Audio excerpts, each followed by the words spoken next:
Evening, everyone. Good evening. I would like to call this meeting to order at 6:47 p.m. Today is our regular city council meeting, which is June 13th, Tuesday. And I would like to call this order on behalf of the city of Rialto, who is also acting as the successor agency to the redevelopment agency, the Rialto Utility Authority, and the Rialto Housing Authority.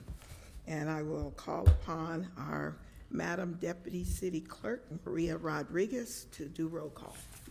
Thank you. Mayor Robertson. Present. Mayor Pro Tem Carazales. Present. Councilmember Trujillo. Present. Councilmember Scott. Present. Councilmember Baca. Present. City Treasurer Carrillo. Present. City Attorney Eric Vale. Present. Acting City Manager Brown. Present. Okay. All right. Thank you. Now, with that, I will ask if everybody would please stand and join Councilmember Ed Scott as he leads us in the Pledge of Allegiance. Then please remain standing for invocation, which will be held by Pastor Harry Bracton for Greater Faith Grace Bible Church. Please join me in the pledge to our flag. I pledge allegiance to the flag of the United States of America and to the republic for which it stands, one nation, under God, indivisible, with liberty and justice for all.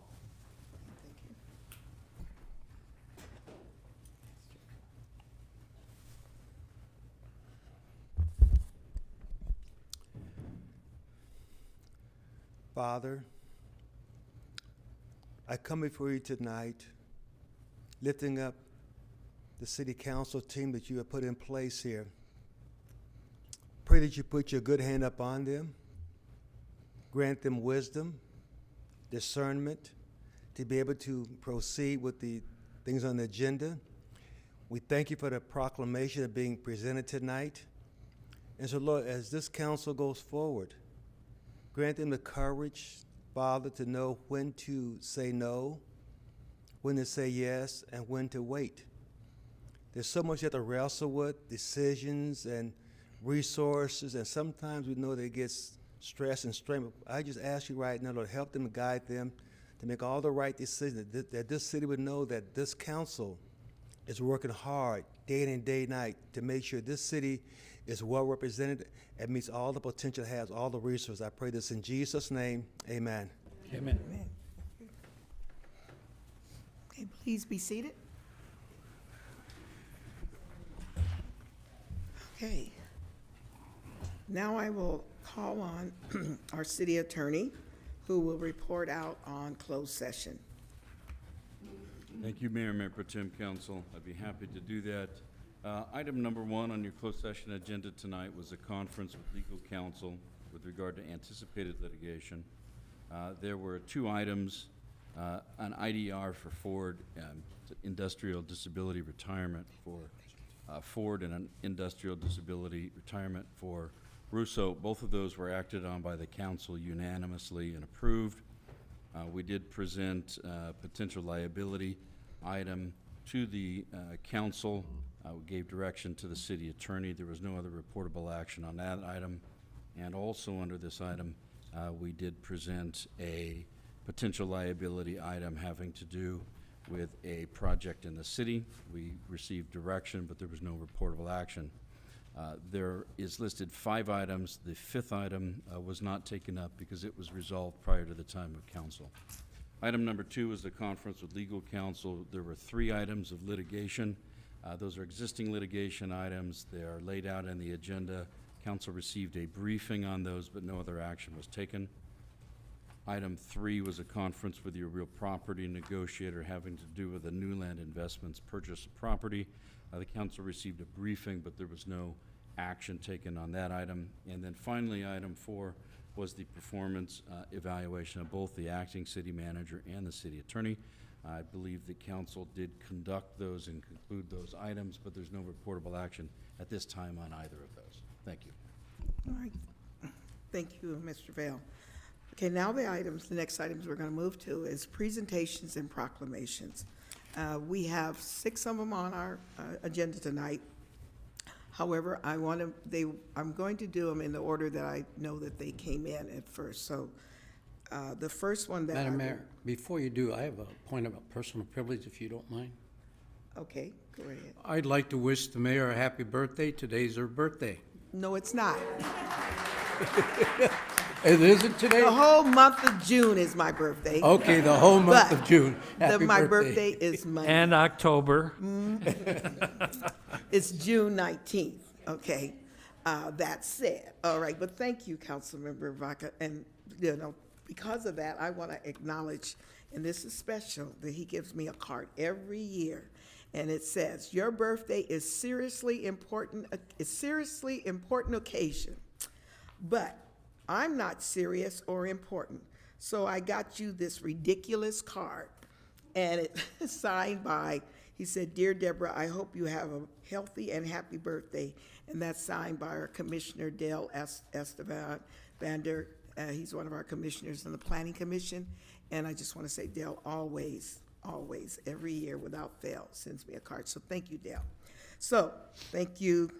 I will say that a number of them, I'm going to do them in the order that I remembered people made the request. So I have a memoriam that I will speak to. I don't know if the family is here to present it. It's still kind of a very personal moment, but they did agree that I could do a memoriam. Then I will follow it up with the proclamation for Fatherhood Awareness Month, which is in June, and there's a number of things we have events, and so hopefully I will have Mr. Berryman. He'll be there to receive that. And then I will follow up with the Juneteenth recognition proclamation acknowledging that, and there's the community-based group that has been planning the Juneteenth event, our first inaugural one, which will happen on Monday, June 19th at Ferguson Park between 6 and 10. Then I will follow up with a proclamation acknowledging the 50th anniversary of the Black Voice News, and we have a proclamation for that action. And then the other two items will be a presentation that will be with a summer reading program, signing up for the summer reading program. That's a presentation by Connie Cotini, Youth Service Lead, and Janet Monteros, the branch manager, I believe, over at the library. And then the last will be our bike share program, the launch presentation, and I believe that's going to be by our staff. So everybody, thank you. Bear with me. We're going to get through these presentations. I'm very excited that we're doing them.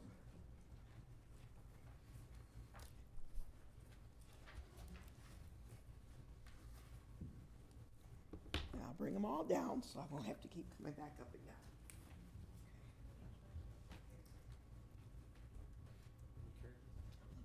Thank you, Chief.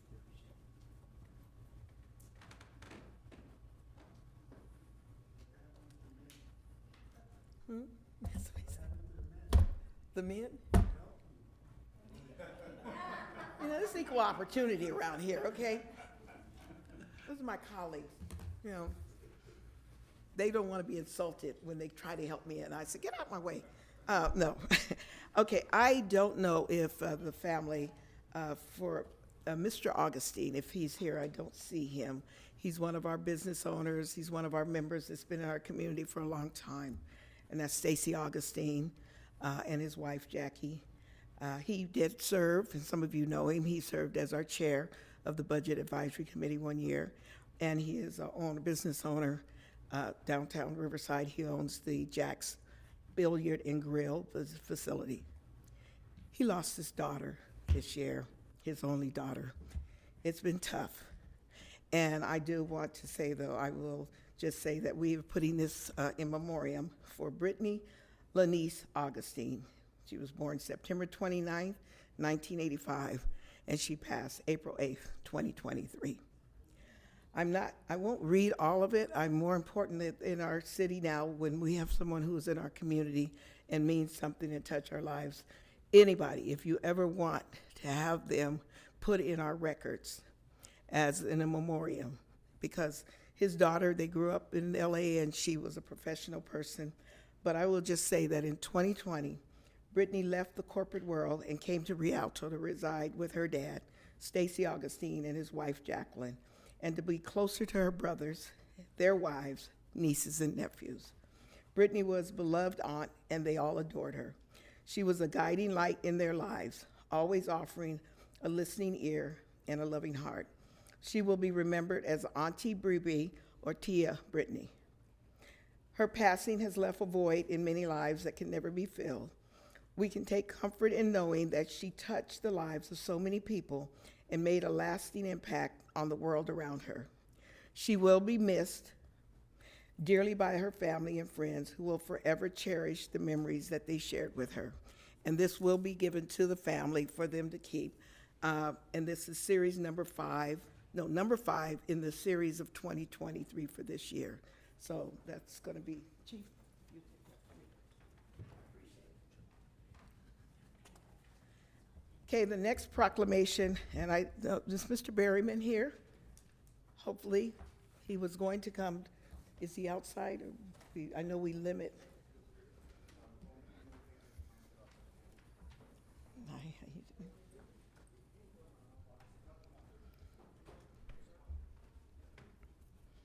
With limited seating capacity. I know people are still out. Okay. All right. Well, hello there, Mr. Berryman. How are you? Come on up. I appreciate. Hello. Come on up. I'm here to give you your proclamation. And I've had an opportunity and a wonderful pleasure to work with, why don't you step right over here so that they can, to work with Mr. Berryman on his program, which is a program about fatherhood. And I'm so excited and happy. Last year we had an event at August over at the Bob Murphy event.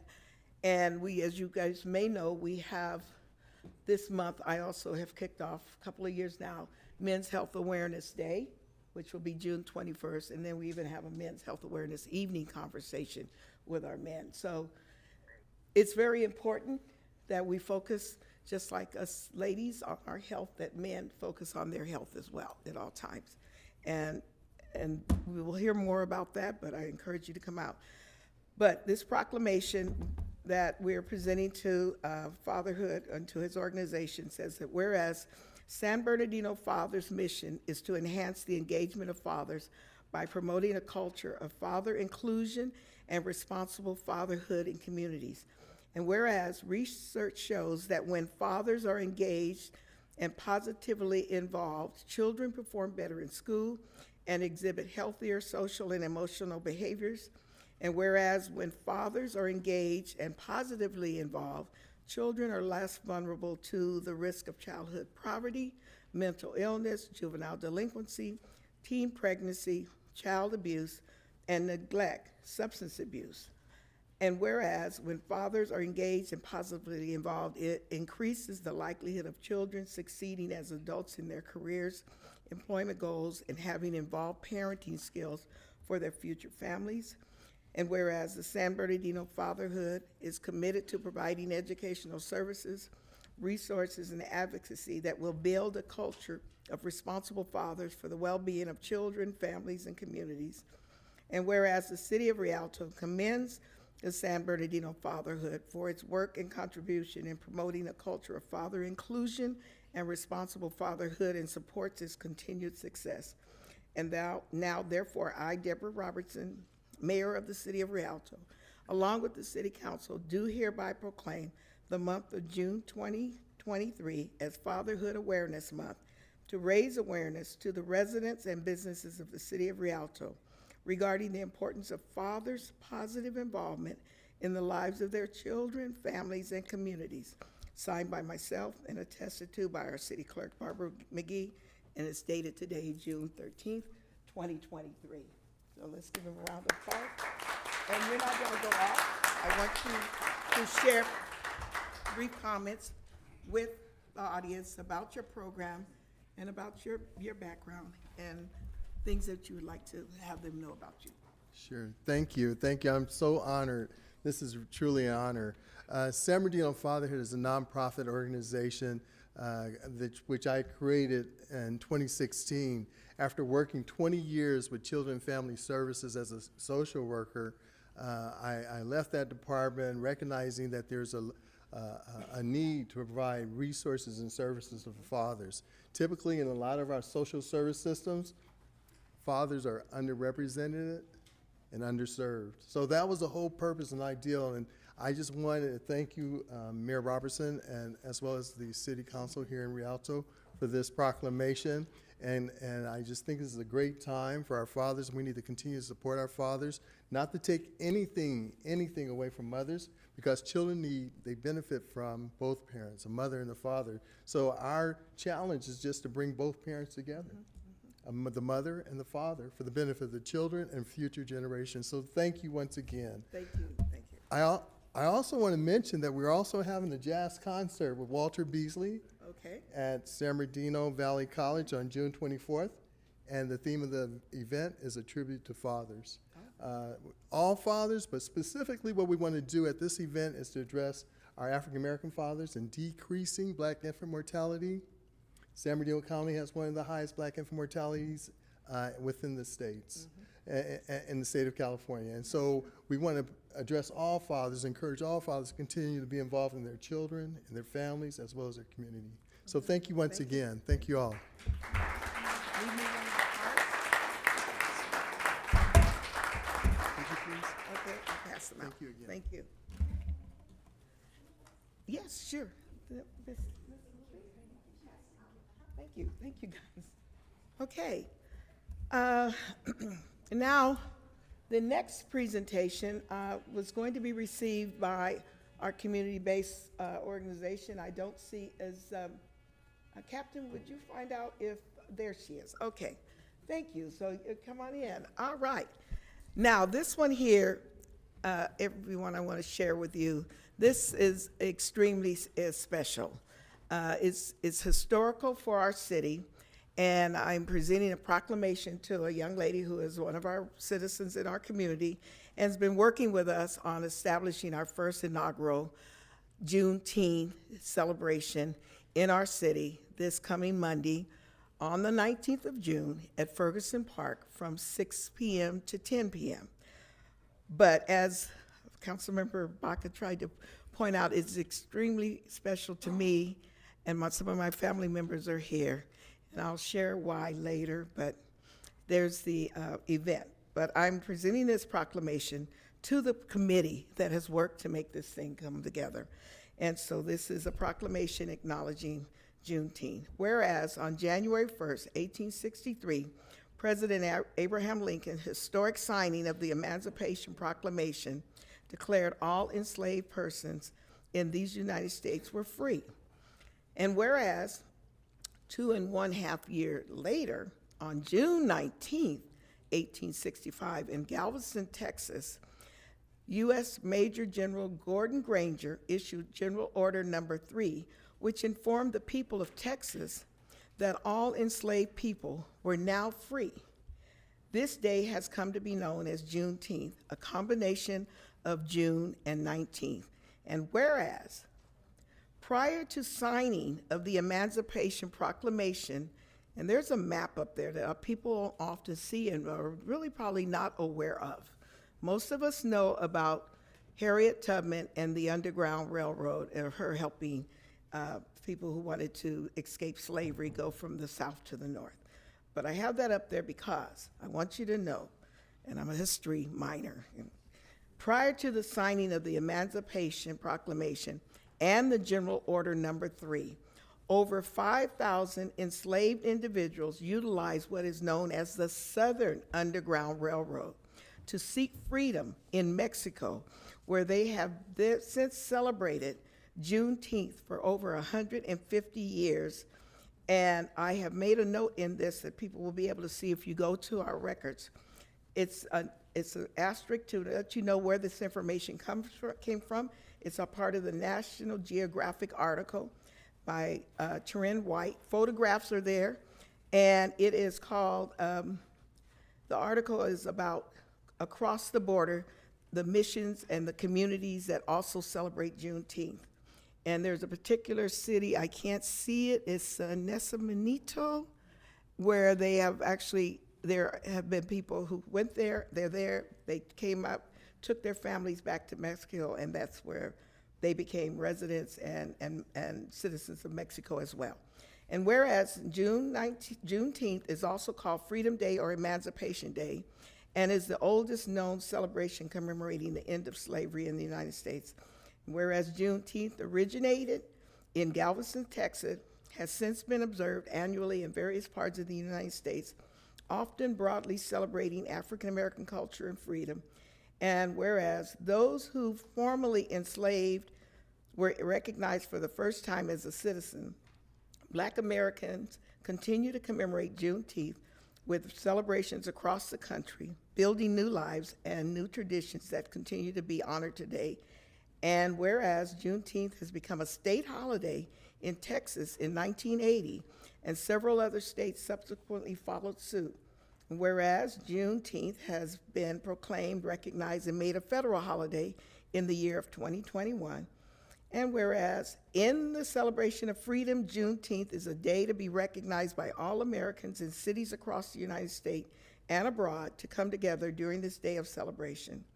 And whereas the city of Rialto will commemorate this holiday by providing a Juneteenth celebration on Monday, June 19, 2023, at Alec Ferguson Park as a means to remind us of our incredible capacity to heal, hope, and emerge from our darkest moments with purpose and resolve to recognize the importance and influence of freedom.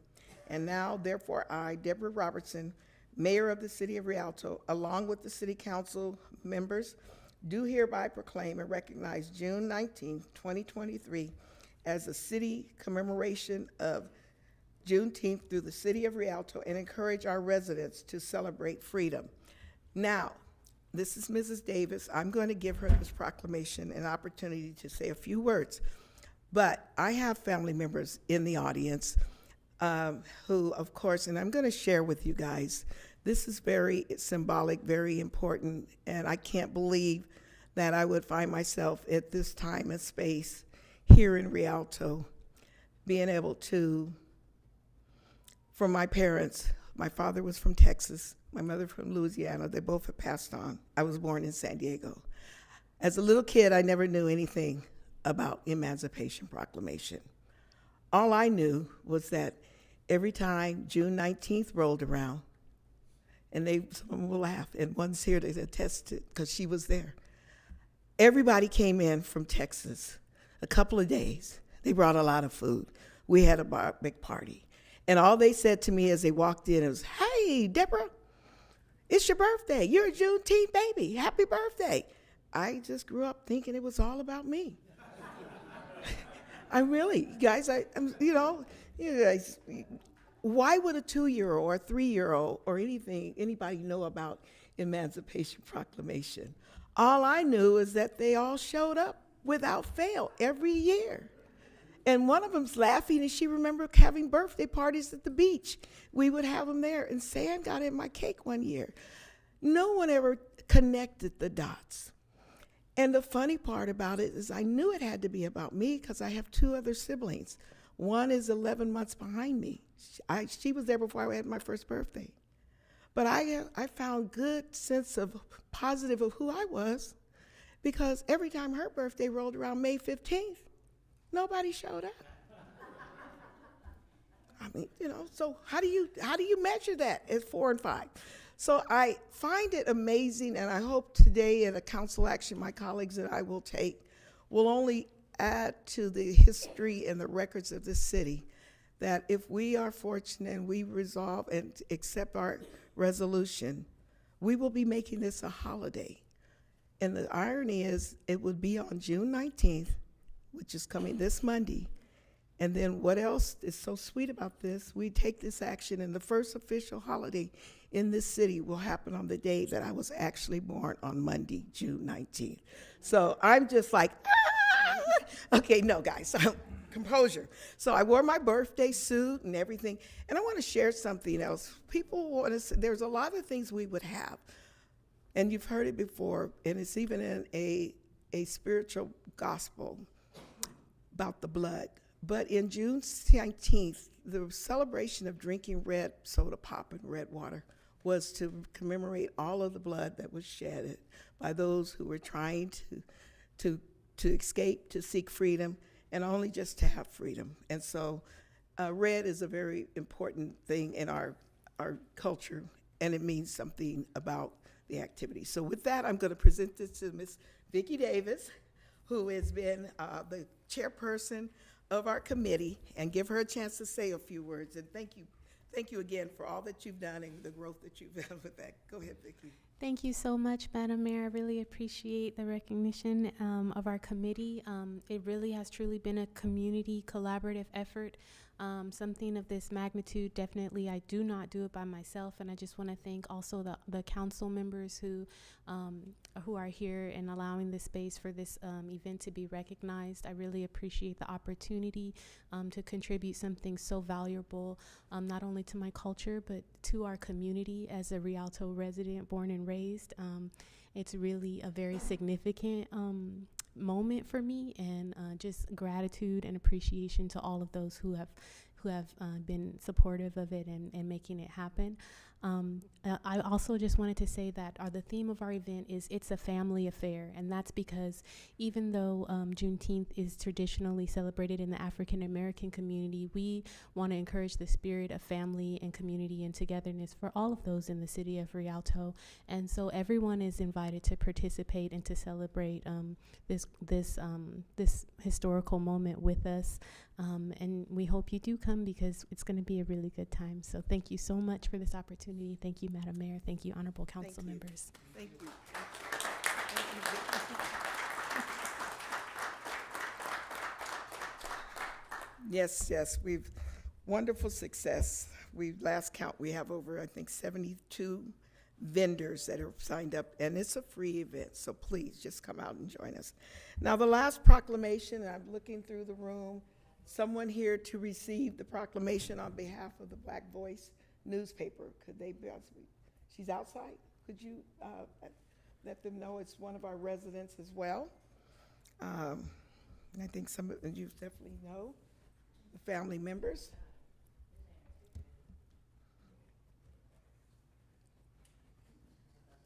There we go. All right. Well, there, Miss Summers, come on over here. Good to see Happy you. birthday.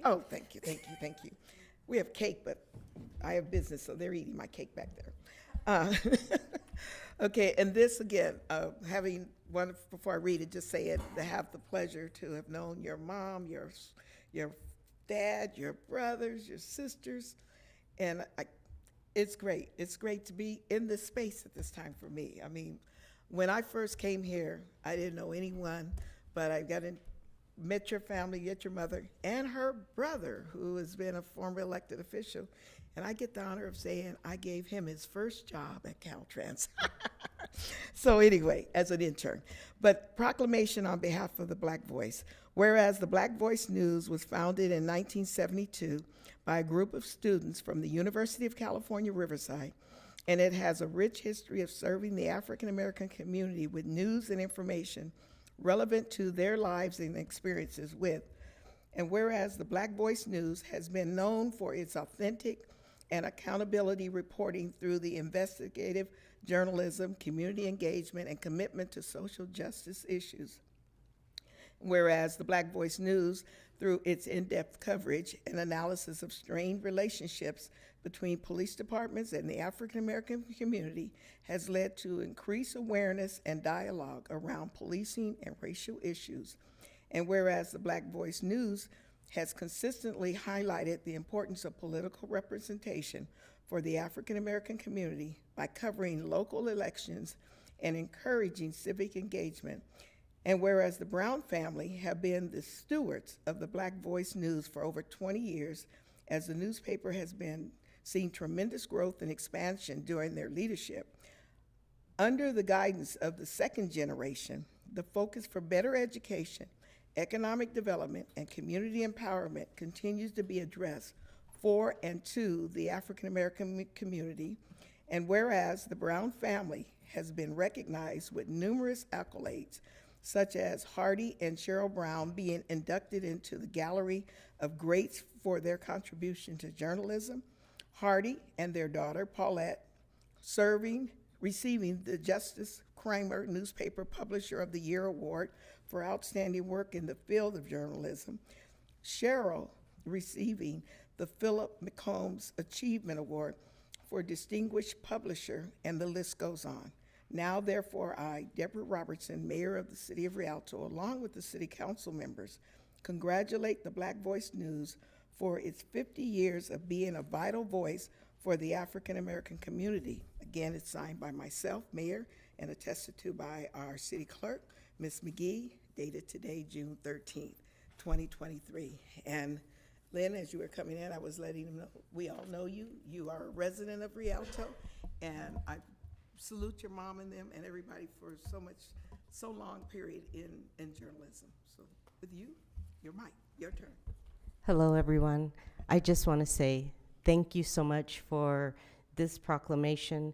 Thank you for recognizing our family and the things that we do for the community. Everyone here, I have bits and pieces of stories with you, so thank you so much for putting this in and just recognizing our family, because our family does do things for the community, and it's just one of those things that I grew up in the newspaper, so it's a part of our lifeline. So thank you so much again. Thank you. Thank you. I mean, I remember, if I'm not mistaken, Joe had said something about my dad saying, be careful, because you should never talk about a man that uses a pen versus a man that buys his ink by the barrel. So, We've heard that one. so yes, so And thank then you. Also, why don't you briefly share with who your brother-in-law happens to be, who was also an early council member here? So, For those who may not know. so whenever you talk about connecting the dots and everyone is, 7 degrees from separation, Kurt Wilson is, and he used to be a council member here, is my brother-in-law, and he just had a birthday. So Kurt, if you're looking, happy birthday. It was yesterday, so. Yes, it was. So congratulations. Thank you, guys, and everybody. So thank you, Lynn. And that concludes the proclamations. All right, thank you.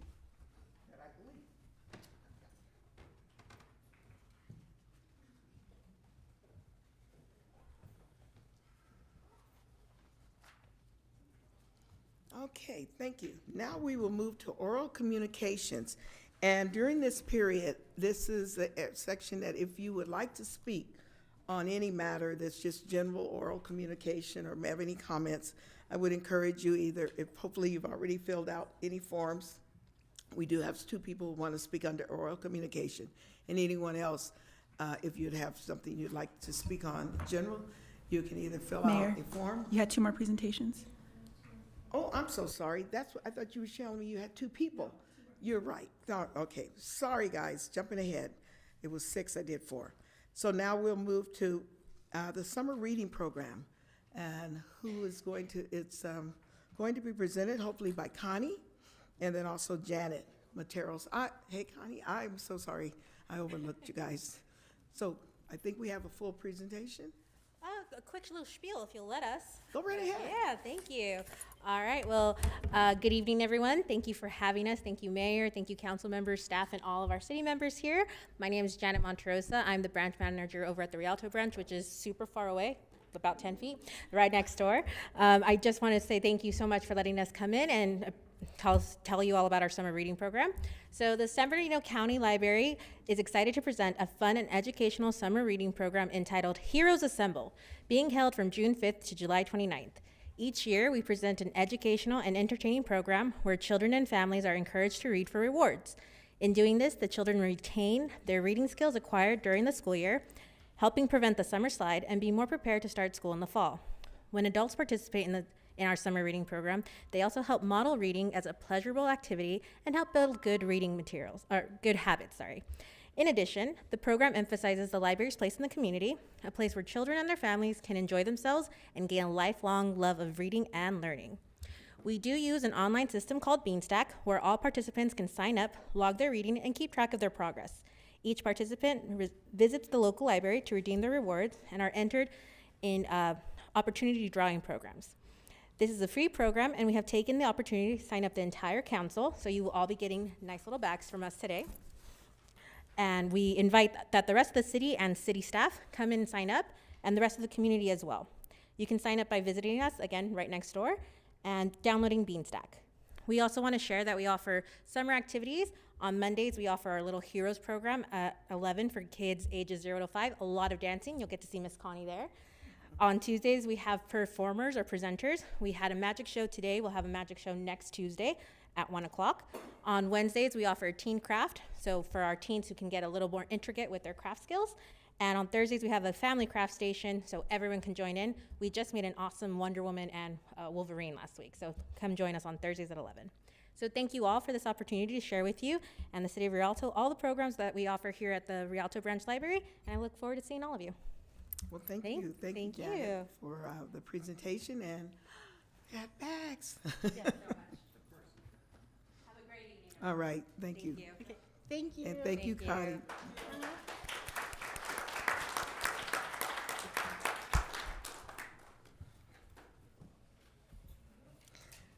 I definitely want to say that summer reading program is definitely needed and good. So now the next one is staff internal, I believe, and we're doing a presentation on our bike share program. Whoa, and here it comes. It's coming in. Okay. Are we ready to roll? You had to see it in person, folks. I'm sorry. And happy birthday, by the way. Thank you. Mayor Roberts, Cody Salas Pro Tem, council members, I'm super excited here to present to you guys the final product of the bike share program. Okay. As many of you know, this has been going on for about since 2018 now. However, we're ready. We've got a launch plan, and we're here to present it to you guys, and hope you guys are excited about it. Mm-hmm. For a little bit of context, I want to talk about how this started back in 2019 with a feasibility study with Alta. During this time, Alta developed a feasibility study to kind of investigate if Rialto was suitable for a bike share program. Oh, I'm sorry, During this time, a committee was formed known as the TAC, the Transportation Advisory Committee. This consisted of city employees, people in the community, local businesses. Basically, everybody bonded together to try to figure out what would work for Rialto. During that time frame, they discovered that a rideshare program would be just beneficial to Rialto 100%. However, they had to weigh options, the scooter option, which some communities have worked with, the bike option, both with throttles, pedal assisted.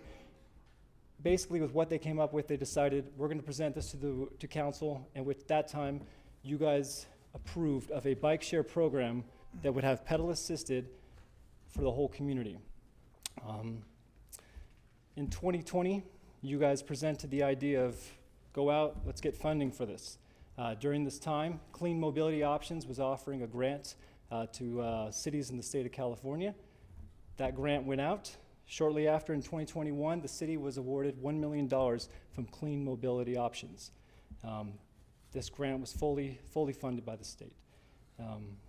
In March of 2022, which is your guys' last stop, this was at the point when you guys decided the final aesthetics, discussed some topics regarding locations, and reviewed some of the final specs on every bike.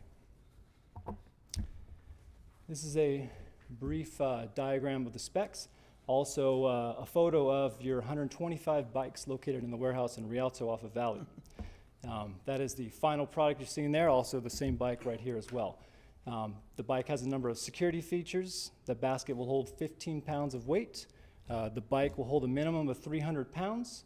It can go a max speed of 17 miles an hour, and it is pedal assisted along with a bell, front and rear lights.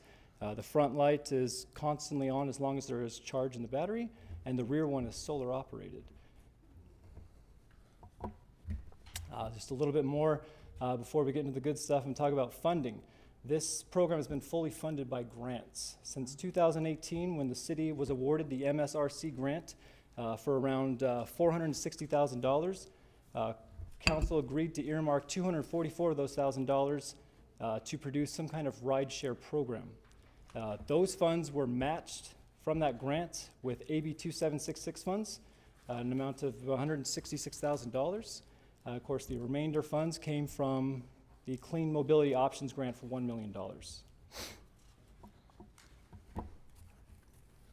right, so the plan as of right now is a phase plan. Because we need to test the waters to see how the community responds to the bikes.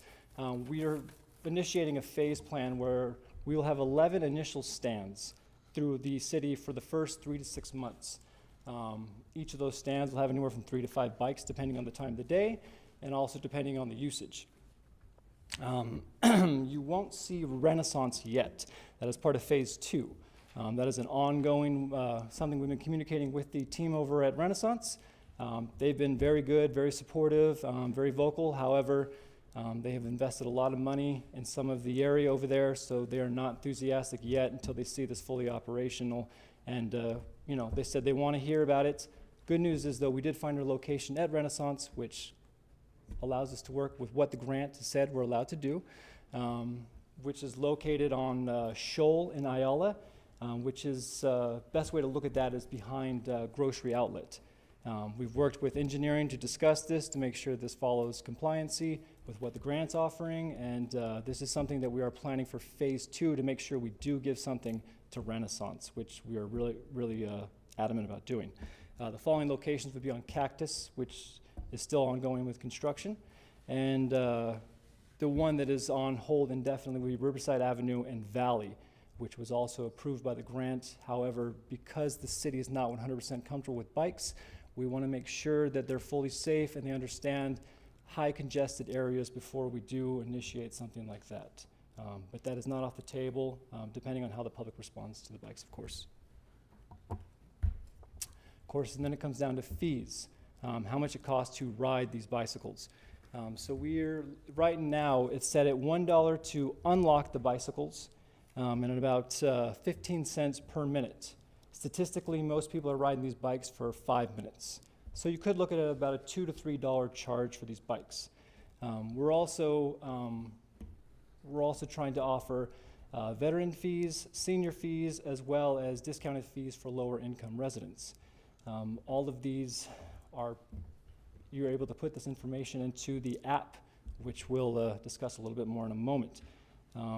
There's also some security questions that have come up regarding people leaving bikes outside of the Rialto zone. When residents do sign up, or non-residents sign up, they will get a message that notifies them that if you do not return this to designated zones, there is an initial fee. Right now it's set between $50 and $75. However, after talking with the Parks Commission as well as the people who run Drop Mobility, the people who are providing these bikes, that could get adjusted depending on how serious the public takes it. We just want to make sure everyone's respecting the bikes and respecting the community's use of the bikes, so that could fluctuate. Of course, right now it is set at a lower range. So this is going to explain how the community is going to ride the bike. So everybody would have to have some kind of smartphone, could be an iPhone, Google, it does not matter. As long as they got access to the internet and the app store, they can download the app. To find the app, it's quite simple. All the bikes have a QR code on the front as well as on the back. This one does not have it on the back because this is the first one, I apologize. However, the QR code, it's simple as scanning with your phone. That'll link you directly to either the app store or the online site, so you can link up your credit card or debit card. During this portion, after you sign up everything, including you follow the questionnaire, you follow the some of the legal information that's going to be posted on every single sign up, you can then unlock any bike in Rialto. It's as easy as that. The back pin will unlock automatically once you do that. You'll be good to go. Ride anywhere, and of course it's designated spots, so you do have to return the bikes to any of the spots that are located throughout Rialto. The good news is your app store your app will show you where you can leave the bikes. So it's not, a roll of the dice. It's very close, very carefully done. Right now, the launch process is as follows. We're looking at bike stand placement starting as early as tomorrow, going into middle of July. We've put July 10th, but we figured we could put about bike stands at the first 11 stations throughout the city. And then after that, we'll spend about a week, maybe a little bit more, laying out the bikes. We want this to be a smooth transition, so the plan right now is to probably start somewhere simple, like the Metro Link, where we can educate the community on, the unlock process, the ride, just the basic things so they get comfortable with it, which is exactly what we want them to do. And we're hoping, we could ease out into more congested areas and show them, just do little presentations and help walk them through it. Also, and starting on June 9th, going up to the end of June, we've been doing outreach with the community, hearing their feedback, also giving them a little display of the bike and showing them what the bike can do, where it will be located, and kind of getting them excited for what's to come over the next month.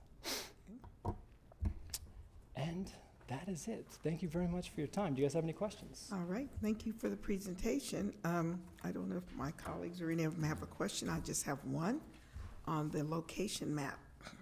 Yes, ma'am. I was just wondering, there seems to be a green spot number 2 outside of the city limits, so I had to ask, is that over at Fontana's Metrolink, or is that, what is that? I put that map for historical purposes. That was the original that Alta presented to the community. So because that was on a historical page, I wanted you guys to see where it was coming from to where it is now. Oh. I apologize if I didn't explain that very well. Yeah, just wondered why, was that going to be phase 2, or what was that? So, anyway, anyone else have any questions or comments? I have some questions. Oh, Yeah, I just got a Councilman Trio. question about the experience. If let's say there's a resident who takes a bike near the edge of the city, would they feel anything once they cross city lines? So for safety purposes, the bike cannot lock or anything like that. We would never want to put a citizen or anybody who's using the bike in that kind of jeopardy. We don't know where they're going to be riding the bike, and the last thing they need is the bike to lock on them. So The app, though, and that's the good thing, it will remind them that they're outside of lines and they need to return the bike to city lines. They can ride into Fontana, into Colton, technically, that's not saying they can't. However, the bike would not be able to end the transaction until you return it to its designated space. okay, so that's kind of your ending is the sites. Yes, Okay. sir. And all the sites are within the city limits? Or? Yes, sir. Okay. Pro Tem? Thank you, Madam Mayor. What kind of security features does it have for vandalism or something like that? So it depends on what kind of vandalism you're talking about. So obviously, the bike, well, the great news is the bike is it's sturdy aluminum and sturdy steel, so it will be able to withstand some abuse within reason. The great security feature that I think about it is this back has a steel-laced hose, and also inside it's got a pin lock.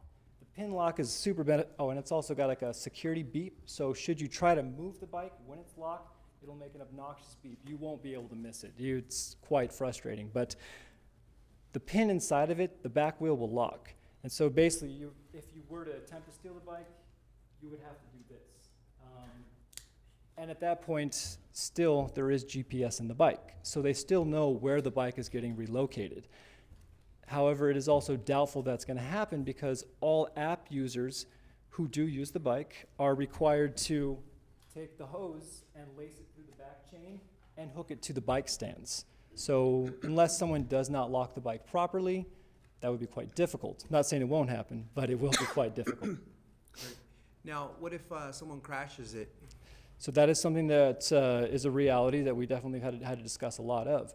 And there are a lot of, the app announces a lot of safety that people need to follow, including following right-of-ways, staying off sidewalks, considering wearing helmets, things like this. There is a lot of insurance that is attached to it via Drop Mobility as well as the city. And there is also legal jargon inside of the app that all people have to sign off on that talks about full liability being in the rider, not the city. But there's no gyro detection that shows, while so-and-so was on it, that's when the accident happened. And we can only confirm who was riding the bike last. We can't really confirm, if someone tips the bike over, that's going to happen, but we can't necessarily determine that it would be an accident unless it's reported, sir. Great. Well, I look forward to writing these, and I'm glad that we brought this forward, and they're going to be a very exciting addition to our community. Thank you, Madam Mayor. Thank you, Councilman. Madam Mayor, I have a question in reference. You indicated the charges that would be charged. How would you determine a veteran? I understand a senior because a senior then put down their age. Well, how do you determine that that person is a veteran or not? So we are hoping that military cards where some kind of form of connection to the military would be happening, maybe even an email address, that's going to be confirmed through Drop Mobility, the company that we pay to manage the bikes, as well who's going to handle all that information. I know for like Snap cards, they're considering having them take a quick photo, send it to the Drop Mobility team, who then will review it and confirm. I have been told they side on. Okay, I'm a veteran and I want to take out the bike and, and I pull out my card. How long do I have to wait before I can get the bike? It's instant, sir. They will give you the bike for that fee. However, they will still try to confirm the information later. Because your account is connected to, your veteran status, should they confirm that it's not true, then they would, send you a notification and end that transaction and make sure you're aware that going forward you would be charged the full rate. Okay, I was just curious in terms of how you would do that, and then vice versa for a senior to determine 55 and over, Right, and verification. they are hoping the self-verification is efficient. However, there is a chance that it could be abused. During that time, they're definitely going to have to wait a little bit closer, but I do know the Snap card, that is one method that they have weighed and they've used in other cities as well. Okay, thank you. Okay, well, thank you. Thank you for the presentation. Yes, ma'am. Thank you. I'm excited to see them finally roll out there, so Thank you all for your patience. We're excited. Sorry. I think that now concludes all the presentations. Thank you guys for pointing it out. And now we will move into oral communications. And again, oral communications is an opportunity if anybody has something they want to speak on. And it's not a tab item. Preferably if you have comments and it's pertaining to a tab, we would hope that you would want to make those comments during that particular tab item. So was there anyone? Yes, the first one's June Hayes. Okay, thank you.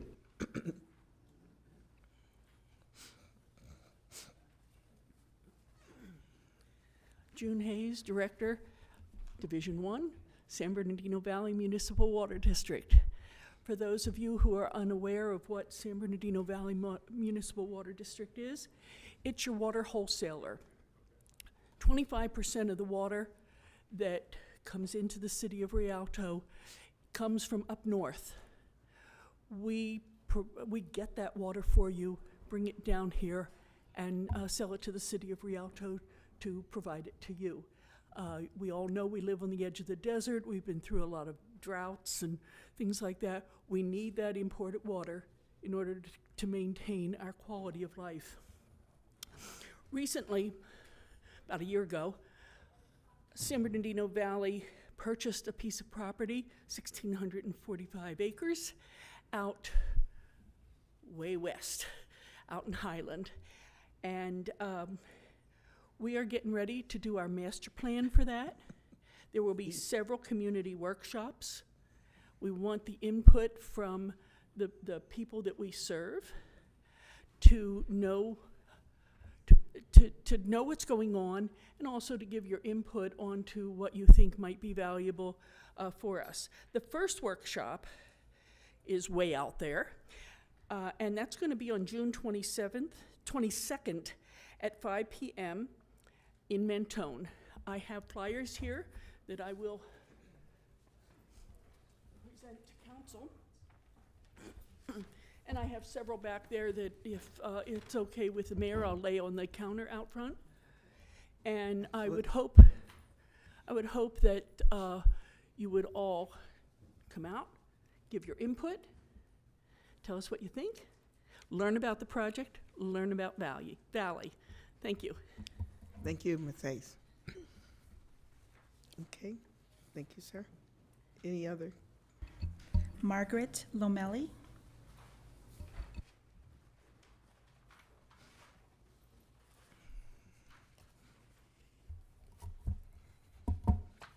And just to note, Ms. Margaret sent in, I believe, a written piece that each member Yeah. should have. Yeah. Okay. Hi, good evening, Good evening. Madam Major Robertson and honorable council members. My name is Margaret, and I'm a resident of the city of Rialto since my escrow closed 9/11/2006, and I reside in a historical home that is part of the Rialto Registry of Historical Homes here. And what I would like to do tonight is I'd like to speak with you about reestablishing the Historical Preservation Committee that we had prior to COVID. I was surprised when I came back a few months ago that the committee no longer exists, and I guess maybe, I remember coming to some of the meetings myself, and the last 3 meetings when James Cotto was, I think, in charge of the committee, were canceled because there was not any quorum, basically. So then COVID happened and a lot of the programs got disbanded. So I'm here tonight to talk about that, and also, let you know that every one of you has a letter where I'm explaining pretty much. The letter is titled Rialto Historical Preservation and the Mills Act. And I just want to make you aware, I'm sure you already know, about the different benefits that are implementing or adopting the Mills Act in the city of Rialto. I know for a fact that all the surrounding cities around Rialto are already part of the Mills Act. And I will give you a little bit of an overview about it. I won't take too much time on that, but pretty much the Mills Act, the main thing is that the Mills Act is an incentive program to support the rehabilitation of qualified homes in the historical registry. Now, I have a historical home, like I told you, and I take a lot of pride on it. And I bought it in, like I say, in 2006, and they require a lot more maintenance than most of the homes. Basically, there's historical features, architectural features that make the house relevant. And so when you're ready to repair the house, my house was built in 1905. It's a craftsman. So there's nothing in Home Depot that I can buy, to replace those eaves that are, probably very old now. When I put the new roofing in the house a few years back, those were replaced, and there's a lot. It is costly to maintain the home. So the Mills Act will come in to benefit a lot of us that are homeowners and that have historical homes, because the reduction, it will be in the reduction of our property taxes. Let me just make that clear. The money doesn't come from the city. The homeowner enters into a contract with the city, in this case, the city of Rialto. But after that, once all the paperwork is done, it is sent to the district office of the county assessor, who will actually oversee and approve or disapprove the application to be part of the Mills Act, or to receive that tax, let's say, tax break, basically, it is, on your property taxes. It is a percentage, and that is also decided by the county assessor. So those savings that we as homeowners will have in our property taxes will be set aside to actually, help us to repair the home. So it's not free money, it's not money from the city. Yes, we will need manpower, we will need collaboration from the city to implement it and help us to do the contract. It is a 10-year contract with rights and responsibilities for homeowners to actually abide by, the regulations and the requirements. There's also a 1 year, every year we as homeowners will be inspected. And then the county assessor will then decide if we want to continue having it or not. Mm-hmm. So that is the Mills Act, and that's the other question, the other thing that brings me here, as to tell you about the benefits of having the Historic Preservation Committee. will be the beautification of the homes and buildings in the area. There's many in here. There's a list that was prepared here by the city. It was done in 1990. It's still good. It has been, reviewed. And I know that at one point in time, that list was supposed to be sent out to the state and by the department, by the Historical Preservation Committee. And I'm not sure exactly the details, but apparently the paperwork, the documentation that was supposed to be submitted to the state missed the deadline. Okay. The city missed the deadline. But anyway, so I'm here, to also ask you to get, a lot of other cities, like I said, the surrounding cities in the area have the Mills Act. The San Bernardino, the city of San Bernardino, Colton, Fontana, Rancho Cucamonga, and Redlands have the program in place to assist, with the preservation of historical buildings and homes. And definitely, I will like the city of Rialto, and I know I talked to other owners as well that will be interested in having that. Ms. Lomeli? Yes. The time for each person, the bell had rung. Okay. I Thank don't you think very heard much. it. But Yes. no, what I want to say is the things that you're raising really fall with our community development department. And I don't know if the staff members here in the office, but the program's still there. And we should be coordinating and working with with the homeowners about it. And we will talk about the commission hasn't gone away. Okay. But there's been some restructurings. Okay. Very good. I want to let you know also that I'm interested in helping, to establish or serve in a new committee that is formed. Okay. Thank you so much. I appreciate it. Thank you for allowing me to voice, my opinion. Mr. Colby Telly or his staff, they will be here to, and I appreciate that you attached the list that Yes. I recall the list as well. So Thank you so much. thank you. Okay. Jose Juarez. Somebody say the name again. Jose Juarez. There we go. It is about the same issue that Ms. Margaret speak about, so I'm not going to take any more of your time. It's just about, requesting, to establish that committee and be able to help with that. Okay. Thank you. Oh, thank you. Thank you. We will certainly. Brenda Parker. Ms. Parker? I believe here she comes. Hi, good evening, council and everyone present. I want to speak about the public vending that is happening in our city right now. First, I would like to thank the police department for being so proactive and responsive to the community members that have called and let our police department know about the blockage of the sidewalks and the illegal pop-ups of these vendors.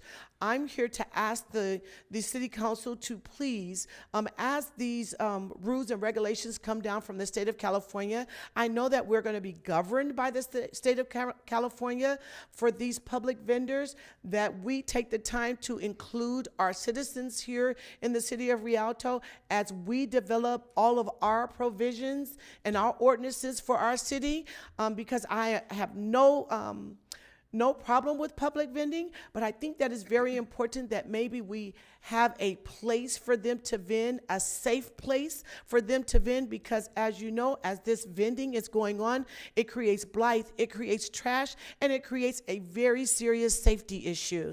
So I'm just asking the city council to take that into consideration. Please create a committee that also includes our citizens here in the city of Rialto to help along with this, because we see that.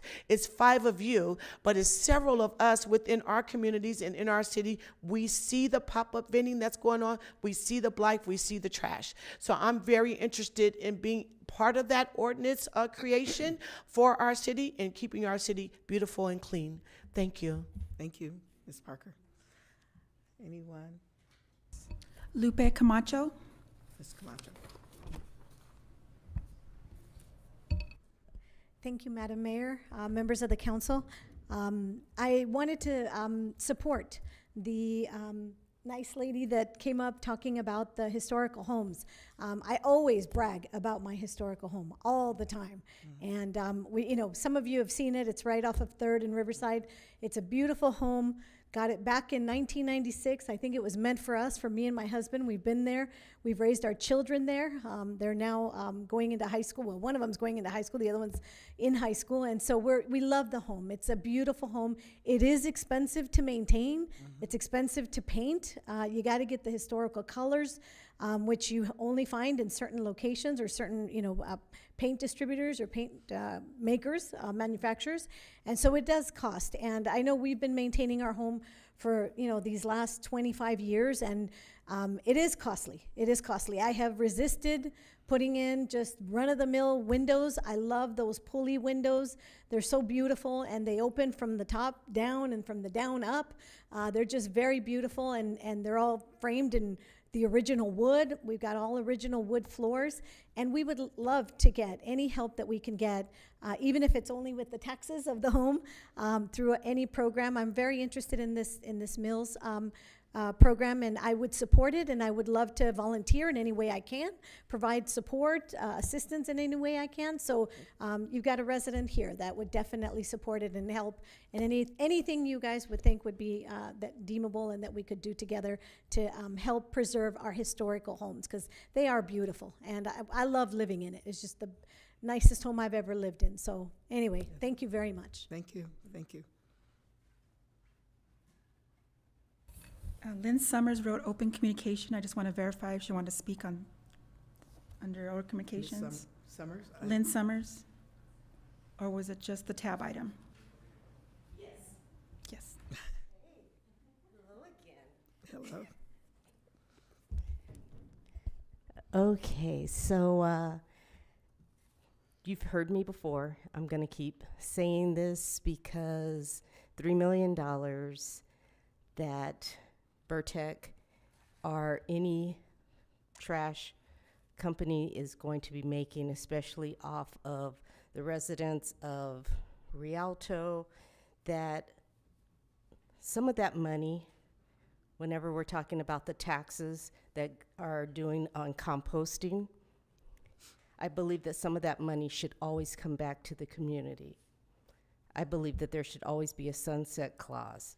I did not read it to know if we put a sunset clause in, but if we don't get some money back, instead of taxing everyone, if people don't know how to compost, what's going to end up happening is that this is going to be a perpetual cycle. And so I know that this happened a few months back. I've been in school, so this is like my first time being able to come back and start talking about it. I want everyone to know, City of Rialto, State of California, there's another way of dealing with the compost and dealing with the way that Cal Recycle has come up with the bill of, was 1338, if I'm not mistaken. So my biggest thing is that I just don't believe that we exercised or even looked outside of, just got creative about how this should look and how it should play out in our city. And I really believe that if we wanted to get a reduction of 75% that the state is asking, then we should go after the businesses, and not so much that we're charging anybody. We should go and start making sure that everybody is doing their part.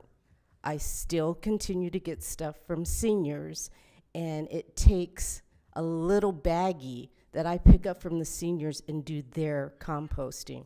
I think that that's a problem, because even the seniors, whenever I saw how much they were going to be having to get charged, was like $2 and something. That's still a lot of money a month that's going to be going out in their taxes whenever you start thinking about it. Money should come back to the city to teach everyone how to do composting. I do 4 free classes over here at the community garden for the city. Free classes on composting. but yet and still, big business has not even contributed to give anything back. That's a problem. So I love this city, I love this state, but I'm not for a for-profit that's going to take advantage of the citizens of this area. So that's what I wanted to say. Thank you so much, and you guys have a good evening. All right, thank you. Anna Gonzalez, open comment. She may, is she outside? I think, here, there she is. Good evening, Madam Mayor, City Council staff and community here and at home. My name is Ana Gonzalez. I am a resident of the city of Rialto, and I am just here today to speak on public comment to express my congratulations to Black Voice News in their 50th anniversary. They have been great partners with us in, highlighting everything that's been happening in our community, especially for our communities of color. So congratulations to them. I also want to commend the city for acknowledging Juneteenth. So let's celebrate on June 19th. I hope that these celebrations opens our minds and our hearts to reflect about what is really going on in our communities and how we're addressing racial injustices, not just here, but throughout the country, and especially addressing environmental racism that's happening here in our very own backyard. I want to wish Madam Mayor a very happy birthday, and those are my comments for today. Thank you so much. Thank you. Frank Montez.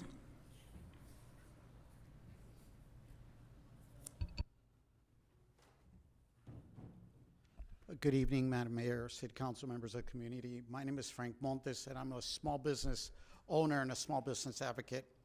I come to ask this council to maybe in the future think about working with some of these developers on developing more small and medium-sized commercial buildings instead of these large mega warehouses. I've said it time and time again that there's only so much land that we have. There's no land coming, there's no magic seed that's gonna help us grow some more land. So if we can maybe incentivize the developers, because I know it's all about the dollars at the end of the day, maybe we can work locally, state and federally to give them some incentives to help build these properties so we can continue to bring some of the small businesses out to this area. I know this council was in Vegas last week or 2 weeks ago out there asking businesses to come to Rialto. There's nowhere for them to go. Small businesses cannot afford to rent a 1,000,000 square foot building, nor 500,000 square foot warehouse. They just can't afford it. It makes no sense. They're gonna go somewhere else. Like a lot of the small businesses are leaving to the high desert, Rialto, Victorville. Why should the small businesses be uprooted or just bypass this community totally? Because there's nowhere for them to go. The cost of land is outrageous. So it makes it very difficult for our small businesses.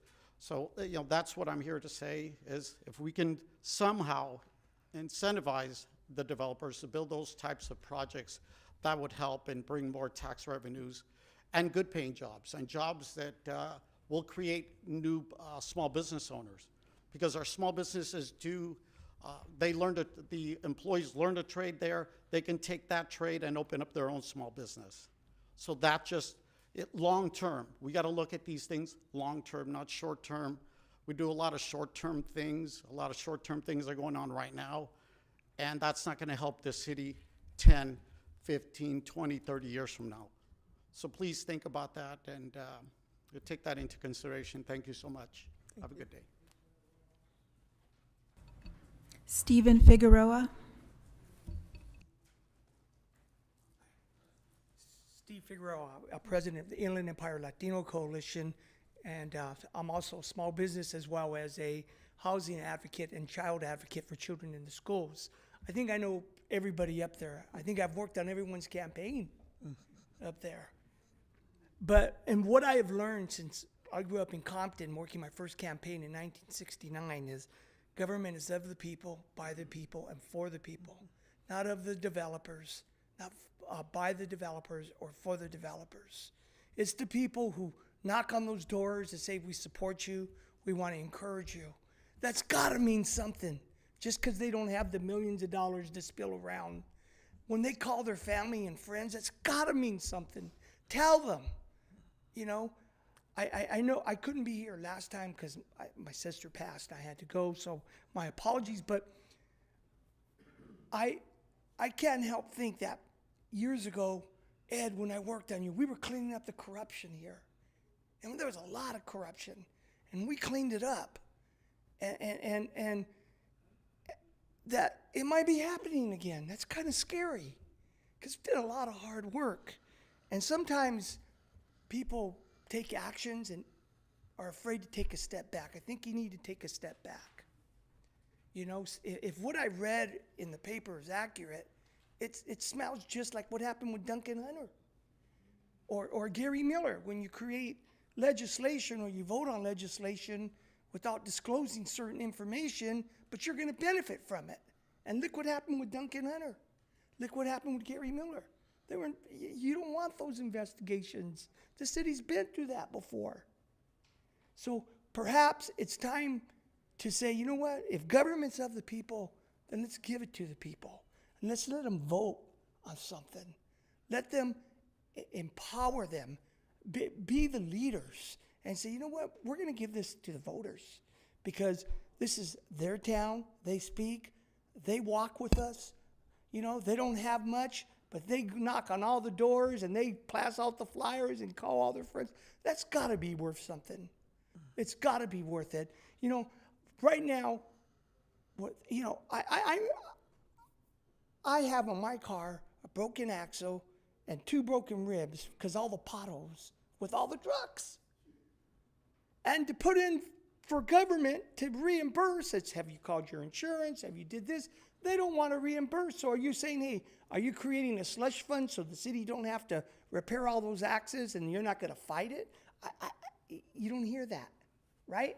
So, hey, if broken rims and tires that need to be realigned and all that, how are you going to compensate for all those families that I advocate for who don't have the money to repair it? It needs to be rethought and taken back to committee to say, hey, you know what? There's a lot of stuff we didn't consider here, especially when I advocate for children with asthma. I know the school's been bargaining to get some money, but that doesn't account for all those mom and dads that are going to be missing work because their kids have asthma. You know, when I grew up in Compton, it was so much smog. They would make us run and run. Now I have heart disease. I flatlined. You know that, Ed, 10 years ago. And it's a direct result of growing up in a smoggy environment and exercising and being required. Are they going to cover those medical bills? You know, sometimes people come with a lot of money and it looks good. Hey, we're all going to win. But it's the unintended consequences that the average citizens are going to have to bear, not just with health care and taxes. It's the unintended consequences. Crossing the bridges take a half hour. Are they going to build some more bridges to accompany all the trucks? It's a nightmare. The potholes. So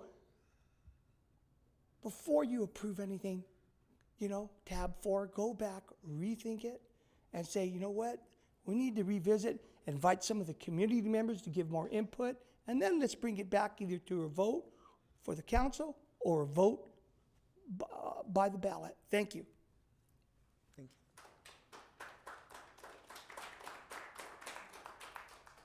We don't have any more. That's No more that open comments, concludes- Okay, those are the people who had signed up for oral communication. So that concludes oral communications. Thank you very much. Oh, I have one person who was waiving for oral communications. No? Okay. All right. Okay. All right. So with that, close that, and now we will move over to the city council to consider somebody removing or continuing any items on the agenda. And at this time, anything we need to note, and I want to make note for the record, that I will be, as often, recusing myself on voting on an item that's on the consent calendar under our voucher list, and it will be a bank code number 230936, and the vendor is the National Council of Negro Women. There's 2 invoices that have been paid for their services under Community Development Block Grant, and that is for $3,313.34. And the other invoice was also for 9 invoices for $3,786.55. So those are the things that I will include. I also would ask that, I believe, our colleagues, we would like to table and not take tab number 1 at this time. I believe that is our. Madam Mayor, Yes, Councilmember Scott. I'd like to include tab 5 in that, which relates to the budget. It is related to city councils and mayor salaries. All right, we will pull those 2 items that would And I would make a motion, we continue them for 2 weeks. All right.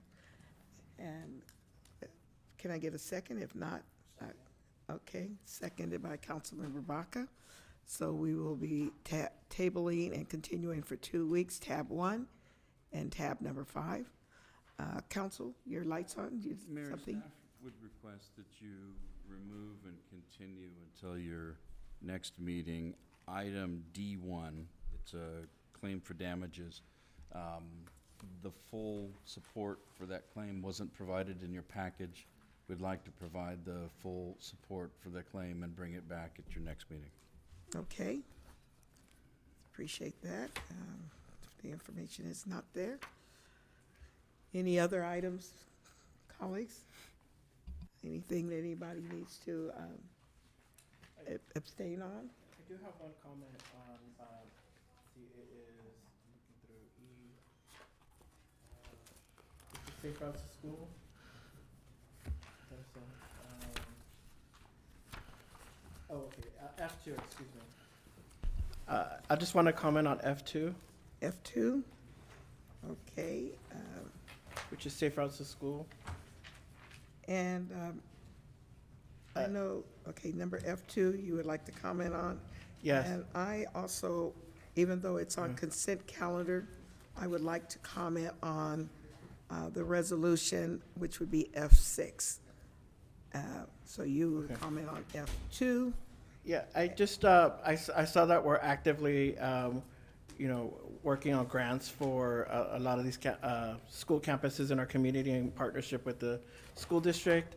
I know Frisbee Middle School's been a long time coming. They've had issues in the past. But I also wanted to come back to the staff and ask if they can also work on creating some opportunities for those that are not within the Rialto School District. Because we do have some safe routes to school issues at the edges of our city and in the surrounding kind of areas where it might be the city of Rialto, but it'll be like a different school district. So I'll just give you an example. We've had parents here in the audience over the years for Mayfair Elementary School, which is, I believe, Maple and, no lower, I think it's Merrill. Okay. Mayfair. So that's a Fontana School District, but it's in the city of Rialto. And there's another one near Etowanda and Maple as well. And it just seems like when it comes to traffic, the edges of their city tend to have a lot more issues. And I think we should really look at safe routes to school. There's still our residents. Maybe we could do it in partnership with the city of Fontana to address some of those. But they're not within the Rialto School District. And I know we put a lot of effort in our partnership with that school district because it's the core of the city. But I just want to also pay attention to what's going on in other parts of the city that may not be included in that consulting contract. That should also include Rialto High School, which is not, it's by the Colton Unified School District, but it's in Rialto. And the same thing with JU, that's located. No, to correct you. The Rialto High School is in Rialto Unified School District. It's not in our city. I know, but you said it was okay. Colton School District, and no, Okay. it's not. And, and then the other one is It's really the Joe Baca Middle School that's in Colton, but in the city of Rialto. It's in the Colton Unified School District, but the city of Rialto. Yeah, so I just wanted to highlight that for the staff, that there's other, I mean, it's good that we're dealing with the core, but it's also nice to be able to also acknowledge what's going on, those communities outside of the school district in our city. Thank you. Okay. Mayor, we have a tab item. And I would echo that, some others as well. Jehu being another one. I believe Jehu is in the city of San Bernardino, but it's also, it's Colton, San Bernardino, but it's in Rialto Unified School District. So I noticed there could be some more flashings and some other things to help. Yes. The police department is requesting to pull tab 9 and bring that back the June 27th meeting. Okay. Any objections to that? No. Anything else? If not, in my comments, I don't want to pull the item, but as I made reference to F6, which is now a staff report, and if you take the time to read the staff report, personally, I want to first off, and I said I would tell her so she wouldn't be shocked, but I do want to commend our Human Resource Director, Shamu, who drafted this, pulled this information out, and reminded us that it is within council's purview to take this action without it having to be a bargaining union matter. And so I wanted to personally thank you for that. And then I just too would like to say some of the things that I didn't have a chance to say, and I would encourage people to take the time and understand what Juneteenth meant. It was in the state of Texas. Oftentimes people believe it was the end of slavery, and it was not. The end of slavery occurred with the signing of the Emancipation Proclamation by Abraham Lincoln in 1863. What occurred in Texas was when the people finally was noticed 2.5 years later that they had been freed. Nonetheless, a lot of people in that 2-year period were still making efforts to escape, to get to a place where they could exercise freedom. And what I didn't get to share, which is really important to me, and I showed the map. Please look at it. It was where people were moving through territories. And what often is not known is it was also tied to the movement of the Seminole Indians, moving them off of their land in the south end of Florida, moving them through the southern states of Louisiana, Arkansas, and even into Oklahoma, which was then a territory. And if you've heard about the Tale of Tears, that was it, because people who, I said the 5,000 that managed to move and escape in that period ending before the Emancipation Proclamation, they moved south, and they didn't do it by themselves, but they did it, if you read the articles, they did it with the assistance of the Seminole Indians, Black Seminoles. They did it with people who were empathizers to help them, like you heard on the Underground Railroad with Harriet Tubman moving people to the north. And they also did it with German settlers. And so if you ever know anything about Texas, there is a lot of places, and especially where my father was born in Worden County, where a lot of German settlers are still there. One thing that I enjoyed as an adult was going through Texas and going to a brewery called Shiner Brewery. And it, of course, is, and brewery being beer, okay? But that is, it's places where people help one another. And so it's an important part to me to think about the willingness and the relationships for people to sacrifice their lives to help other people, to go south out of the Texas territory and into Mexico. And then once they heard about General Order 3, some of them actually came back up from Mexico and got their family members who they weren't able to escape with and took them back into Mexico. And they still have been celebrating that for 150 years. And what's sad in the article is that even those generations are beginning to die off in their traditions. And so I'm just really honored for my father and my mother, who are gone, to be sitting here at this point and at this time. And I have a T-shirt, and some people have seen it, and I think my colleagues saw it, well, when we were in Vegas. And it's a T-shirt that says, I am my ancestors' wildest dream. My parents probably would never have thought that I would be the mayor of a city. My mother would have thought probably she might be on a wanted poster for always getting in trouble for advocating for people and advocating for what's right. And so that's why I want to thank you guys in advance for the action we're going to take, because this is really a symbolic. LA did it on Thursday during the day, declaring it an actual holiday. I think a lot of us just assume that once it's declared by the national level as an act by the president, it happens. But no, each municipality has to take it upon themselves, either between negotiating as a bargaining item, and I said, and I appreciate the staff listening to me, we don't have to bargain with anybody about 4th of July. We don't have to move 4th of July. 4th of July happens on 4th of July. And the 19th of June happened on the 19th of June. And I hope that we never find that we have to make it so convenient that we make it a holiday that becomes observed on a Monday. So I just want to say in advance, guys, thank you. Councilmember Brown. Madam Mayor, first of all, I want to thank you, for bringing this up. I think it's a very important issue that we should all be aware, and it should be part of our educational process too, within our educational institutions.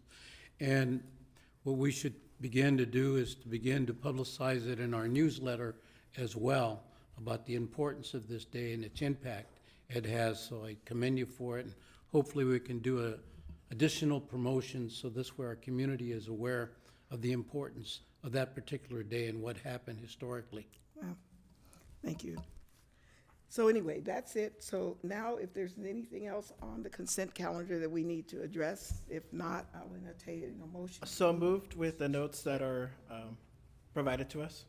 Okay. And I heard a second. Okay, so it's been moved by Ms. Camacho. Yes, you can always have a public comment on the consent calendar. Please step On up. the item and that then- was removed for D1? Excuse me?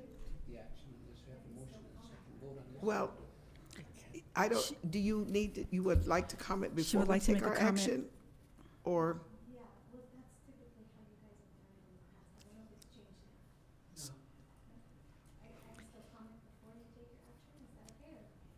Yes.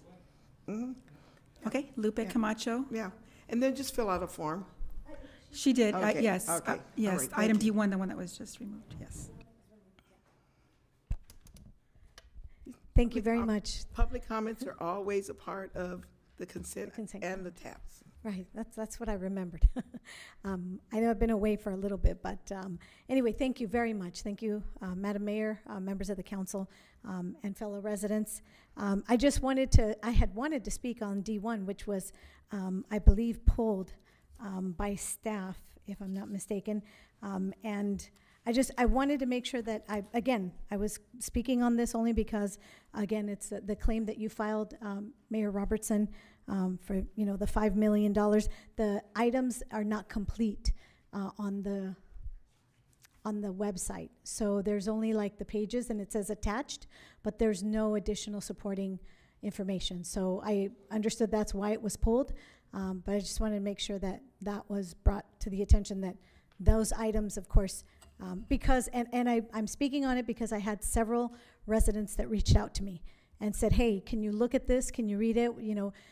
We are a blue collar, community, and I do get a lot of Latinos that call me and that don't read English very well. So they'll call me and they'll say, can you read this and tell me what this is about? And that's when I realized that there wasn't the supporting documentation. And I told them I would speak on it and make sure that I asked for it. So that's why I'm doing it, even though it was pulled.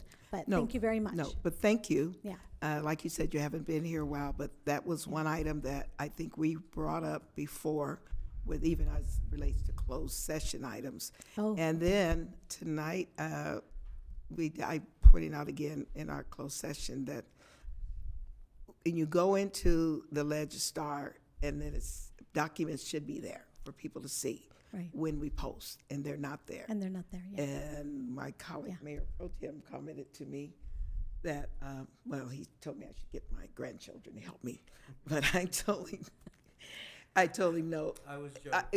I know that. Because they figure everything out. And I said that the average citizen may not know what else to click on to get to something. And so that's something that was discussed. But thank you for pointing it out as well. Yeah, Thank you. No, and like I said, only because I did receive calls and I tried to translate for them, but then I didn't have all the info, and so I told them, well, I'll talk about it and make sure that they know that that documentation needs to be there for us. So, all right, thank you. Thank you.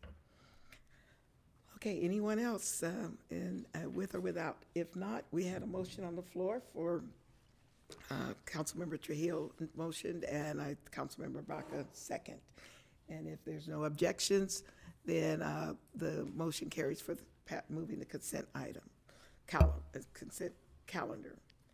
Now we'll move to tab number 1, which I believe we also pulled. That was our first public hearing. And we are going to put that off for 2 weeks, bring it back. And I believe we're now to tab number 2, if I'm not mistaken. And that is also a public hearing, and I believe that's going to be presented by Mrs. Amy Crow. So, Ms. Crow? Good evening, Mayor, Mayor Pro Tem, and members of the council. This evening, I request that the City Council conduct a public hearing for the placement of liens for delinquent refuse collection accounts for the fourth quarter of 2022. On May the 9th, the City Council approved the request to set a public hearing for this evening, June 13th, to review and consider the placement of liens related to delinquent refuse. Notices were mailed to the owners of the property shown in attachment 1 on May 22nd, 2023.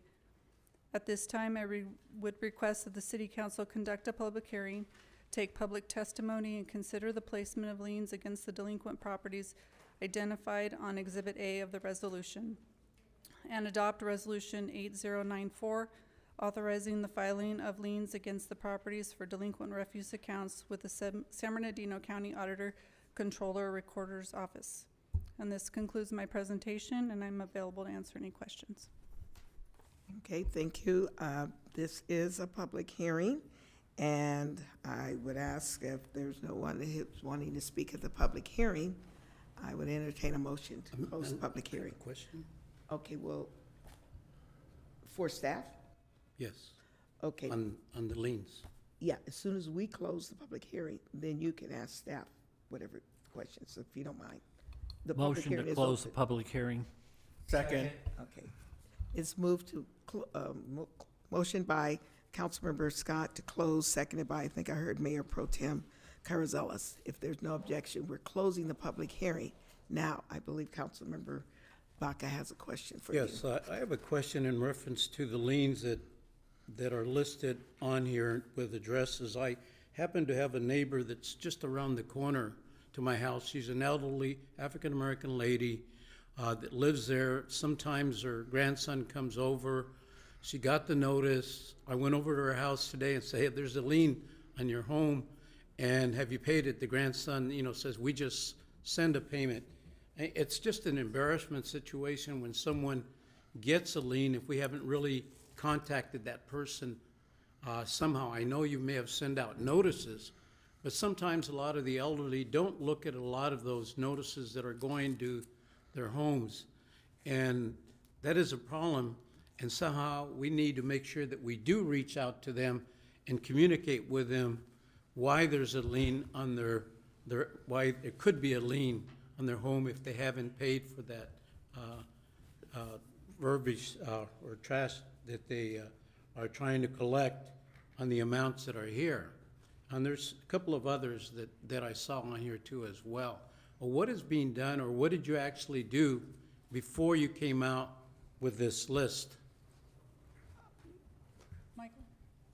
Michael Heftman from Vertec will answer the question for you. Good evening, Madam Mayor, members of the council, city staff, and public.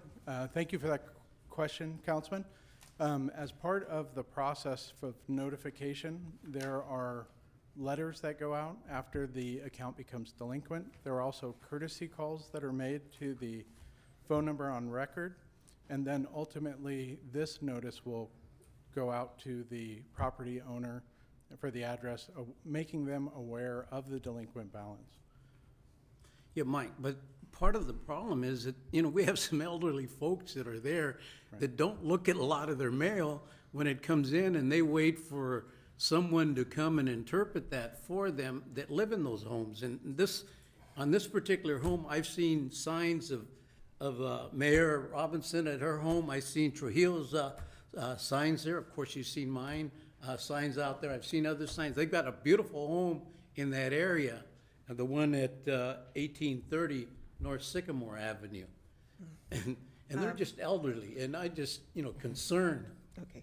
I think for the benefit of council member and for the people in the audience, one of the things you do need to share, and you wouldn't be aware, is that it was brought to us a couple of years back to allow for people to choose to have their trash bills put on a automatic lien. Now, and the burden became, if you didn't want to be on the list, you had to opt out. I happen to be one who is opt out. I pay my bill because I don't like friendly liens. Getting the information out and educating our community, I don't know if all of them knows, but I think for your benefit, because you weren't here when we adopted it, and maybe the question we need to decide how much more. And that program is still in effect, Madam Mayor, as you mentioned, and I would be more than happy to reach out to the customer and explain this program before we get to the final steps in the process. Mike, I appreciate that, and I did tell them that they could, they were not aware that they could have opt out. They have to, the part that I'm not one, I felt you should opt in if you want to. Yeah. But it took the position that the person, if they don't want to be a part of that process, have to opt out, and I did, so. Yeah. In this particular case, they actually ended up paying, so hopefully that they don't get that lien on that particular home, because they did pay for it now, but thank you. Okay. And did you, Raphael, you had your. You answered my questions. Thank you, Mayor. Yeah. And, I guess in the course of things, we could always revisit that, but anyway. So that's it. Any other actions? If not, entertain a motion. So Second. Moved by Councilmember Baca, seconded by Councilmember Trujillo. Any objections? Hearing none, that motion carries. Thank you. Thank you. Okay. And just on a note, again, maybe a reminder to everybody, they must opt out until we change the process. Moving on to our next tab, and that will be tab 3. And it's a specific plan amendment on mixed use. And Mr. Thank you. Daniel? Yes, good evening, Madam Mayor, members of the council, Associate Planner Daniel Rosas.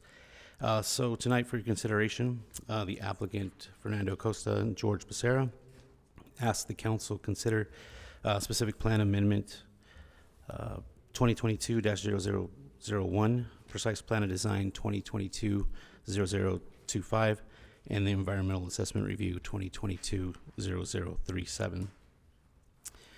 So this next slide just kind of goes over the location of the project. The subject is just site is one parcel, about 1.7 roughly in size, acreage.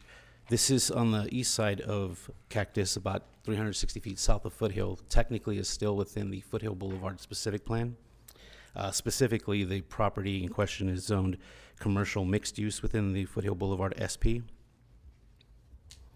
This next slide just kind of goes over why we're here tonight. The specific plan amendment request requires the council's approval. And so you have the before and or existing proposed rather. So today, as mentioned, the CMU or Commercial Mixed Use Land Use District allows the proposed project in its density, but requires that the project incorporate 50% of commercial land uses. The proposed change would be to get to a residential land use designation, which would also allow the same project in the same amount of density, but does not have the requirement for the commercial component. So the proposal is to change to a residential land use designation similar to the east across Cactus Avenue. This next slide kind of goes over the site design. So it is narrow and long, but the site consists of 8 two-story buildings that go along the perimeter, consist of a centralized drive aisle 26 feet in width. This will give access to all the parking spaces for those units. There's going to be open space. The parking, the trash pickup facilities are all distributed throughout the site. The landscape to the tone of 26% for the entire site, and it will also include the gated security with the perimeter fencing and walls as well. This next slide kind of gives you a breakdown of the unit types and how many there are. So there's 2 apartments, A and B, as well as an ADU floor plan as well. So those also have the respective square footages, the breakdowns of the bedrooms, and bathroom counts. One thing you'll notice is the 2-car garage, those are private. The ADU is a 1-car, although it's not required by state to have any parking. They do have a 1.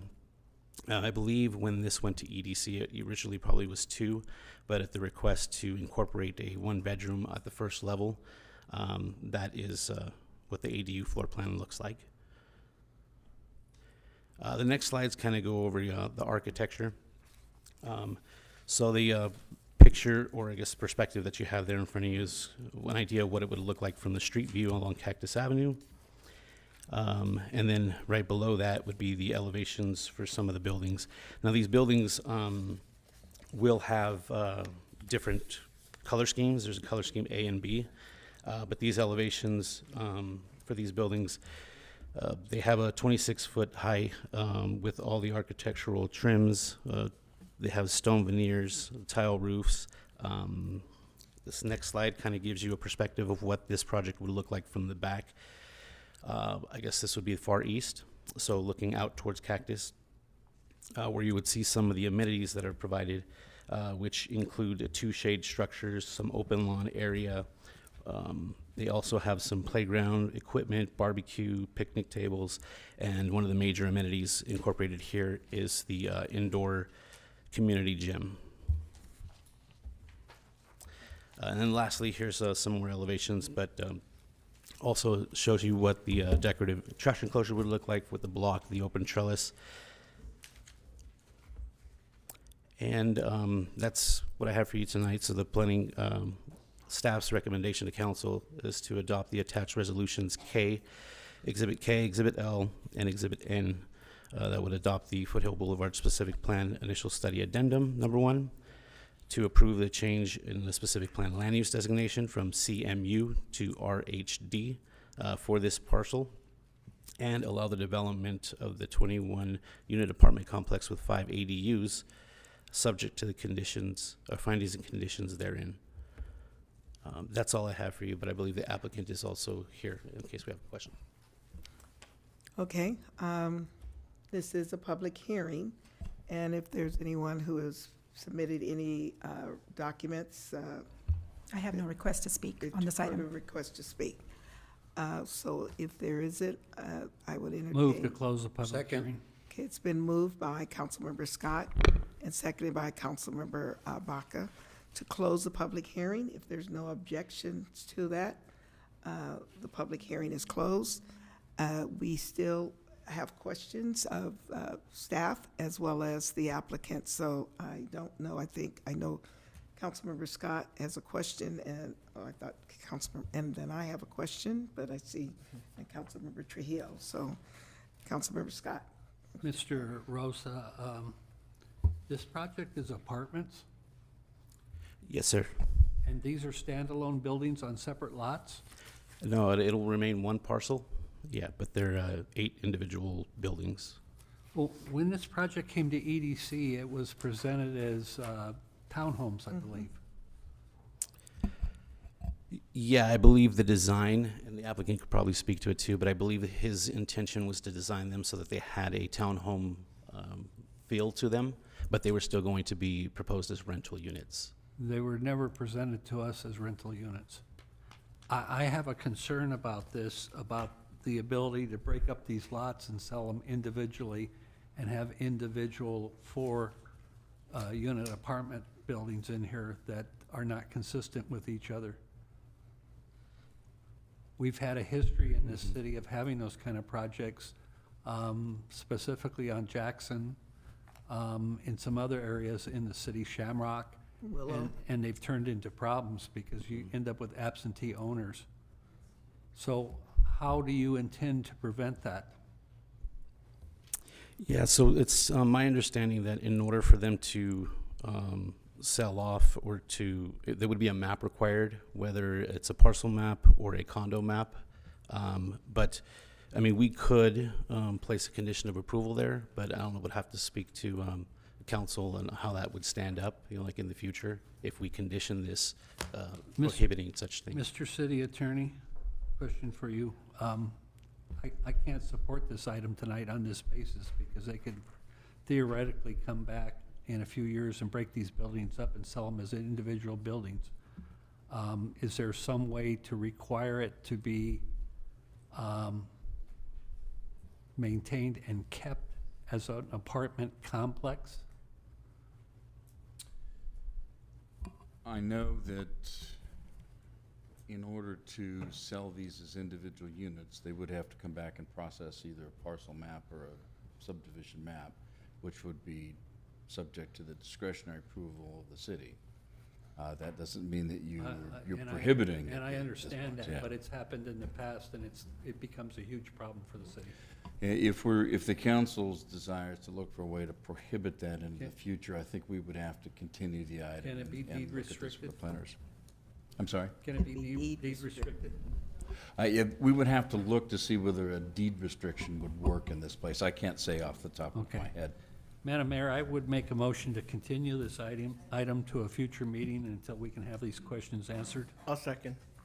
Okay. I have a motion by Councilmember Scott and seconded by Councilmember Trujillo. I know that Councilmember Trujillo, you had your light on if you had a question before we take the action. Yes, I had questions about parking, because,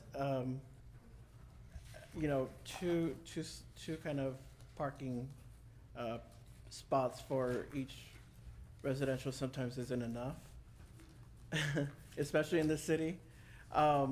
Were you anticipating that they were going to use Cactus Avenue to park? Well, according to the design, they have two spaces there per unit, one for the ADU.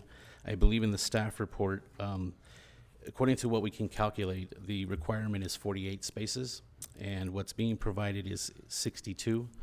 Part of that is that, you know, for every 4 units, they're required to have a guest space.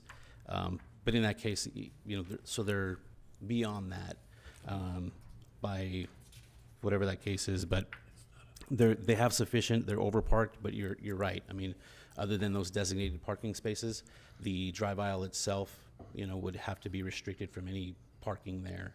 But, I guess my concern is just with traffic, having parked cars in a busy thoroughfare. I mean, parts of Cactus are 50 miles per hour, and here we are planning for residents to park on Cactus Avenue because there's not enough parking spaces within the facility. So I just wanted to put my comments in there as you kind of think about what you're going to bring back to EDC and then the city council. Thank you. Okay. And before we take the vote, I guess I just wanted to express some of the same. I found the notation of the fact that this project did come to us, EDC, on the report, and it was August 12th, 2021. And it also makes reference to the attached Exhibit G, which I was looking for, the notes, because I think at the time when we looked at the project, we had some concerns. If you look at the map, and I expressed them because I recall they were supposed to be in townhomes or something, and ADUs added, which seemed like a rather a deep lot. A lot of parking would have to be on site. And then with the amount of people, the density within this space, I had concerns, if you look at the map, of the surrounding existing residential homes that were on the that'd be the south side of the project. They're single-family homes. They're not two-story.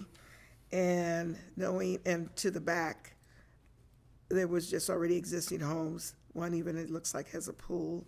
And my concern was how the residents would feel like having this high-density project that could fit. And then also the adequate parking. Most of us know Cactus. If I'm not mistaken, Cactus has not really got full sidewalks to the south of Foothill Boulevard. And so those were some of the concerns. And I believe there's some site things, if I'm not mistaken. We've had another matter of somebody coming out of a driveway since this project came before us. So I think we said, and you noted, that we had general support, but we suggested that the applicant work with staff to file the necessary applications, which would have been including noticing the surrounding property owners. And I'm not going to go through all of this report to see if that occurred, but I'm just surprised. I don't remember even if we seeing this much of a detail in terms of the architectural rendering for what the product was going to look like. But it did give us the sense it was townhome. Now you're saying it's going to be a townhome look type of an apartment facility. So I just want my comments to be added to the record. Anybody else? If not, I will entertain. The motion is there, and all those in favor? No objections to the motion? Then this will be sent back for you guys to further work on it. Okay? All right. Thank you. Thank you. Now I believe that concludes, if I'm not mistaken, we had public hearings. And I think the next item, tab 4, is under new business. And so new business, who's going to do the initial presentation on this item? Mayor, I'll handle the presentation on this item. Planning staff will be available, of course, if any of the members have any questions about it. This item came before the City Council on April 25th for a public hearing on that project that's commonly called the Howard Industrial Partners Project. It involved an amendment to the Pepper Avenue specific plan, a conditional development permit, precise plan of design, and an environmental site assessment, along with a community benefit agreement. After having the public hearing and extensive public comments, the City Council voted by a majority of 3 to approve the project and gave direction to staff to bring back the necessary resolutions for approval of the project. You'll remember that the resolutions for approval were not included in the packet at that time. This is why we're coming back with the conforming resolutions to that decision. Tonight, this is not a public hearing. We're not taking new evidence. We're not taking testimony, although as any tab item, the members of the public can provide comments. The recommendation from staff tonight is to approve Resolution 8098, that's the amendment to the specific plan. Resolution 8099, that's the community development permit. Resolution 8100, that's the precise plan of development. Resolution 8101, which is the environmental site review, and Resolution 8102, which is the community benefit agreement. And with reference to the public discussion, I know this was an emotionally charged issue last time. We had some disturbing conduct at the end of the meeting on this item last time that resulted in us having to go into recess and then having the police issue warnings to the audience. We, of course, want the public to have their say. We want to do it in an orderly manner. We want to try to preserve the civility and the decorum of this body. So we would ask that everybody accord themselves in a civil manner, make your comments, and not engage in the activities that were disruptive of the council again this time. Should that occur, I've been corresponding with the police chief, will have to take action to, again, move to recess and clear the room at that time. So with that, I can answer any questions. Okay. Otherwise, you can move to your comments, your questions, and public Okay. comment. Thank you, council. And let me just say for the record, I wasn't here at the last council meeting. And I appreciate your comments, but I think the residents who are here, who happen to be my neighbors and other neighbors, they do plan on conducting themselves in a manner that doesn't require that law enforcement would have to come forward. And then I guess I would like to say that the last time I wasn't here and I wasn't conducting the meeting, but I am the presiding officer. And I think if there's a need to call upon law enforcement to take some action, it doesn't come from council. It'll come from me. Okay? So I really appreciate, Chief, I hope you understand that.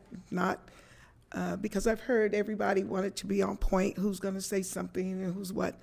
But I want to remind everybody, read the ordinance, read my role. I am the presiding officer. I conduct this meeting. And I would appreciate all of the people who have made comments that they know me. And my signs are in their neighbor. They are my neighbors. We're here. I'm here because I work for the people in this community. And I want to be clear about that. And I think everybody already knows where I'm at on this. So I don't have to say anything more about it. We'll hear what people have to say. And then I'll have some comments on the actions that are before us.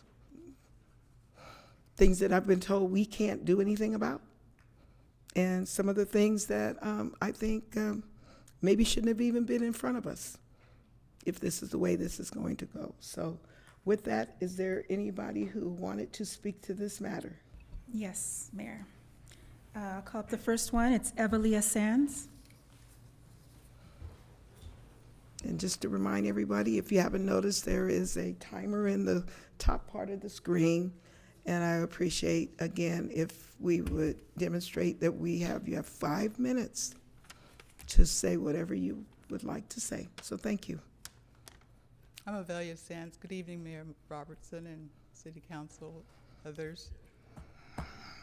I wanted to share a writing that I did regarding the specific plan for Pepper Avenue and the 210 freeway. I'm asking, please don't do this Pepper and 210 freeway warehouse project voted on April 25th, 2023.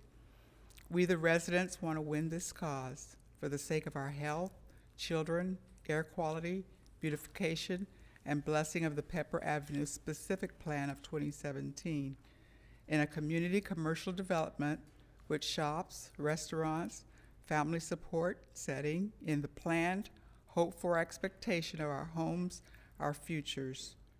Please don't disregard our voices who speak for our community's healthiness rather than merely the dollars of this developer's push against us, nor against the Planning Commission's vote favoring us on March 8, 2023. Our Neighborhood Watch group is against the specific plan amendment. Brenda Parker led our group in support of the 2017 Pepper Avenue specific plan. We sought health, strength, encouragement to our youth, elderly, and those in between. The truth is, those are worth putting effort toward in. Rialto City Council voted for the specific plan amendment number 2020-0002 against what I wanted and the Neighborhood Watch Group. We sought for the 2017 Pepper Avenue specific plan to remain in place. The 3 for the amendment gave way of the 5 voting. Thank you for reconsideration. I close with a quote from Neighborhood Watch on September 20, 2022 that I received. Myths. Air quality is unattainable. We live in such. You can't see the mountains. The mountains are clearly visible despite the visibilities of them, even when the particle matter, the PM level, is harmful. These warehouses are not unavoidable or significant as the developer is implying. They do not need to be accepted as part of our community. Thank you. Thank you. Frank Gonzalez. I'd like to pass these out. I don't know if I should give it to the city clerk. You give it to the clerk. Thank you, Madam Mayor and council members. My name is Frank Gonzalez. I'm with, I've been a resident of Rialto over 50 years. I'm currently on the Planning Commission. I've been there about 10 years. And I've had a lot of questions, but my concern is, let me get my glasses on. I'm here, and I appreciate your, I know that I serve at your pleasure, but I'm here tonight because I believe the decision to approve the warehouse development on Pepper Street near the 210 freeway, and I'm not going to give you all the technical description on it because you have it already, is wrong, and I think it's wrong because the community has voiced their opposition to that. They voiced it to the Planning Commission, and as a result, the Planning Commission decided to deny that proposal. And we sent it to the council, and the council said, okay, well, then the developer, I guess, talked to you guys, to council, and you approved it. And today, following the attorney's office, the attorney's comments, this is a time when it's like a consent that you just, it's a formality to just say, okay. But I'm asking you to reconsider this decision to approve this project because it seems like the community has been made voiceless, and you represent the community. Excuse me, as the stewards of the city's future, economically and socially, I believe as elected officials, you should reconsider this project. I've been told that to make this kind of a decision, I should run for office. I don't want to run for office, not against any one of you. I'm too old for that, first of all. The other thing is, I've been told that if I want to make this decision, again, run for office, but I'm interested more in voicing my opinion, and this is what it is. I believe that if, like I said, stewards of the community, future for economic and social development, that these kinds of decisions impact people, and when you overlook those conditions from the community, the opposition, I think that hurts the community. We have enough warehouses all over the city. We have zones where we have strictly warehouses. But the underlying thing is that we have a lot of pollution that affect older people and people with respiratory illnesses. And that's the reason why I'm concerned about this. So I would urge you to reconsider again this proposal. And it may be too late, I hope not. But I think if you reconsider it, at least give it another shot, take a look at it, and listen to the community. They're the ones that live there. I live on this part of town, but I drive there quite a bit. So again, in closing, I would say, please reconsider this decision that you're going to make because you're affecting the lives of many, many generations. Plus, the traffic that comes in there, the pollution of the traffic that comes into the area is going to have repercussions for the future, for other generations. Thank you very much for your time. Thank you. Brenda Parker.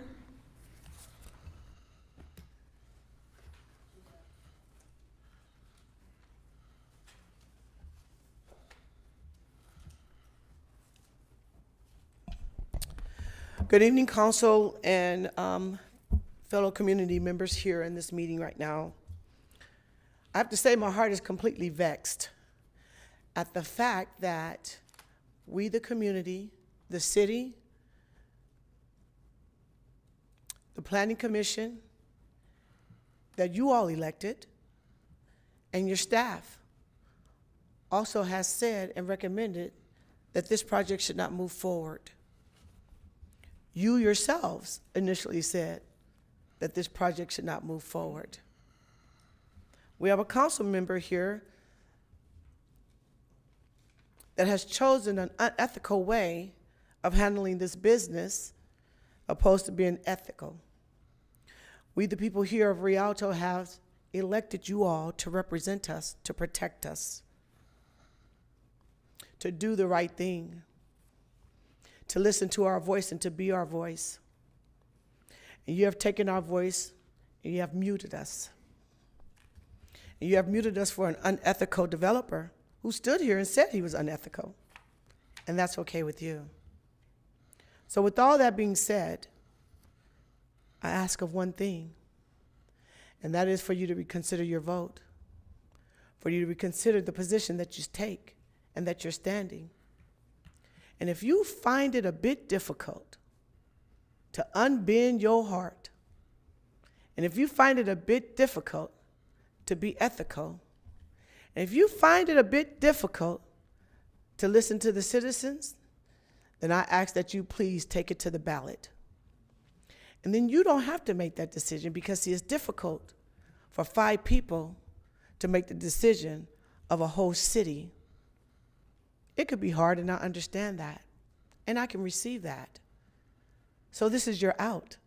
So I'm asking you to either reconsider or let it go to the ballot.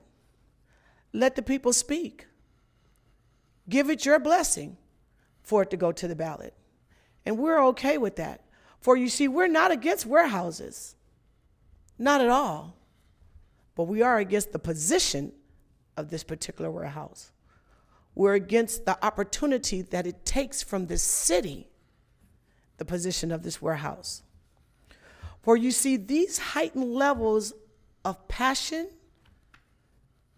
and care that the people have here in this city, I have not seen this since we had the division of the police department and the sheriff department, when you wanted to bring the sheriff in and take our police department, and we fought together for our police department to stay intact. And it went to ballot, and the people spoke.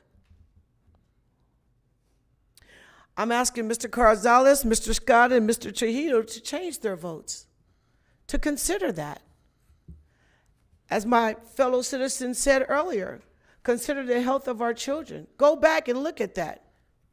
Go back and have this developer give you the true numbers of the poor air quality and the actual damage that is going to do to our citizens, to our children, to our city. This is your opportunity to do the right thing.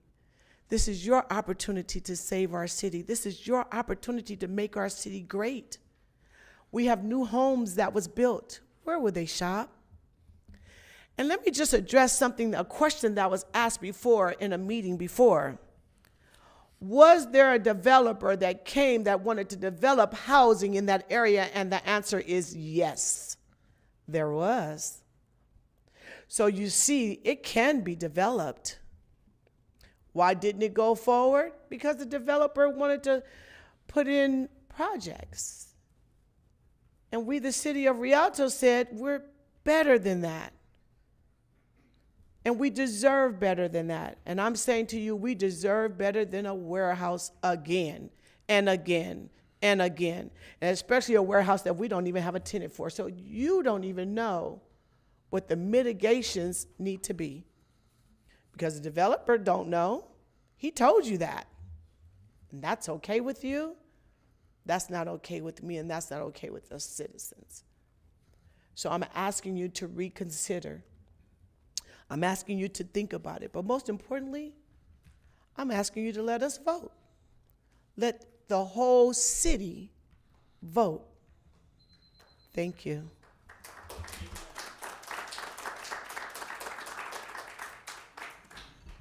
Ira Lino.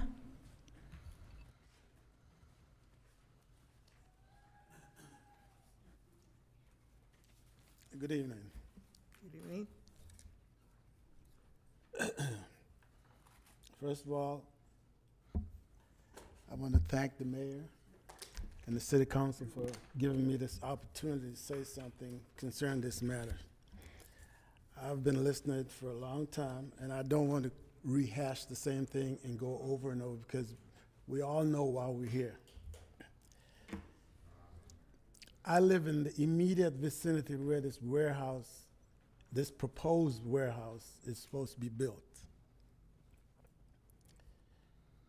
I'm here to support the effort to consider derailing this project. I was on the 210 freeway about 2 days ago, heading west.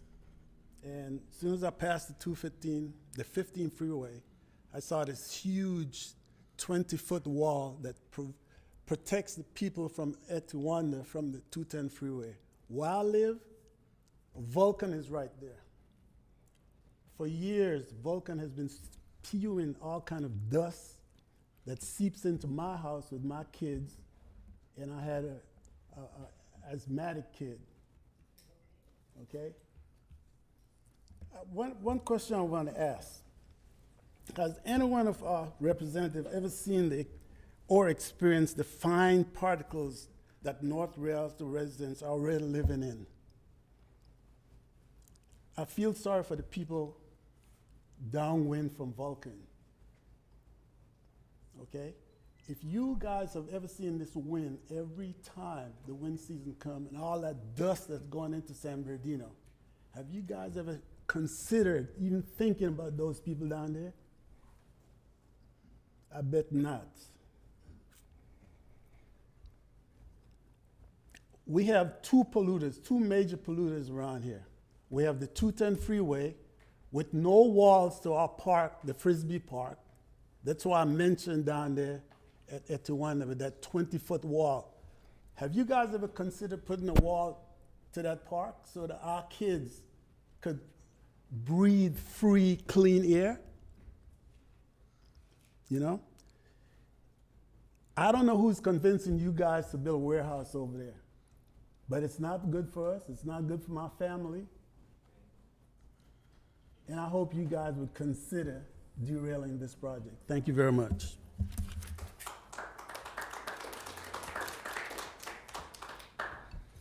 Lynn Summers.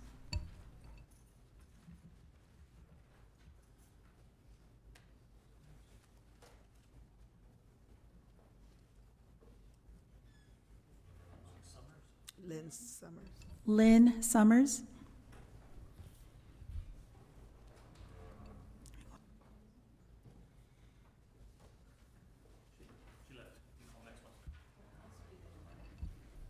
Jerry Michelle Sanchez.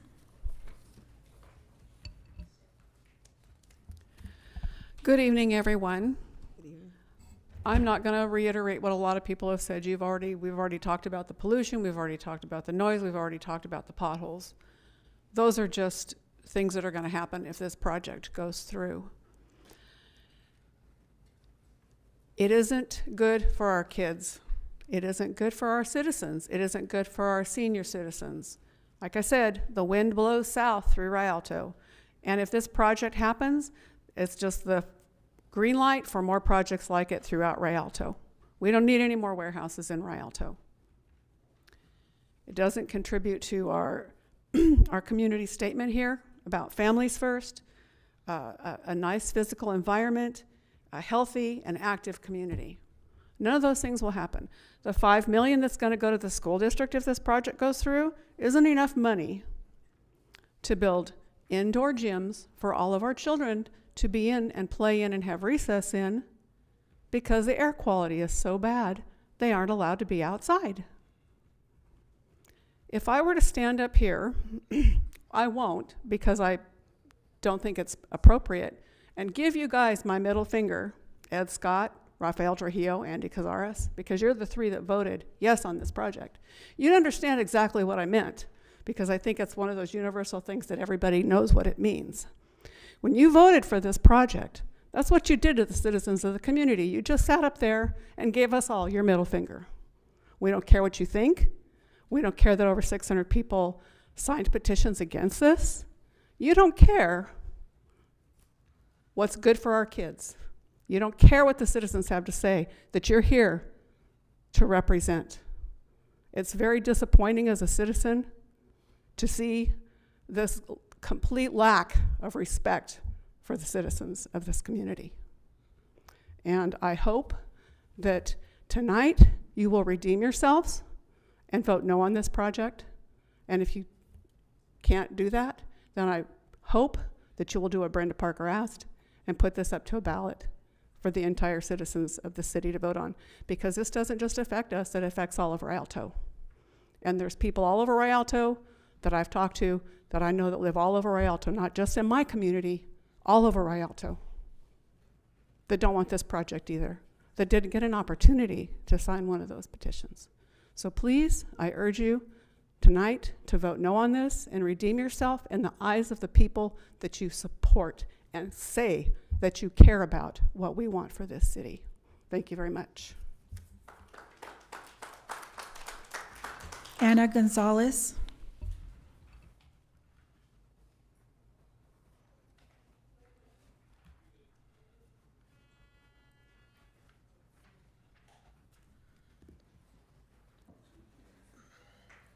All right, good evening again, Madam Mayor, Council, community. So at the last meeting, many things were said and mentioned. One was that folks who spoke during that public comment were misleading and saying non-factual information, that we were being childish.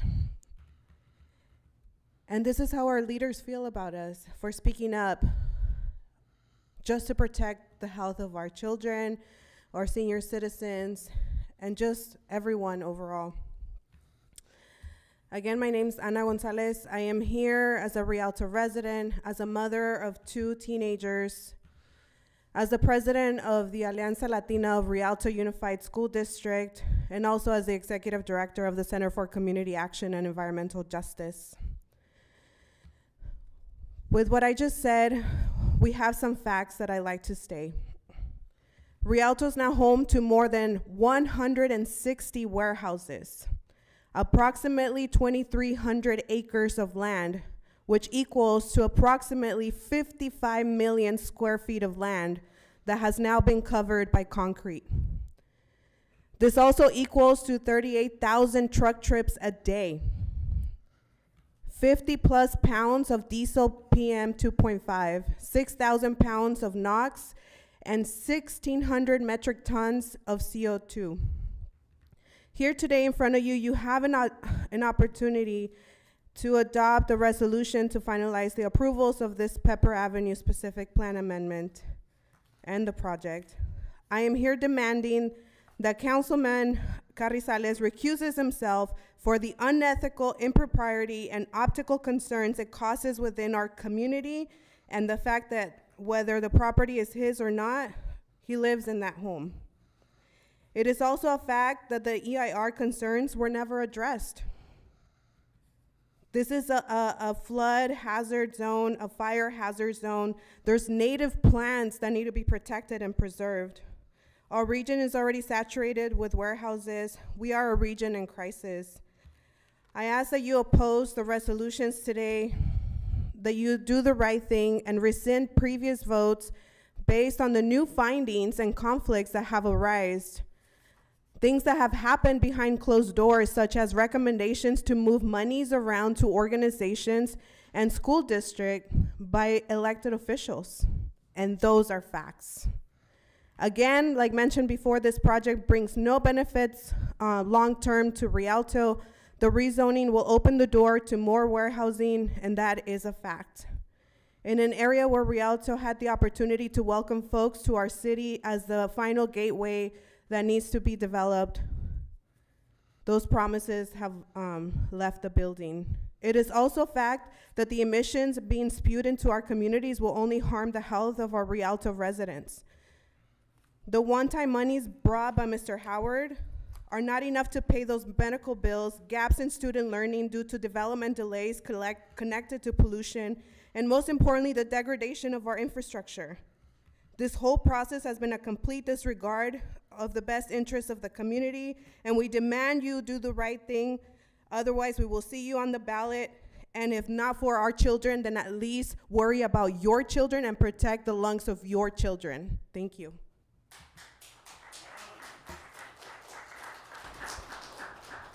Bob Gagnil. Bob Gagnil.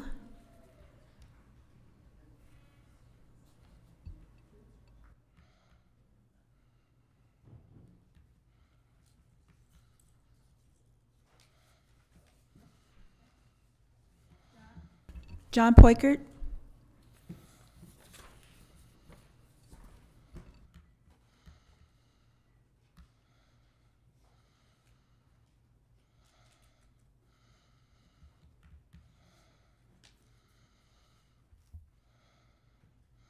Good evening, Mayor and Council. I want to make some comments on the process that this has gone through. Under the direction of the City Council in 2017, a plan was developed, vetted with the community, and approved by the Council, and that's the Pepper Avenue specific plan. The Council will vote on an alternative plan this evening. And as a resident of Rialto for over 40 years, it is my recommendation that the Pepper Avenue specific plan stay as it is and not be changed for the following reasons. The devaluation of homes and that in real estate in that area, the effect on the community, which has already been stated and restated.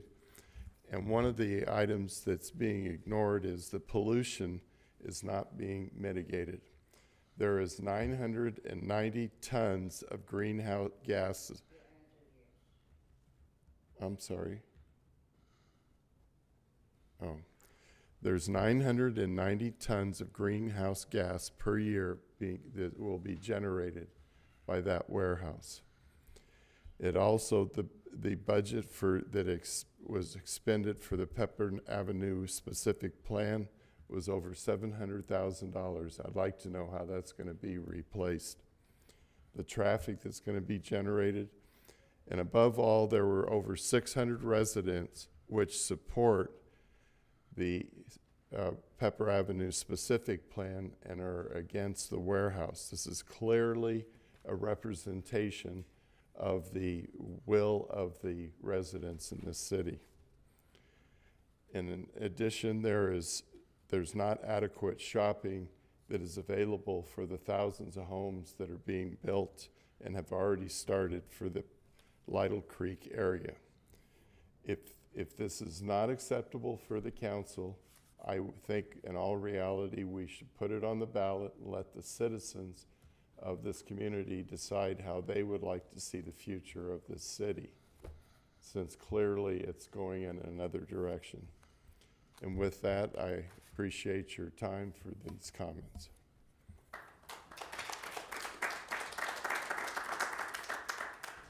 Frank Montez.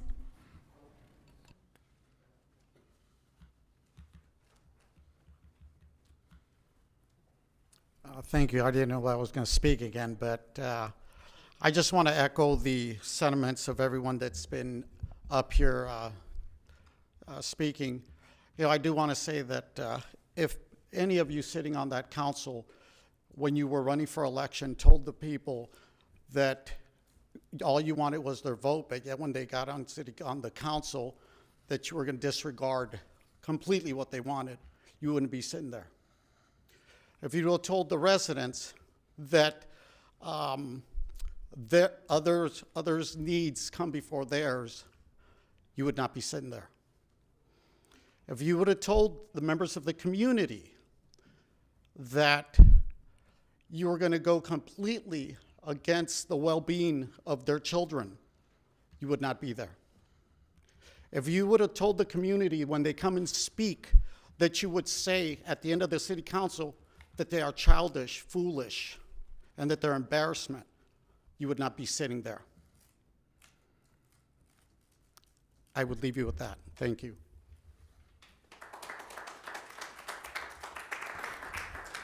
Dave Aston.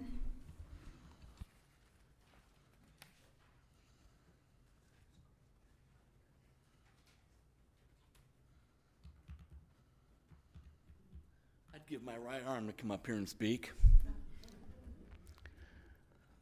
I was one of those that was against the project, talked about it. There was a lot of people. I saw the renderings of the housing that was going to be put in there and the small businesses. You complain about this place? It's terrible. There's no small businesses. They all have to move. Yeah, let's just put in some more warehouses. That'll be really good for small business.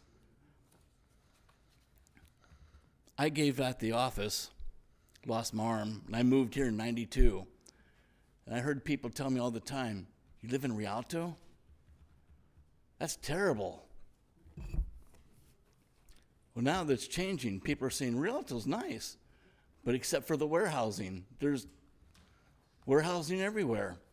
I love Rialto, and I live up there by Pepper, and I don't want to smell that crap. Maybe you don't realize it. Why don't you go down to the docks where people go fishing and smell that diesel fuel when they're idling all day? Maybe you get an idea of what that's going to smell like. It's terrible. And for you guys to vote on go ahead and put in the warehousing, my question is how well were your pockets filled? Because that's the way I think. That's the way probably a lot of people think. That you went ahead and voted, you told the people that voted for you to be in office, we don't care about you. We're going to do our own thing. We have enough of that up in Congress. We don't need it here. My wife loves the mayor. She just thinks you're the best. She don't have a whole lot to say about you, Mr. Ed. You guys need to wake up and start smelling what the people are saying. Because we're crying out and you're telling us you don't mean nothing. You are servants. You're here to serve us. We don't serve you. And you're telling us we don't mean anything. Thank you.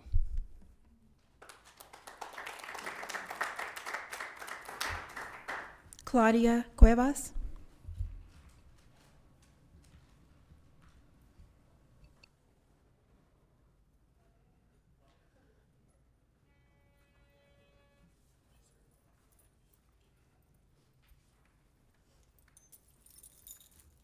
Hola, muy buenas noches. Yo necesitaré un intérprete en español, por favor, para inglés.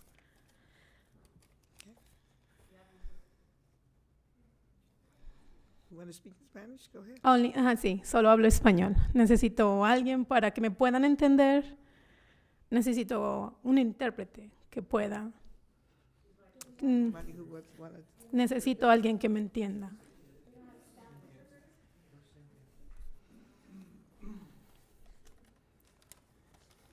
We will get an interpreter for you, please.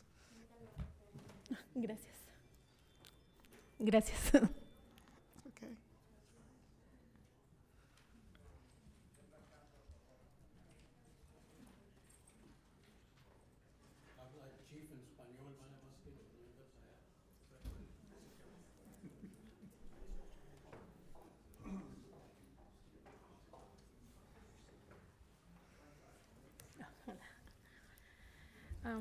Hola, muy buenas noches. Mi nombre es Claudia Cuevas. Good evening, my name is Claudia Cuevas. Esta noche vengo porque estoy muy, la palabra correcta, muy consternada, muy preocupada por la comunidad. This evening I'm coming because I'm very worried about the community. Vengo específicamente por la calle Pepper Avenue. I'm coming specifically about Pepper Avenue. Yo tengo aquí que me moví de Los Ángeles 13 años I moved here from Los Angeles 13 years ago, buscando una mejor calidad de vida para mis hijos. looking for a better quality of life for my kids. Yo cuando recién llegué aquí a Rialto, When I first got here to Rialto, se me hace la ciudad más hermosa, it was the most beautiful city ever, con aire limpio, with clean air, parques hermosos, beautiful parks, cosas diferentes que no se ven en Los Ángeles. different things that we didn't have in Los Angeles. No había contaminación, There wasn't contamination. no había robos, There wasn't robberies. y ver que se está transformando Rialto en algo que se está asimilando a Los Ángeles da mucha tristeza. Rialto's transforming into something like Los Angeles, and it's very sad. Es triste ver tanta compañía, tanto camión en nuestras calles que nuestros hijos están peligrando. It's very sad to see all of these warehouses and all of these buses, and it's taking away from our kids. Yo soy una de las mamás que peleamos por el stop que está en la Pepper de la escuela Frisbee, de middle school. I'm one of the moms that fought to get the stop sign over by Frisbee Middle school. Ujú. Porque era estresante ver cómo nuestros niños caminaban. El distrito quiere ver calles seguras. Quiere que nuestros niños vuelvan a implementar hace 6 años que caminaban por las calles, que eran calles seguras para nuestros niños. It was super stressful as a parent to watch these kids walk to school and have safe routes to school. Este año el distrito estaban hablando de volverlo a implementar. Quieren que nuestros niños vuelvan a salir a la calle, que vuelvan a usar sus bicicletas.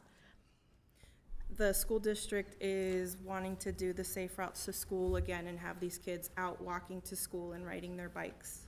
Pero si traemos más compañías a nuestra comunidad, ¿cómo uno de mamá se va a sentir seguro de sacar a sus niños a la calle? How am I as a parent supposed to be comfortable and safe with all of these warehouses popping up that my kids are going to get to school safely?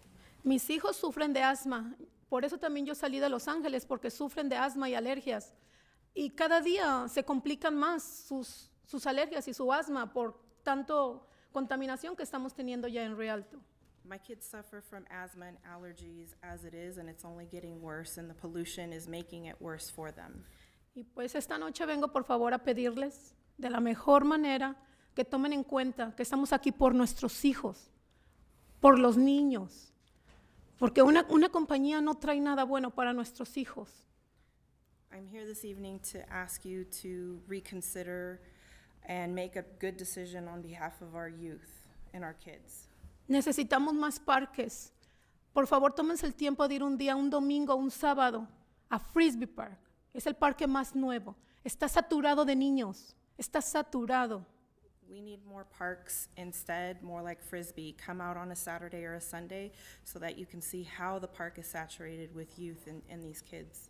Y necesitamos más aire fresco para todos. Muchas gracias. We need more fresh air. Thank you very much.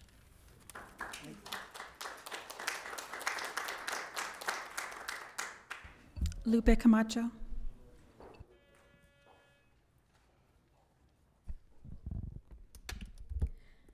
Madam Mayor, members of the council, community members, I spoke on this issue, on this particular item back in April. And I had already researched it, looked into it, and of course I had received a lot of phone calls from a lot of residents very concerned about this project. That's why I came out and spoke on it. I too, Madam Mayor, was not here when the whatever happened in the previous meeting happened, but ultimately we need to be civil about this. And today I don't want to reiterate everything that has been spoken by my fellow residents, because I think you understand the concerns that they have and how they are coming out in large volumes to voice their concerns. I have received numerous amounts of emails as well as phone calls, because as all of you remember, I ran for mayor back in 2020. And so people naturally think that I have the ability to come up here and at least speak to you and pose their concerns in English, because a lot of them do speak Spanish only. So one thing that I always do, and you all know me, of course, I follow the money. The money is always important, always. Don't let anyone tell you otherwise. I know that. We know that. We live in this world. We know that there's going to be money given by the developer, and not just through this agreement. There will be other kinds of monies that are going to be transferring hands. And I understand. I fully understand. Trust me, I know it. I know what I felt like when I ran for office, and that I didn't have enough money to do everything I wanted to do, that I had to pound the streets and go talk to people with a face mask on when people didn't want to talk to anybody because everybody was so scared of getting COVID. And obviously they were scared for a good reason. Many of our residents passed away. But what I want to urge you is to think about that. I realize that only 2 of the council members that voted for this to move forward will be up for re-election in 2024. And I want to remind you that this is something that the community is very, very passionate about. It disrupted workshops that we're having for our general plan. So I want you to know, I want to convey that to you before you make that decision today, that you are truly taking your candidacy in your own hands. You really are.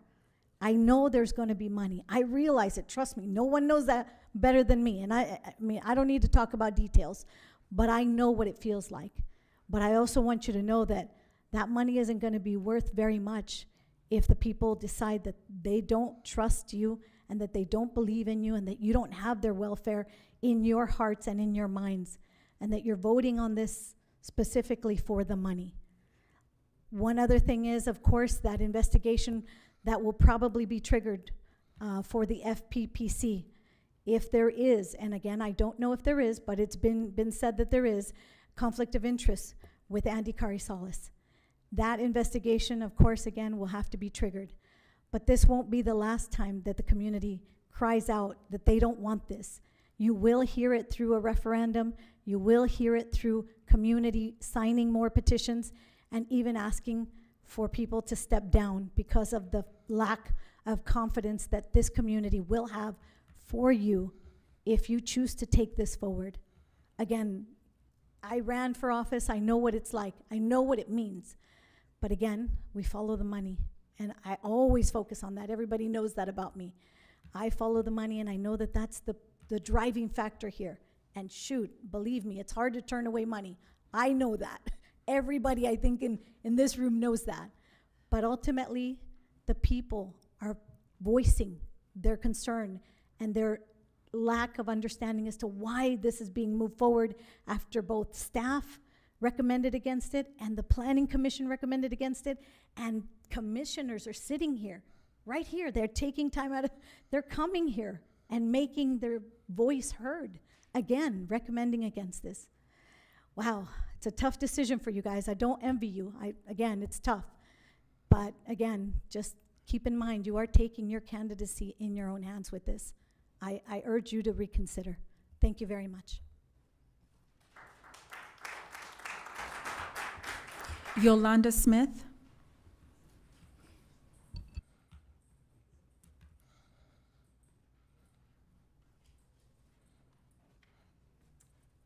Good evening. Thank you. Give honor to our mayor, love Ms. Robertson, and our city council.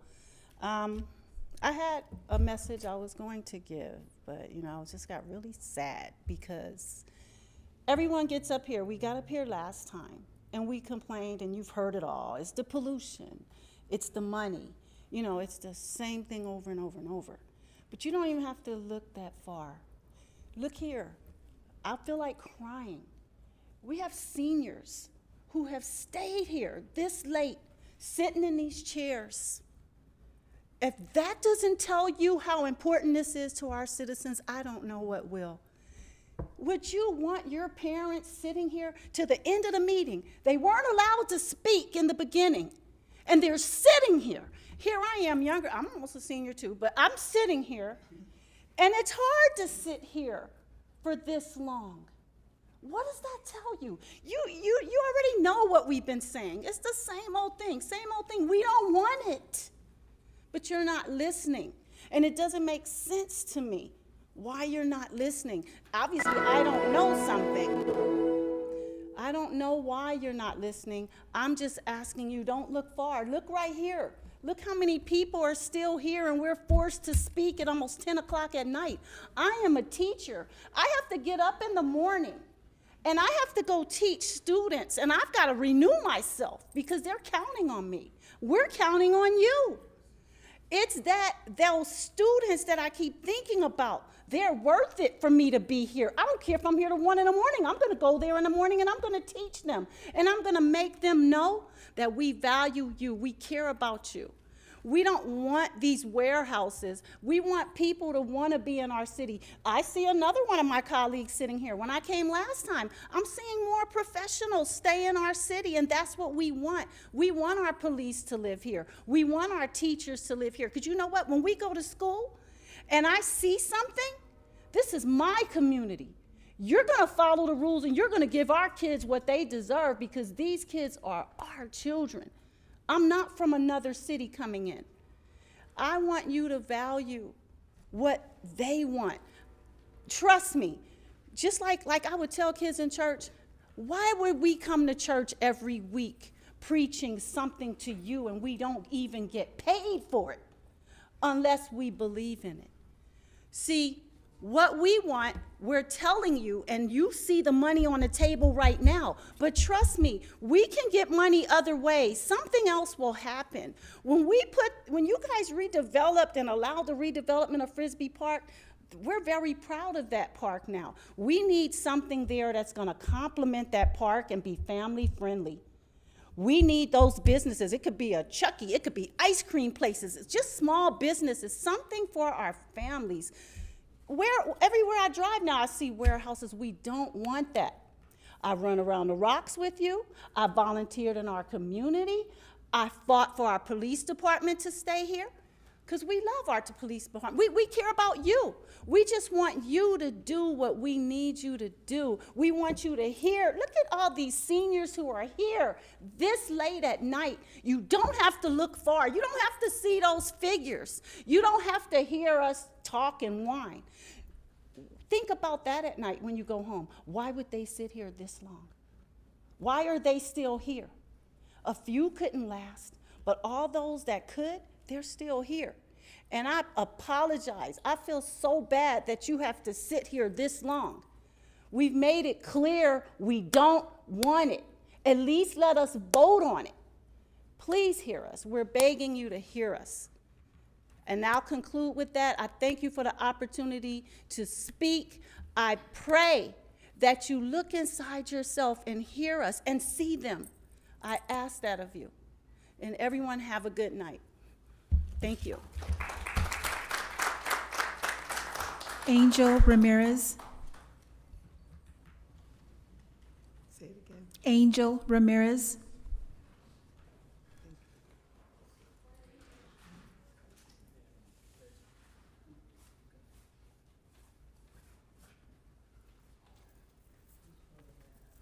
Hi everyone, I'm Angel Ramirez, as you all know. So I'm not from Rialto, but I have friends that I really appreciate that live in the city of Rialto. I live in Bloomington, so I mean, I already went through all this, all this suffering and struggling with all these warehouses. And what can I say? I feel like all these warehouses really impacted my community in very bad ways. Left people with bad health. All these warehouses all over my house. And you know what? I just think it's not fair for the kids. They're teenagers. Some are even smaller. And I just feel like they shouldn't, grow up in a community full of warehouses and bad air pollution. I mean, unless, they want to die, which I don't think so. So I think it's a horrible idea, the whole warehouse thing in Rialto. Especially, because Rialto is a city where, kids play soccer and they have all these activities. So I feel like it's a very bad idea, and I don't agree with all this. So I think you guys should really think about this, and don't do it for you, but do it for the community of Rialto, because I feel like they deserve to live in a clean air pollution, which will benefit them. That's all I got to say. Thank you very much, and have a good night.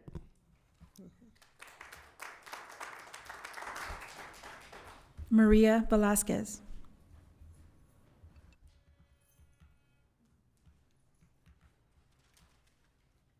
Muy buenas noches.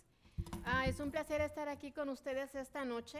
Yo sé que hay ciertas personas que hablan español. Y la señora Deborah, ¿sí? Mis respetos para todos, como dije. La persona que está a su lado habla español. ¿Habría posibilidad de que me pudiera traducir el señor Andy? Quito. Tenemos a alguien que le va a traducir. Ahí viene. Ah, ok. Muchas gracias. Muchas gracias.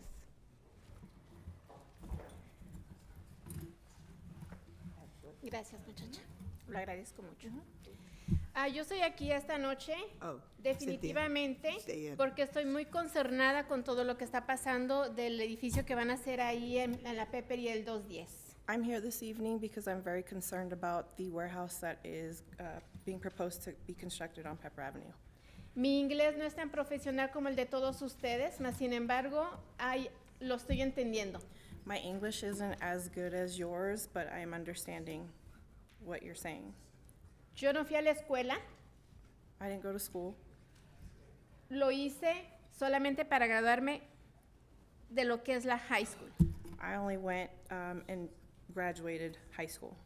Pero escuché que una chica que está aquí estaba hablando de que todos seguimos el dinero.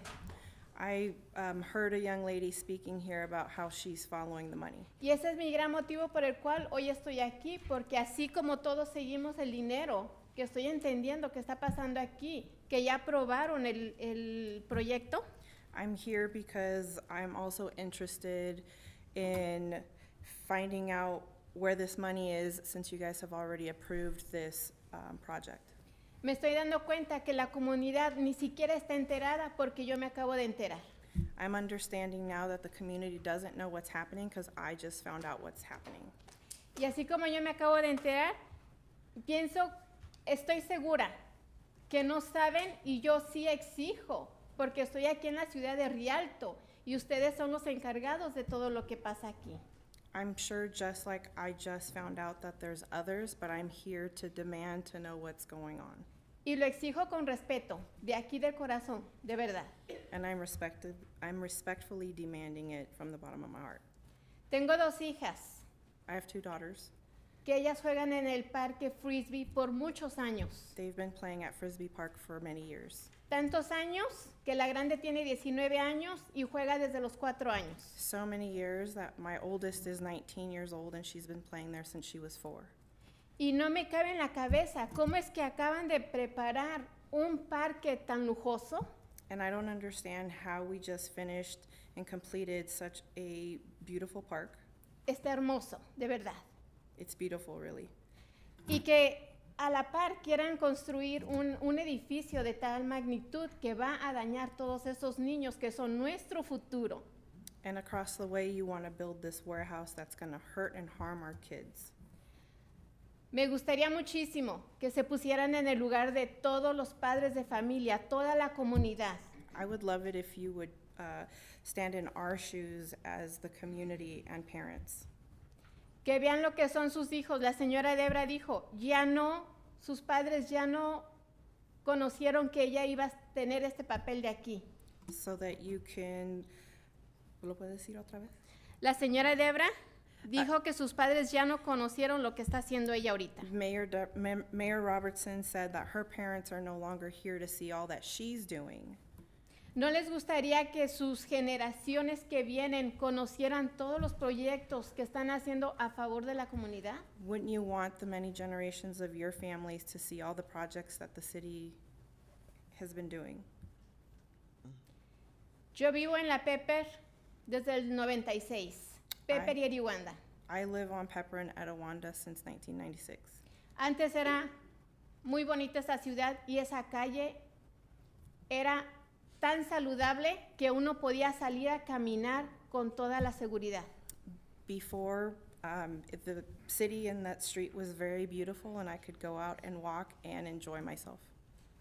De hecho, también tengo un muchacho de 30 años que yo caminaba todas las calles de Rialto disfrutando la naturaleza y toda la ciudad que mi niño conoce. I also have a 30-year-old son who I used to take around and walk throughout the city and just enjoy the nature. Ahora ya no puede uno salir a caminar porque hay mucho tráiler, mucho tráfico sobre la Pepper. Now I can't go out and take these walks because of all of the traffic with the trucks. De hecho, a mí me enfurece mucho porque yo vivo lo que es Pepper y Eriwanda. It makes me mad because I live on Pepper and Etowanda. Con la transición que hicieron del 210 y el Freeway 10, With the transition that was made from the 210 to the 10, Demasiado tráfico conecta ahí y es un peligro para nuestra gente. Hay 3 escuelas ahí juntitas. There's so much traffic there, and there's 3 schools that get affected by that area. Necesitamos un semáforo ahí. Esa es la seguridad de nuestros chiquitines. We need a stoplight there to have a safer space for our kids. Y ya lo había pensado yo. Yo como madre de familia, yo dije, voy a salir a caminar todas las calles a recolectar firmas. No sé el proceso, pero sé que nosotros como ciudadanos tenemos derechos también. I was thinking about, as a mother, to go around and secure signatures from the community. I don't know what the process is, but I'm willing to do it. Con todo respeto, les pido que consideren esta nueva proceso que van a hacer en el 210, que se pongan en el lugar de nosotros. Respectfully, I ask that you think about it from our point of view, what you're going to do, the Pepper Project off of the 210. Que consideren a toda nuestra gente para una votación, porque aquí estoy mirando que no hay gente. ¿Cómo es que estamos tomando un proceso si no tomamos? Be considerate of what the community wants and take this to a vote for the entire community to have a say. Muchísimas gracias. Thank you. Les agradezco, tomen en consideración. Please consider it. Gracias.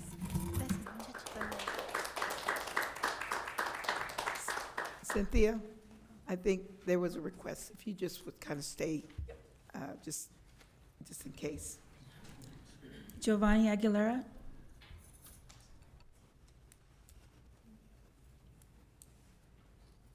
What was the name again?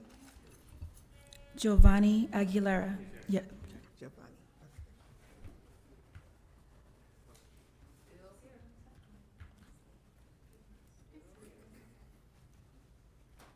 Hello, everybody. I'm speaking tonight in opposition of the proposed plan. I'm speaking not as a Rialto community member, but as a Bloomington resident. I want to stand here and just kind of give a testimony as to, I guess, what I've gone through in my community and the victim that I have, that Howard has made, like my community members and everybody. I just don't feel like it's just, right? I've lived through this, and how many community members have mentioned, right, that, you know, once one warehouse comes in, it's like they all come trickling down. And I'm sure many of you have heard of the school to prison pipeline. It sort of feels like we have a school to warehouse pipeline, right, where a lot of students feel like this is their only opportunity, you know, to work in these things. I'm a school counselor, and, you know, I work with a lot of students in college settings and K through 12 settings. And when I ask them, what do you want to do when you grow up? And it's like, all they have to say is either working in a warehouse or going and selling drugs. And I don't want them to have that narrow of a vision, right? I hope you all take into consideration the story that I have to tell of, you know, the community that I've lived through. And then, you know, a lot of these students, they don't feel like they have anything else, right? Because that's all they see on a daily. All they see is truck driving and warehousing. And we want to provide them with something better, right? Something where they don't feel like they're as disposable. And unfortunately, like, these things happen in lower socioeconomic, you know, areas that people grow up in. And it's sad because with so much machinery and robots coming out, it feels like they're almost so disposable. And I also want to point out that this project's sort of speculative just because there's no real intention in investing in the community in the future. Because from what I've seen, you know, Howard sort of just builds these projects, but then later on goes off to sell them. So all these things that are promised to communities, they're not really fulfilled, right? Because it's like, once they're sold, the next person's like, hey, like, well, we didn't promise you those things. And a lot of these corporations are sold to like foreign corporations and things like that. So today, I just want to ask to rescind the vote. I know it takes courage to do the right thing, but I really hope you all, you know, rescind the vote, and please take into consideration, you know, your neighboring communities that who have already gone through this, and don't make the same mistake. So thank you so much for your time.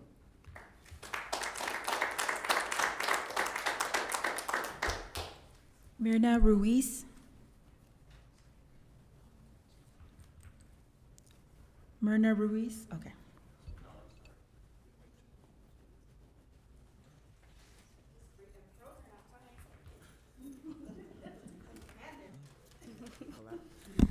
Yeah, I'm already frozen being outside.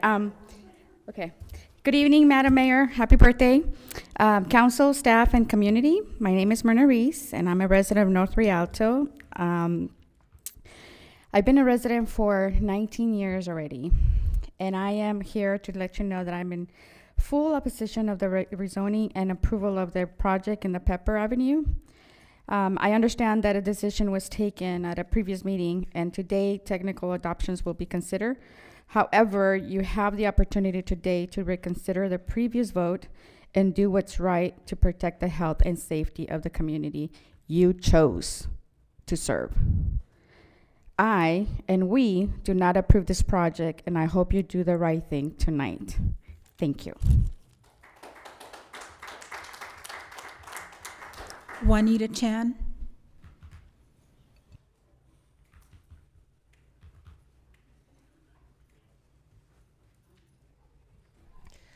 Good evening, Mayor Robertson, Mayor Pro Tem Carizales, and members of the council.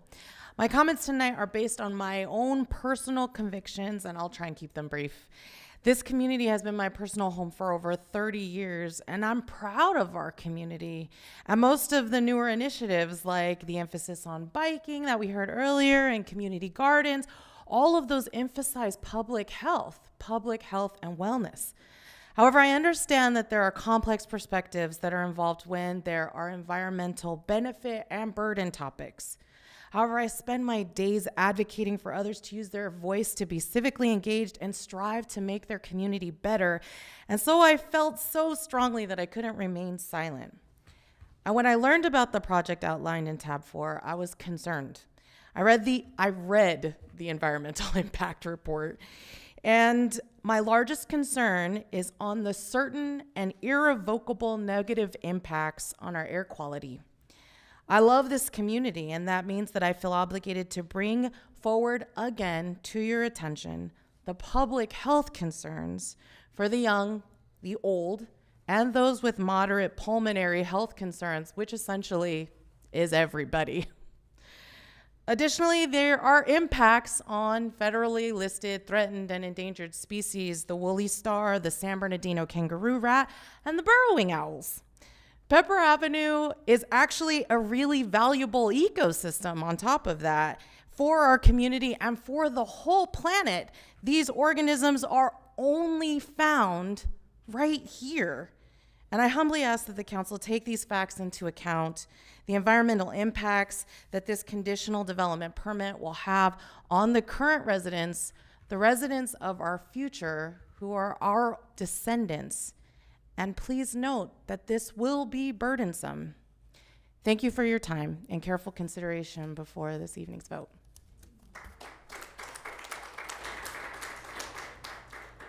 That was the last request I had. You can speak again? Okay. Okay. There's a few, and I think others. Was there another one? If It's Steve Figueroa. you can, and if you wanted to come and make a comment, you can fill the form out after you come up and make your comment. Okay? We've done that. I thank you again, Madam Mayor, and the council.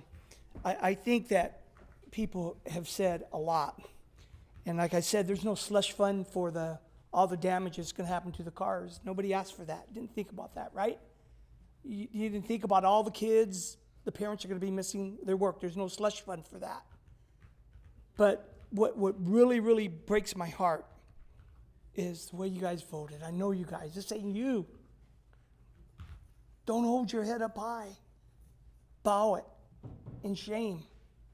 Because this is blood money. It really is. We're giving blood money out to people. It's going to hurt the kids. That's blood money.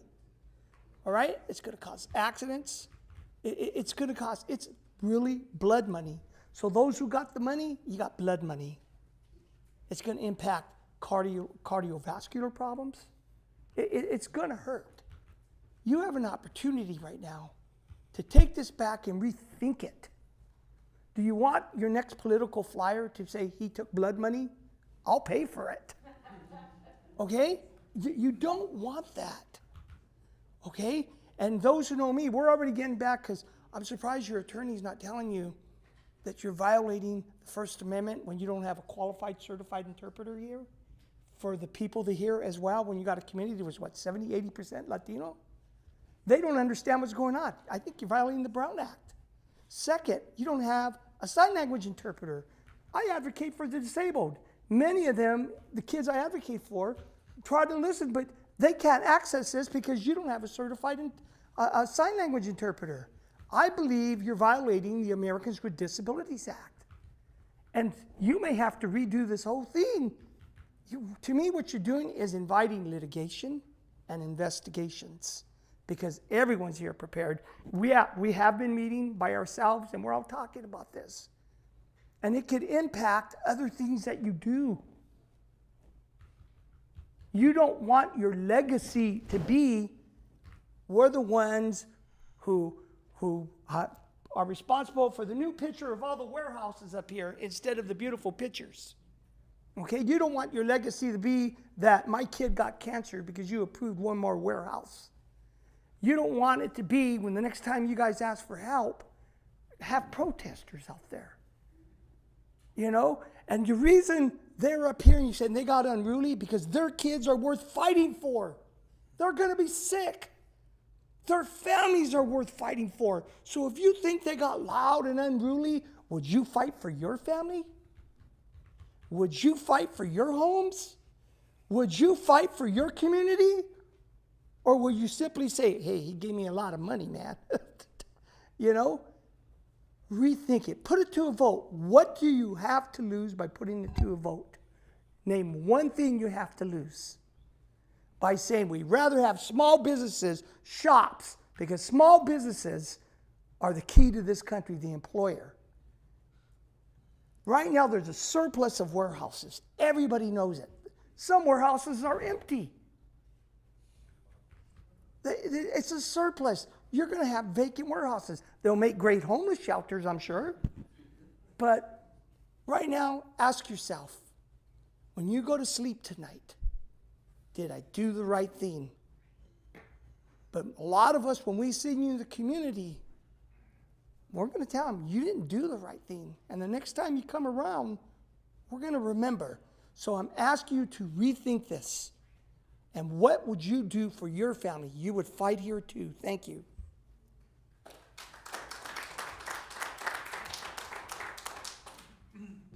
Sandra Heatley.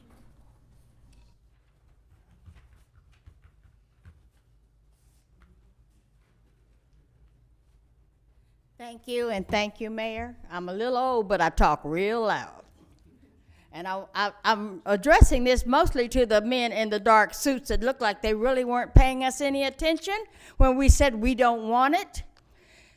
I love Rialto. When I moved here, there was nothing but orange trees and blossoms that you could smell for blocks.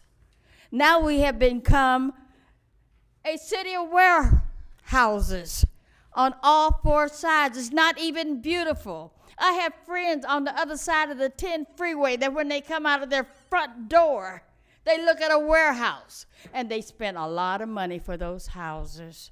And that's not right. I'm not going to speak on the environment.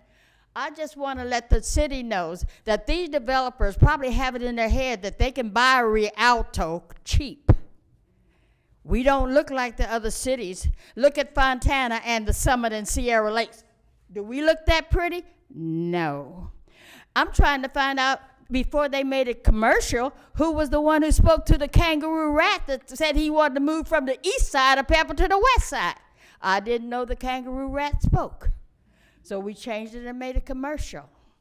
And I'm asking you, please, please use your common sense and know we want to make Rialto pretty, not a warehouse of cities. And I thank you. Bye.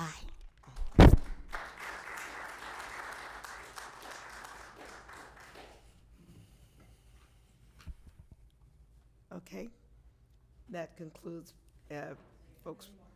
Okay, all right, well, I want to say everyone who has taken the time to stay here and listen and give your comments, I want to say that they didn't fall on my deaf ears.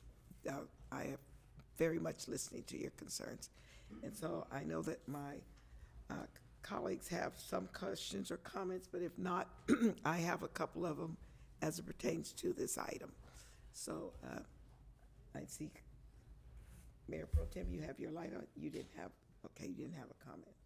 Well, then I have a question as it relates to the staff on this report or to council, because I find everything that has been said, the community said it to us before, and I voted my concerns and my convictions the last time, and I will continue to do it. But I'm concerned with the report and the staffing, and I want to ask for clarification, because it was brought back for us to act on, which was the original things that were to come back on the community benefit. And when I was here and we were going through this, the community benefits were certain things, and if I recall, it was very clear, noted to us, that certain things were not under our jurisdiction to vote on, or we would be negotiating or signing an agreement. And I guess I've been trying to pull them together to say those that pertain to us was a voluntary one-time monetary contribution to the City of Rialto Police Department for $2.5 million on commercial enforcement. A voluntary one-time monetary contribution to the City Police Department of $2.5 million for the construction of the police station. And then the other thing that I believe was under us was the sewer, coordinating with the developer for the sewer. I really recall the arrangements for the voluntary one-time monetary contribution of $5 million was to a charter school. A charter school that was not in Rialto, and nor had the developer or his representative spoke to Rialto Unified School District. But it was not for us to be able for it to come back, for us to address as a community benefit. And I also recall the one-time monetary contribution of $1 million to the National Latino Business Women Association of Inland Empire Institute, which is a regional nonprofit organization supporting locally based Inland Empire Latino women of color entrepreneurs and small businesses owners, providing technical training assistance. But again, that wasn't a contract or agreement that we were coordinating. That was separate and apart. So now I read what is in front of us and me on trying to understand if this action goes forward, it would be a resolution, which is a XXX. But when I went through this report, staff, it made reference to it being an exhibit 7. So then the verbiage says, if these things are not under our jurisdiction, then why are we in this resolution now saying, whereas the city council is the approval authority for the community benefits agreements, inclusive of all these things, including the fact that these things have now changed from the charter school, because the charter school couldn't, and I raised it. You can't bring and negotiate a charter school in Rialto Unified School District without first getting the approval of Rialto School District, and it didn't happen, couldn't happen. And they have a standing position that they don't accept charter schools, or they've got a position. However, now we've got it changed, and now the community benefit will go to a voluntary one-time monetary contribution of $5 million to the Rialto Unified School District for the specific purpose of funding programs and infrastructure for the Rialto Unified School District. Okay, I'm going to say this from me being a resident, a mother, a grandmother, sending kids through the school, and what we've all said up here. The Rialto Unified School District's benefit doesn't just benefit Rialto residents. Rialto School District, as we've noted, are in Colton, people in Colton, kids in San Bernardino, kids over in Fontana. You know, so why is it even in my documents that we need to act on it?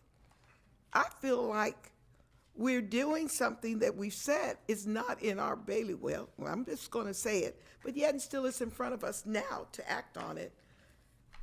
And these amendments have been made, but staff, you've told me you did not go with the developer to negotiate this. You weren't at the table. Why are we typing it in here? Why are we making these modifications and amendments? I've heard everybody. I think it's clear. I hope these people know in this audience, I didn't vote for the project then. Last time, I was on the end. And I say to everybody who said it, and I say to my colleagues, I hope they'll listen. That this, and I think, I want to know how, I'm not going to ask the developer to speak to it. I want to know, how do you even want to do something in the community when nobody wants your project? I really don't understand it. I really don't understand it. And I've known Mr. Howard since 2006. And I've said to him, and I'll say it here, I know he can do better if he wants to. And I've said it to my colleagues. I've also said to him when he called me that I don't care if that area stays open and pristine and yucca plants growing out there in that field until I like it like that. Because I go down there, I watch everybody walk down there in the morning with their dogs, and it's a beautiful, serene sit. And it's not just because I happen to live there. I lived there and I moved there in 1990 and bought my first house on Jackson Street between Pepper and Meridian. 1990, I wasn't on this council. I liked it then and I liked it now.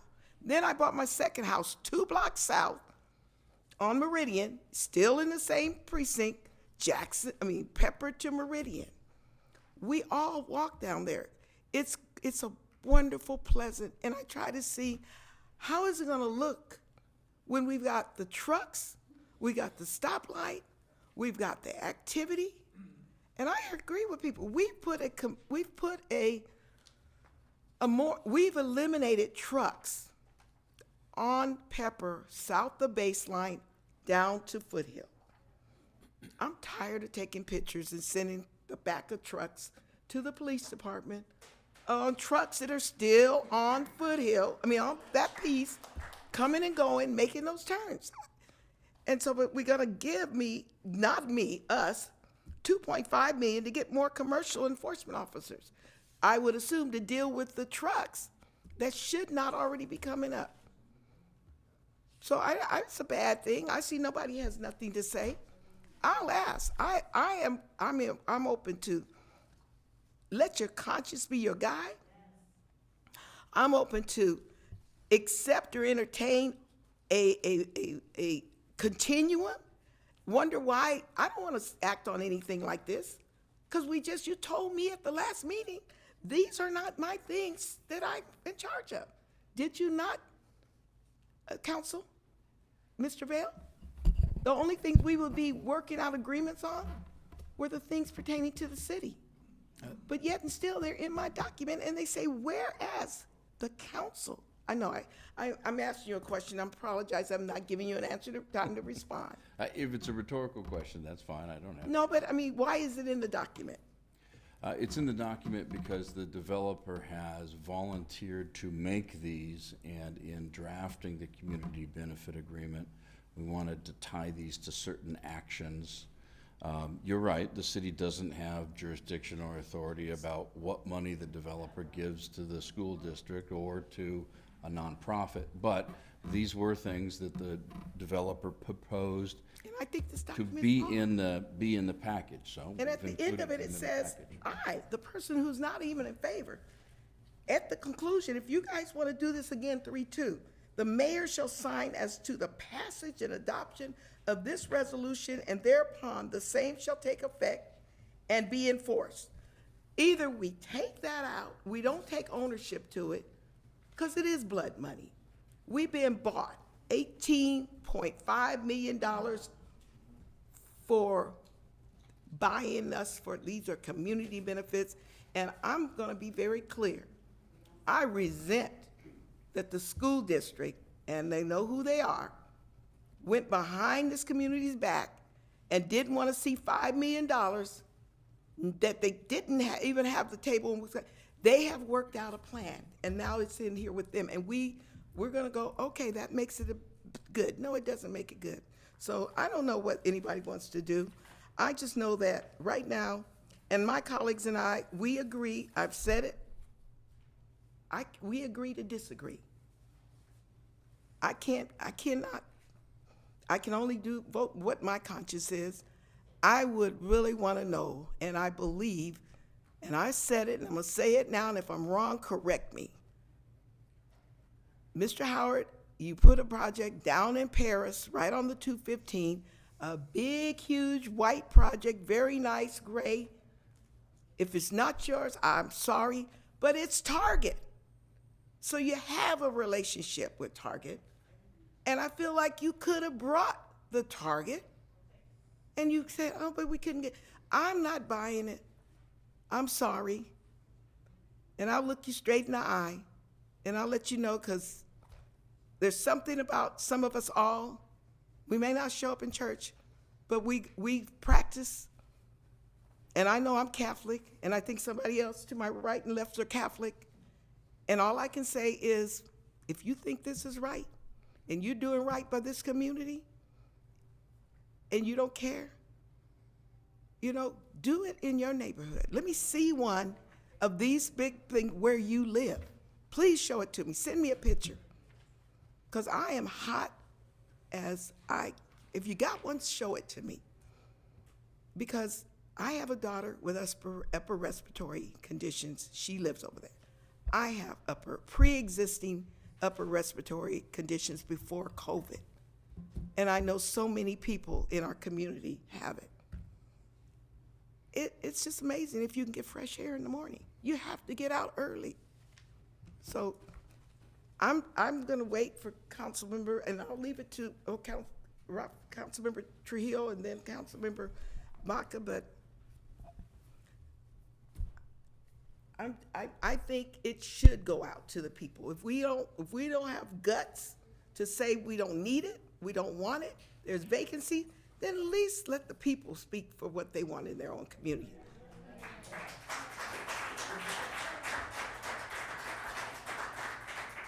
And I'm really amazed because I believe 4 of us live north of Baseline or north of Foothill. And I'll leave that alone.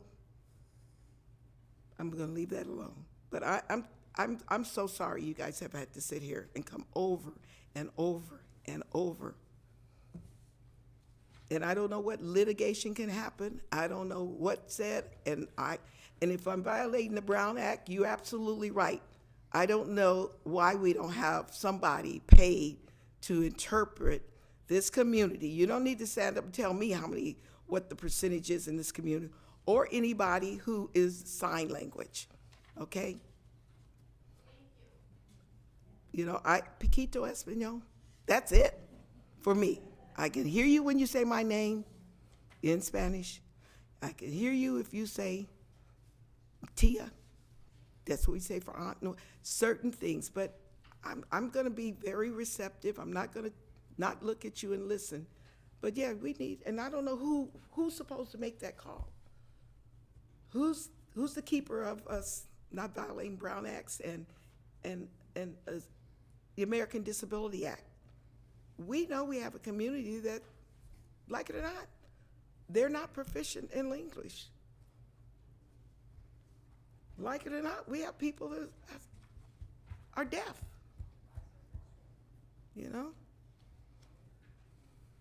So, Trio. Great, thank you. I concur with you with the interpretation. I think for years we've been kind of asking for that, and we've, luckily we had staff members, but nobody really certified to really do the interpretation for our residents. So I'm hoping that we continue to move in that direction, to be able to have somebody here to accommodate our residents. I think it's nice to hear our residents. I think it's important to have a dialogue. For many times that we have these meetings, most of the people who are sitting in the audience tend to be employees. And so it's nice to see the community come out and really be able to get active on issues that they really care about. So I want to start with that. As you know, I've heard comments here at the council meeting. I've taken calls as well regarding all these issues. But you know, I just, from the bottom of my heart, thank you for being here and spending an evening here with us and being able to engage in these issues. The other question I had, you know, we've had these projects before. It wasn't until recently that we started putting together community benefit agreements. And for the last 5 months, I know I've been asking staff to kind of put something together that would kind of put a community benefit agreement into the ordinance. So it wouldn't be anything subjective. It'd be something that was particularly a benefit for our city and our city services, and it just hasn't happened in those 5 months. And you know, I'm actually leaning to the position of doing a moratorium so that we can actually create a community benefit ordinance, so that we can actually have something that brings back you know, benefits for our city in a very clear way, and have our staff take the time to actually focus on what needs to be done in our city. So that's kind of the direction that I've kind of been kind of taking with this project is when we have community benefit agreements, it should be in an ordinance. And for the last 5 months, it hasn't gone anywhere, and we continue to have these projects coming to our city. And there needs to be kind of an agreement among the council members to see what type of benefits our community needs. And, you know, even including some of our community members to be part of that discussion, because you can't just invite warehouses to come into the city and not expect them to give back to the community in big ways that will make a big difference. For me, the workforce development is a big key issue because you know, one of the opportunities I had during the graduations recently is to talk to the students and see what they were going to do after high school. It's unfortunate. Some of them are going to college, and some of them just don't know what they're doing. And unfortunately, when you have such an unskilled workforce graduating from our local schools, it really impacts our local economy in the way that the only kind of industries that we attract are those that are looking for unskilled workers. So, you know, it's important to focus on workforce development, make sure our kids are prepared for the future so that robots won't replace them. It's very difficult to replace workers who have skills in our economy when, you know, when you have them have these skilled workforce talents. So those are the kind of things that I've been thinking about, but I really think we need to kind of, at least in my opinion, kind of have a moratorium until we can get all of our pieces together, figure out what it means to have a benefit in the city. Because having business like this as it was before, where we just kind of allow industries to come in, it's just not working. And I don't vote for every warehouse that's come in. In fact, the last one before this one didn't have a community benefit agreement, didn't want to spend $1 in our community, and yet they wanted to use our roads and they wanted to have the impacts. And so I just want to let you guys know, these are thoughts and discussions that I have with members of my community, and I'm all for kind of putting a hold on these projects until we figure out what it means to have these projects benefit the community in a big way. And that means making sure that we have new types of industries coming into our community that will benefit our graduating students. So those are the kind of thoughts that I've had and some of the discussions I've had, and I hope that I'll continue this discussion with many of you when it comes to this project. Thank you. Okay. I didn't know, were you going to make a motion to put a moratorium or just that's okay, Councilmember Baca? Thank you, Madam Mayor. First of all, I agree with the gentleman that spoke about what we need to do as far as having an interpreter and a sign language individual. Having them, I think, would be good for our citizens of the city of Rialto, and plus it would create 2 new jobs for individuals as well. And I think it's very important that they're able to communicate with us, able to understand what we're doing, and are aware of what we're doing here at the City Council. We ask for transparency. Well, we're responsible, and we need to have transparency.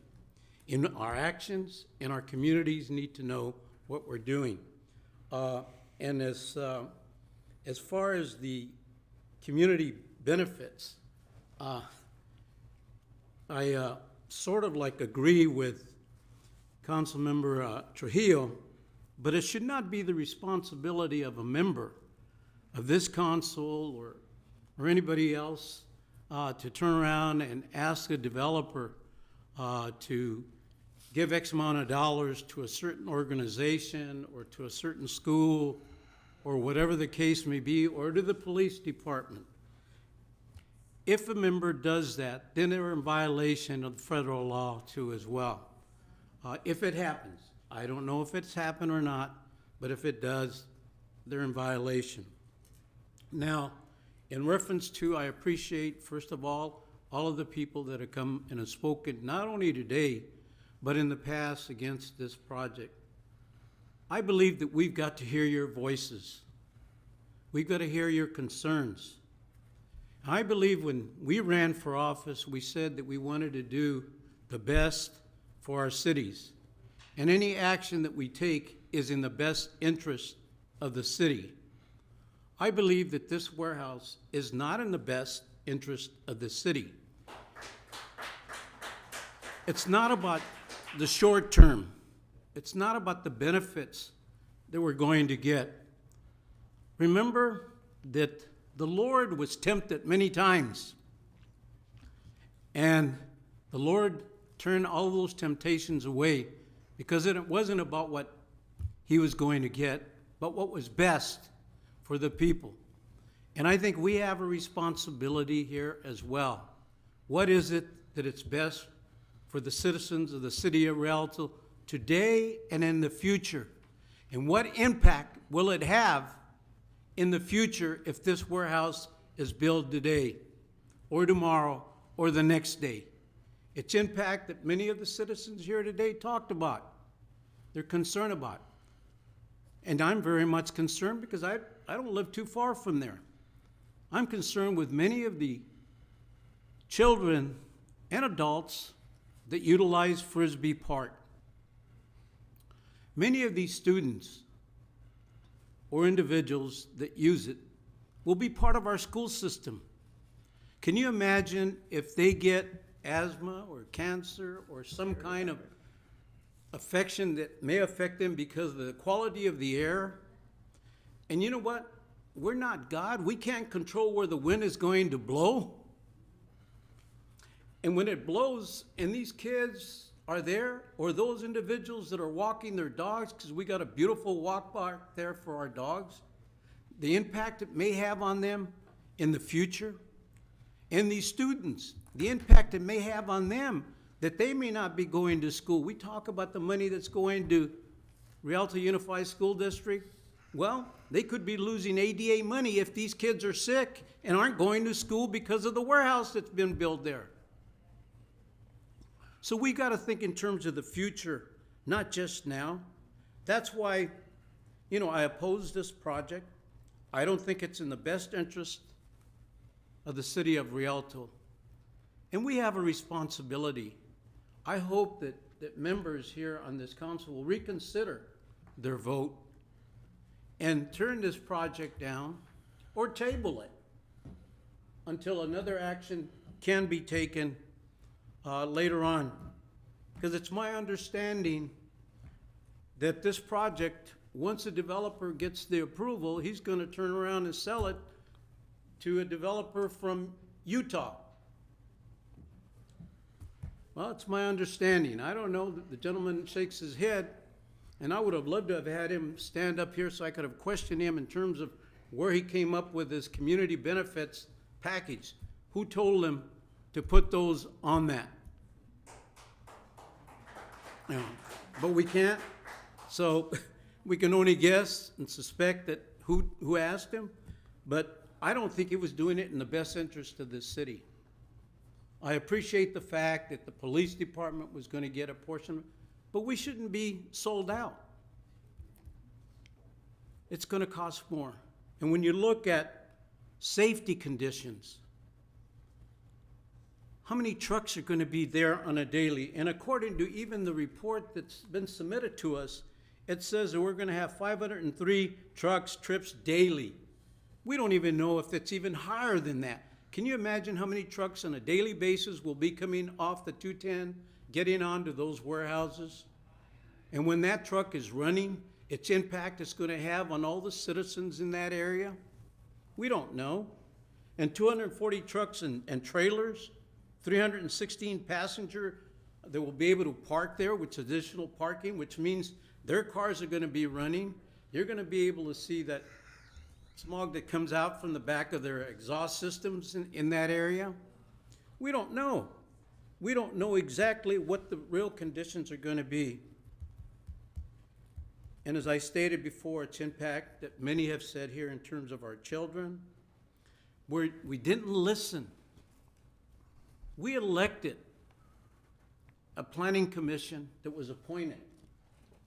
And the planning commission came up with its recommendations against this project and said that the best use of that project was for commercial, retail, and housing, or others.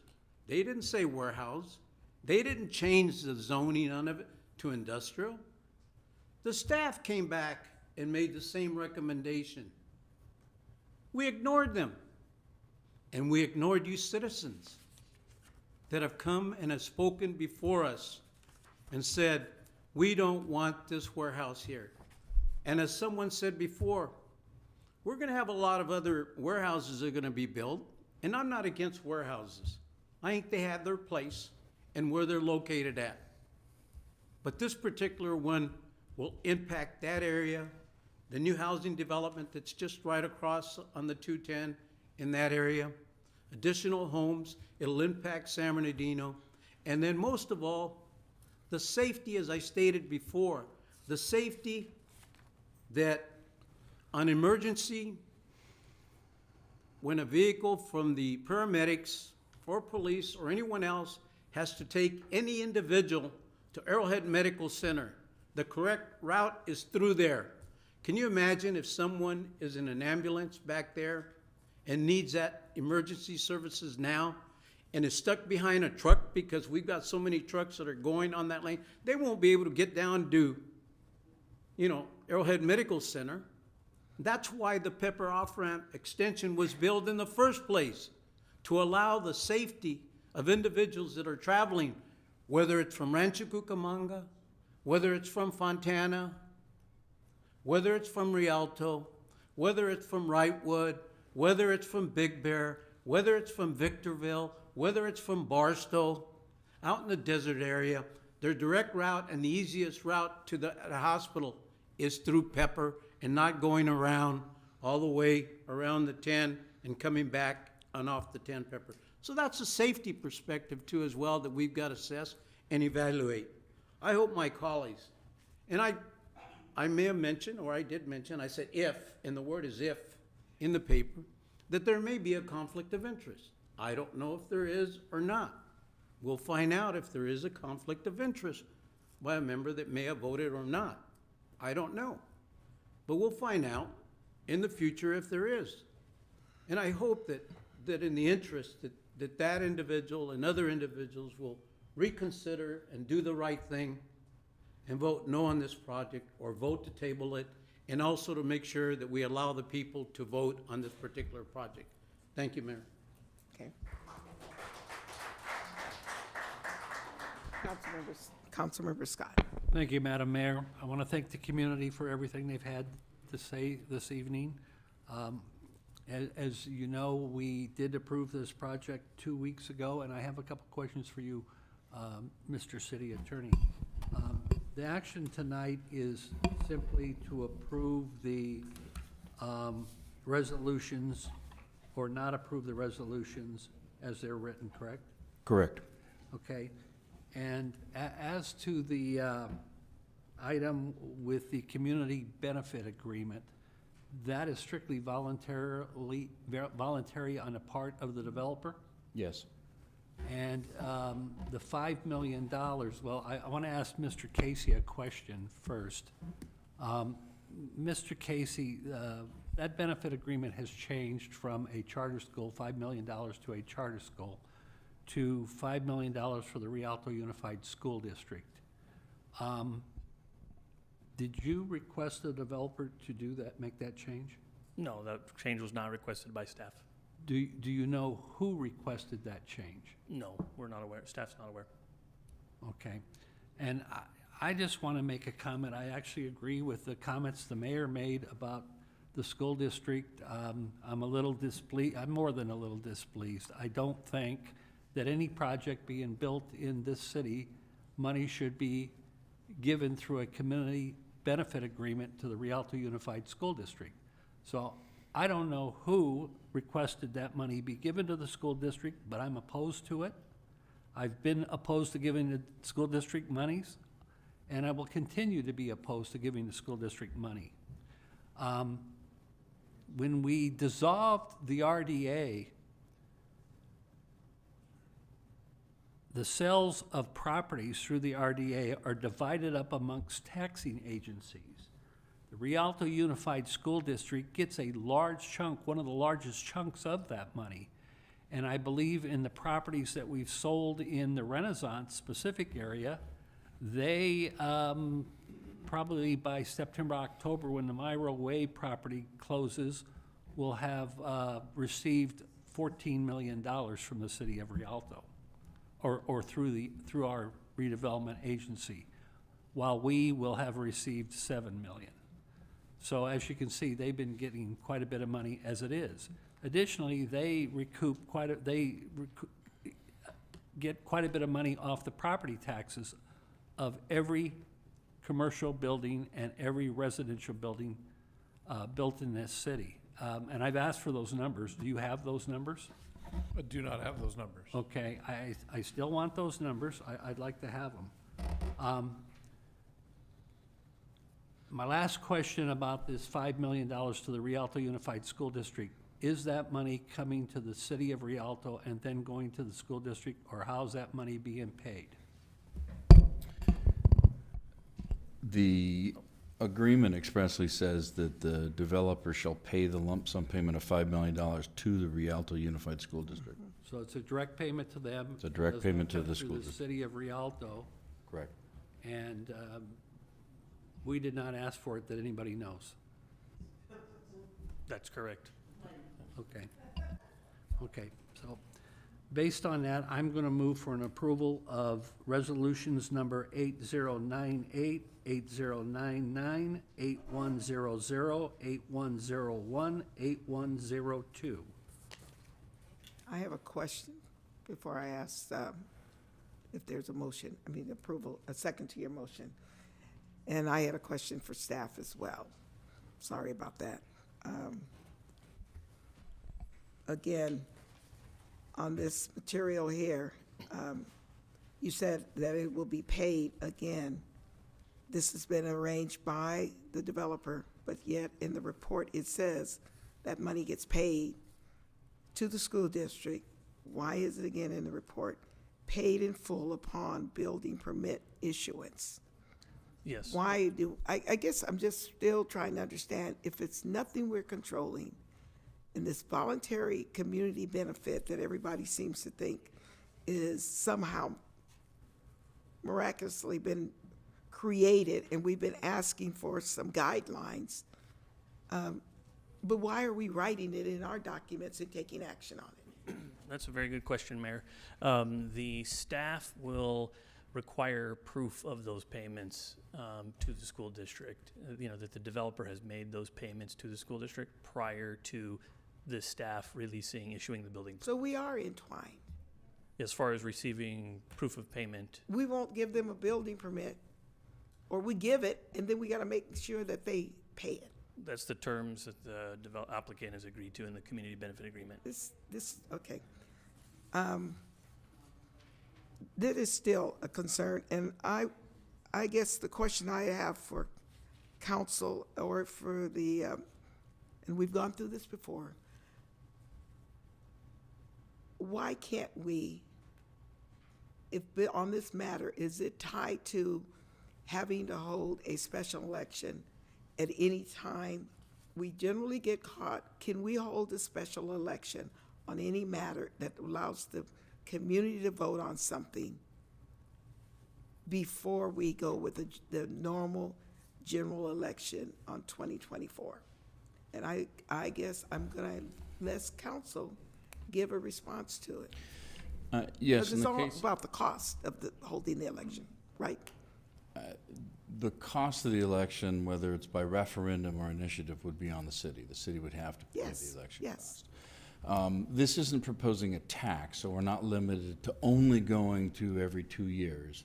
This, the election code provides that if the community submitted a referendum and it went to the voters, there's a certain time schedule that would allow for essentially a special election. Same thing if the council decided to put the general plan, I'm sorry, the specific plan amendment to the voters through a direct initiative. Different sections of the election code, but there's ways to do it. But the city would have to bear the cost. Yeah, I know the city will have to bear the cost, and I'm prepared for that. But my question is, there's nothing that prevents us for holding off and calling ourselves. The city could initiate a special election on behalf of our residents to see how the residents feel about this project. Election I'm not talking about a code. referendum. No, election code 9222 allows an initiative for the city to submit any ordinance, and they use that term broadly. It's any legislative action to the voters.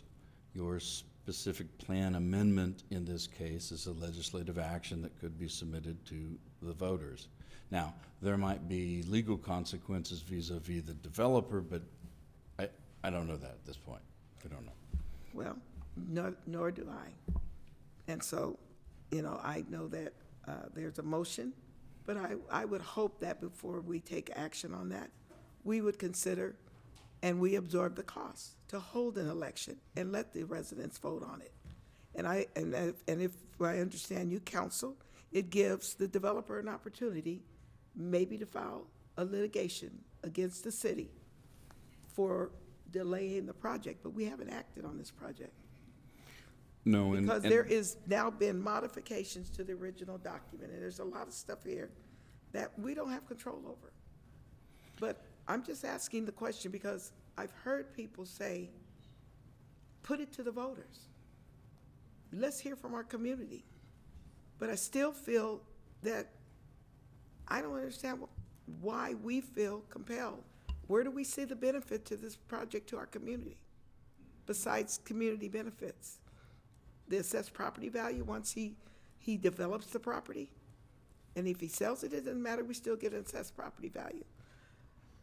But I'm gonna ask all of us to give ourselves a thought about this because this just doesn't make sense. Councilmember Baca. Thank you, Madam Mayor. A question for the council.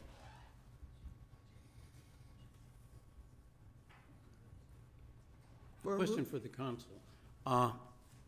Today, we can reject this project, not just the additional dollars. Is that correct? Yes. The motions do require 3 affirmative votes to pass a resolution. I'm just asking you a yes or no. I'm not asking Call how many for the votes you question. need. That was the answer. Yes, The no. motions require 3 affirmative votes. If you don't have 3 affirmative votes, they don't pass. Okay. There's been a call for the question, I'll second. and so you're seconding the Yes. motion?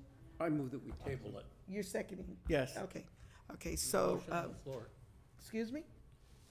Mr. Bach is making a motion. There is a motion on the floor. Okay, well, there's a motion on the floor. It's been seconded by Councilmember Trujillo. Now, Councilmember Baca's making a subsequent motion. I make a subsequent motion that we table this. Okay? I need a And I will second that motion. Madam Mayor, I've called for the question on the first motion. So I call for a vote. Roll call. The substitute motion has to be acted on first. Thank you. So there was a motion and a second to table. That will require 3 votes to pass. So now you have to have a roll call vote on that issue. That's right. If it doesn't pass, then it comes back To to the original Councilmember motion. Scott's motion. So, Councilmember Baca, Aye. Councilmember Scott, I'm not the maker, no. okay. Councilmember Trujillo, No. Mayor Pro Tem Carrizales, No. Mayor Robertson. yes. All right, so that motion fails. Now we come back to the To motion the that's on the original floor. motion. Okay, thank And you. now we need a roll call vote on that motion. Councilmember Baca, No. Councilmember Scott, Yes. Councilmember Trujillo, Yes. Mayor Pro Tem Carrizales, Yes. Mayor Robertson. No.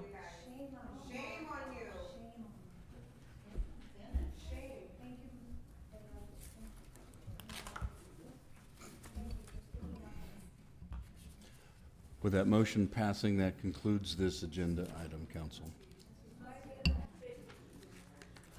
Thank you, council. I think I kind of got that.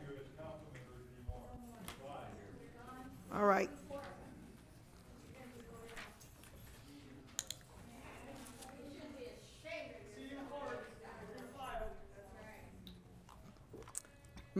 Thank you, guys. Please, moving on to tab number 5. Hey, Tab 6, Mayor.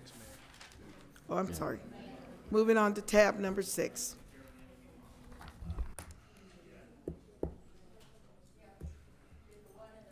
I'm going to the restroom. Here you go. You can carry. Tab number 6. I'm going to the bathroom.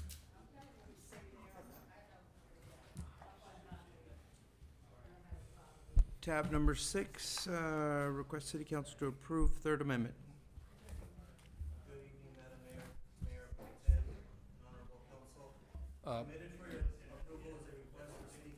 Your microphone is off. Good evening, Madam Mayor, Mayor Pro Tem, and Council. Submitted for your approval is a request for City Council to approve a contract service agreement with Securitas Electronic Security, Inc. for annual access and intrusion alarm system monitoring, maintenance, and repair in the amount of $154,104.68 for fiscal year 2023-2024. Since 2007, Securitas, formerly Kratos, formerly HPE, has provided the city with services pertaining to access and intrusion alarm systems. Securitas continues to provide these services as part of the city's overall security activities.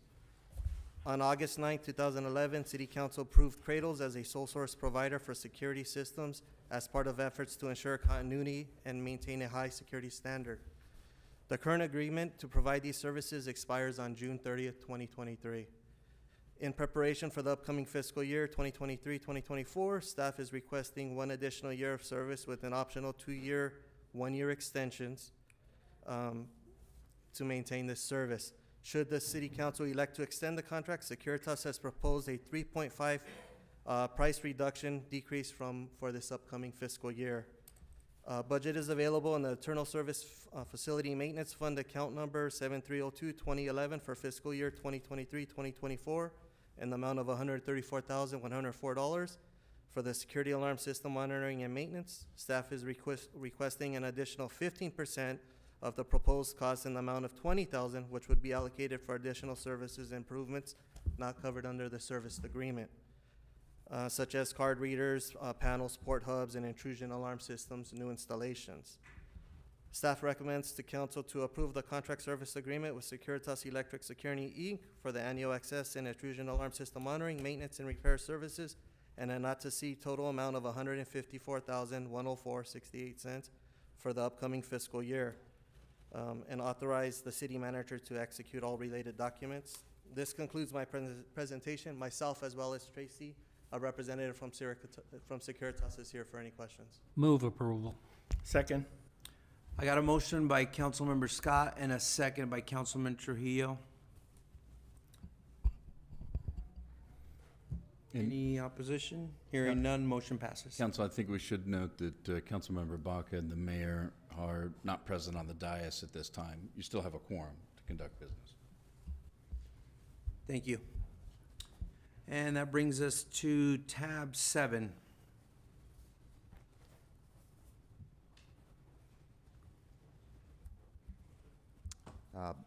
Good evening, Madam Mayor, Mayor Pro Tem, and council members. For your consideration, staff is recommending the approval of the Third Amendment to the Professional Services Agreement with Engineering Resources of Southern California and Wildown Engineering for a one-year extension of on-call plan check services. These two firms assist the Engineering Services Department to review various maps, plans, technical studies, public improvement plans, grading plans, just to name a few. On January 28th, 2020, the City Council approved an on-call professional service agreement with Engineering Resources and Wildan for on-call plan checking services. Since then, the agreements have received two one-year... Mayor Pro Tem, I move approval. Second. I got a motion by Councilmember Baca and a second by Councilmember Scott. Any opposition? Hearing none, motion carries. Thank you. That brings us to tab A.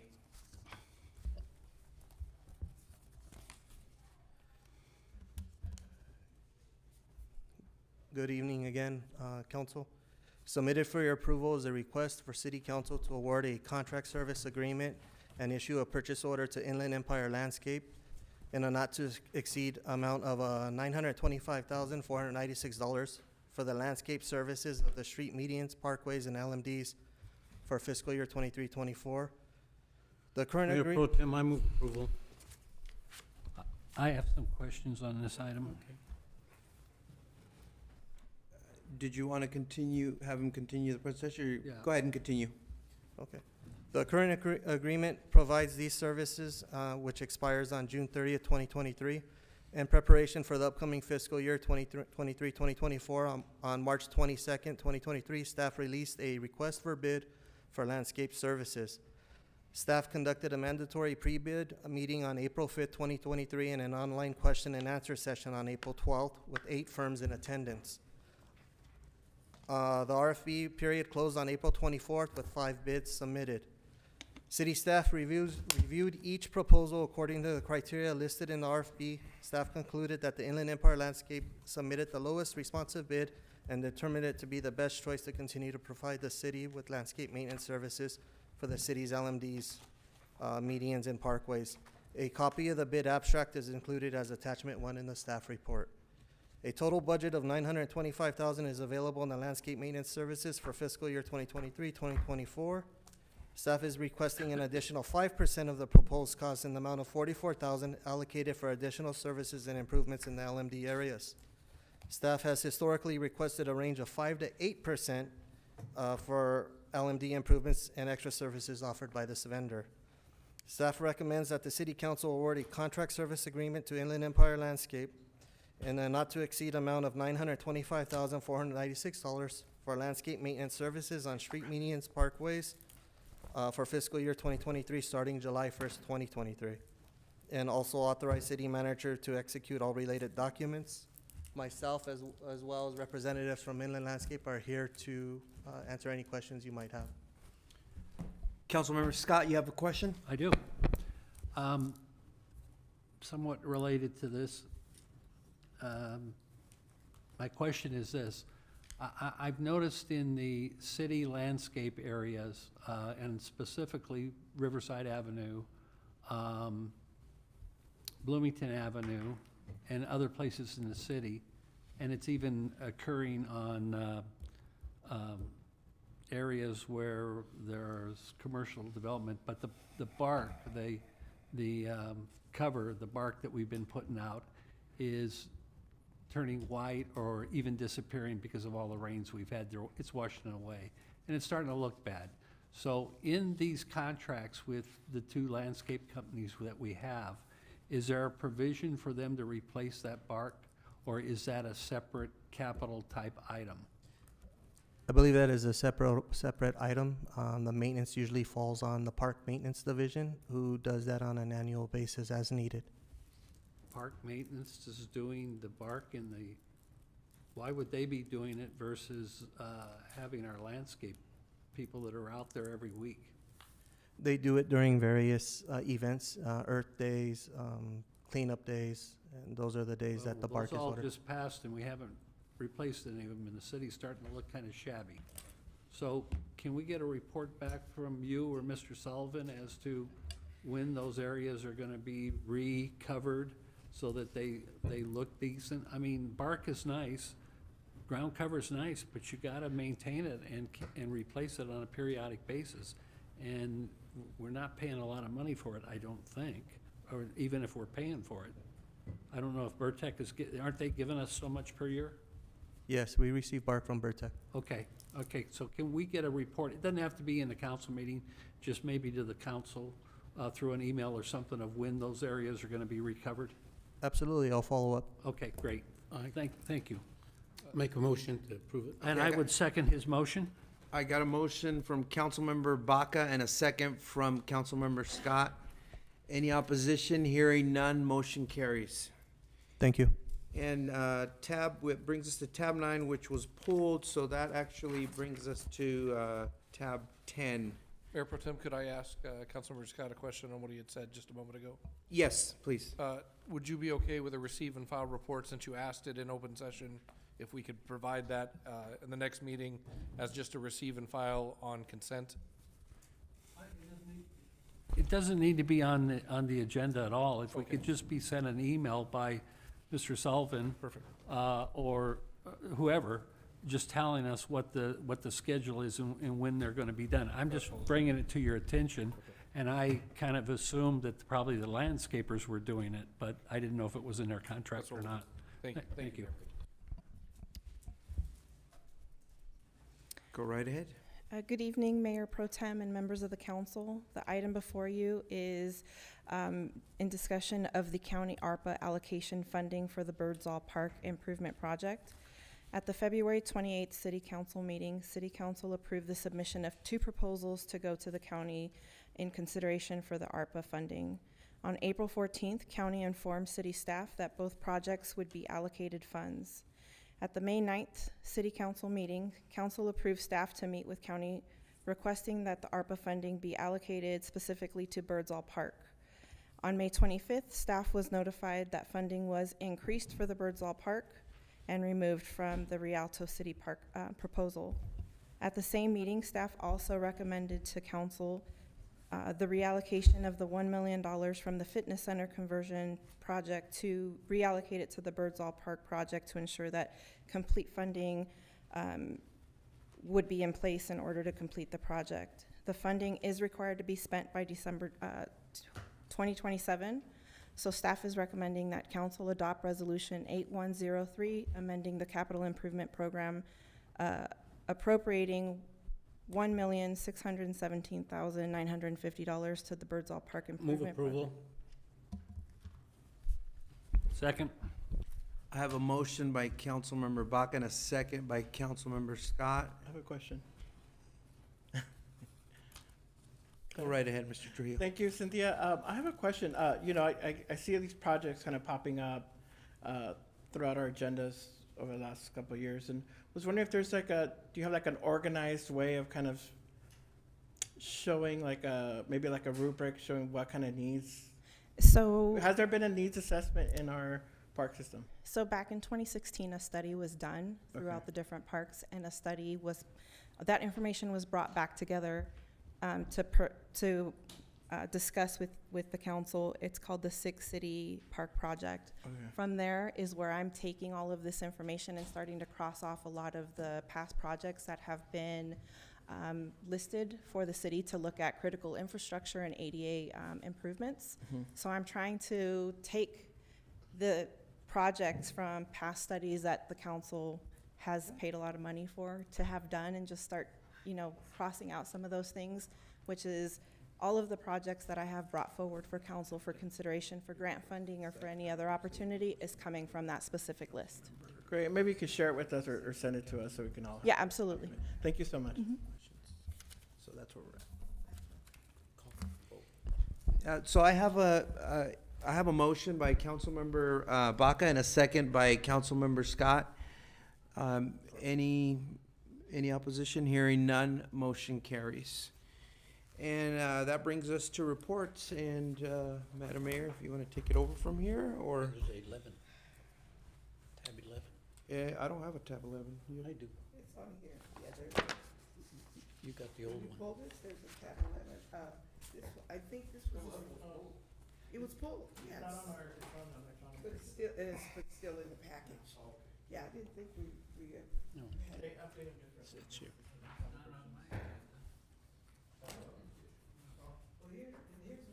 I got mine in my agenda. I don't have 7-Eleven on the electronic side either. It's in my package now. I didn't bring it back, okay, guys? Sorry, I'm not on speak. Huh? It wasn't removed, should have been removed? Okay. All right, well, now that brings us to reports. And anybody who would love to start off? I'll start. I don't really have a report tonight, but I do have I'm going to be sending you, Mr. Brown, a list of stuff related to the budget that I'm going to be requesting. And one of those will be employee comparisons by department today or proposed versus pre-Mr. Fuller. So there's going to be a number of things that I saw in the documents that I'd like to look at, and I'll be making a list. And I would like to have those prior to the next meeting so that perhaps if I need to discuss them with you, I can do that. I can commit to that. And that's all I have, Madam Mayor. And then I'm going to be asking kind of the meetings for the budget as well. I do want to kind of go over the pieces that were correct, that had corrections, and be able to address those. I also want to acknowledge, I have a resident out there who really takes pride in his neighborhood, so I want to acknowledge Tony Braganzo. He's a resident of kind of the Grove Street area, so he had some suggestions for some of our public right-of-ways and has some concerns about some of the traffic stuff. But he took the time, and I want to share it with you, took the time to kind of draw out his concerns on the infrastructure in his neighborhood. So I just wanted to say thank you for your input, and our staff is considering them and kind of working on some of those issues. And he actually did it twice. He did one for me as well to be able to have with the engineering team. Thank you again. It's a lot of effort, so I just want to acknowledge him because it's not every day that you get kind of a handwritten drawing on some of our kind of infrastructure concerns for local neighborhoods. And I always, again, appreciate feedback from our local residents. That, and then also wanted to acknowledge, yes, I did, as I mentioned earlier, I did go to the high school graduations at the beginning of the month. It was great to kind of see our youngest residents celebrate their triumphs with their education, and it was also nice to talk to them to kind of figure out where they're at and what are their plans, and just kind of have an honest conversation with them. Their families were really proud of them, and had an opportunity to kind of meet families that were part of that were there to celebrate with their students. So I really enjoyed kind of being there. I think Myler, Zupanik were first early in the morning, and then it went on through into the evening, all for different campuses. So I just wanted to say congratulations to the class of 2023. And I hope that, whatever goals and dreams that you have, that you continue to pursue them either in higher education or, if you're going to go the building trades route or some vocational work, that you find what you're looking for. I had that opportunity. Then I was with the mayor and the interns, and we were at the Growing Water Smart program in Ontario. It's the first cohort for that program in California. It's the 14th that Sonoran Institute held, and the first one here in California. There were about 5 cities, and members of the staff were kind of working out kind of how to bring in the water issues and water sources as it pertains to growth, and a lot of discussions around water resiliency and kind of the how to kind of integrate water and growth planning with the cities. So it was interesting. I also, prior to that, I've been so busy. I was moderating a national kind of a discussion also around water resilience with Naleo and had about 75 elected officials join us, and it was just really good to kind of talk about what local communities are doing to kind of prepare for it. And one of the things that came out of it was this program that we partook these last couple days. Other than that, I just want to wish everyone a good summer. I know that kids are out of school, and there's the summer school lunch program is out there. There was a kickoff at Frisbee Park, so if you have children, you could go to your one of your nearest centers. There's different campuses that are participating for the summer school lunch program, and I'm sure you'll get the text messages where you can go and get some food for the kids. So, other than that, that's it. Thank you so much.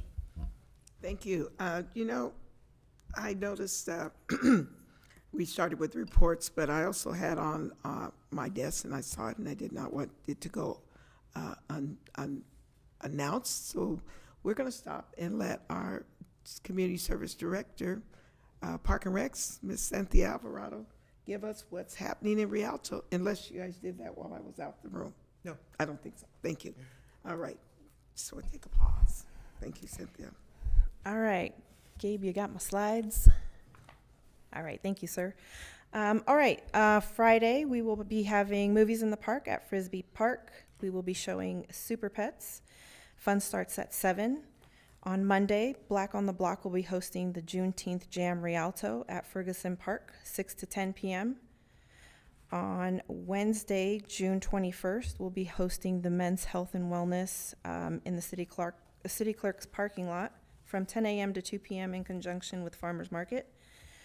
On Wednesday, June 21st, the Teen Club will be taking a field trip to Raging Waters.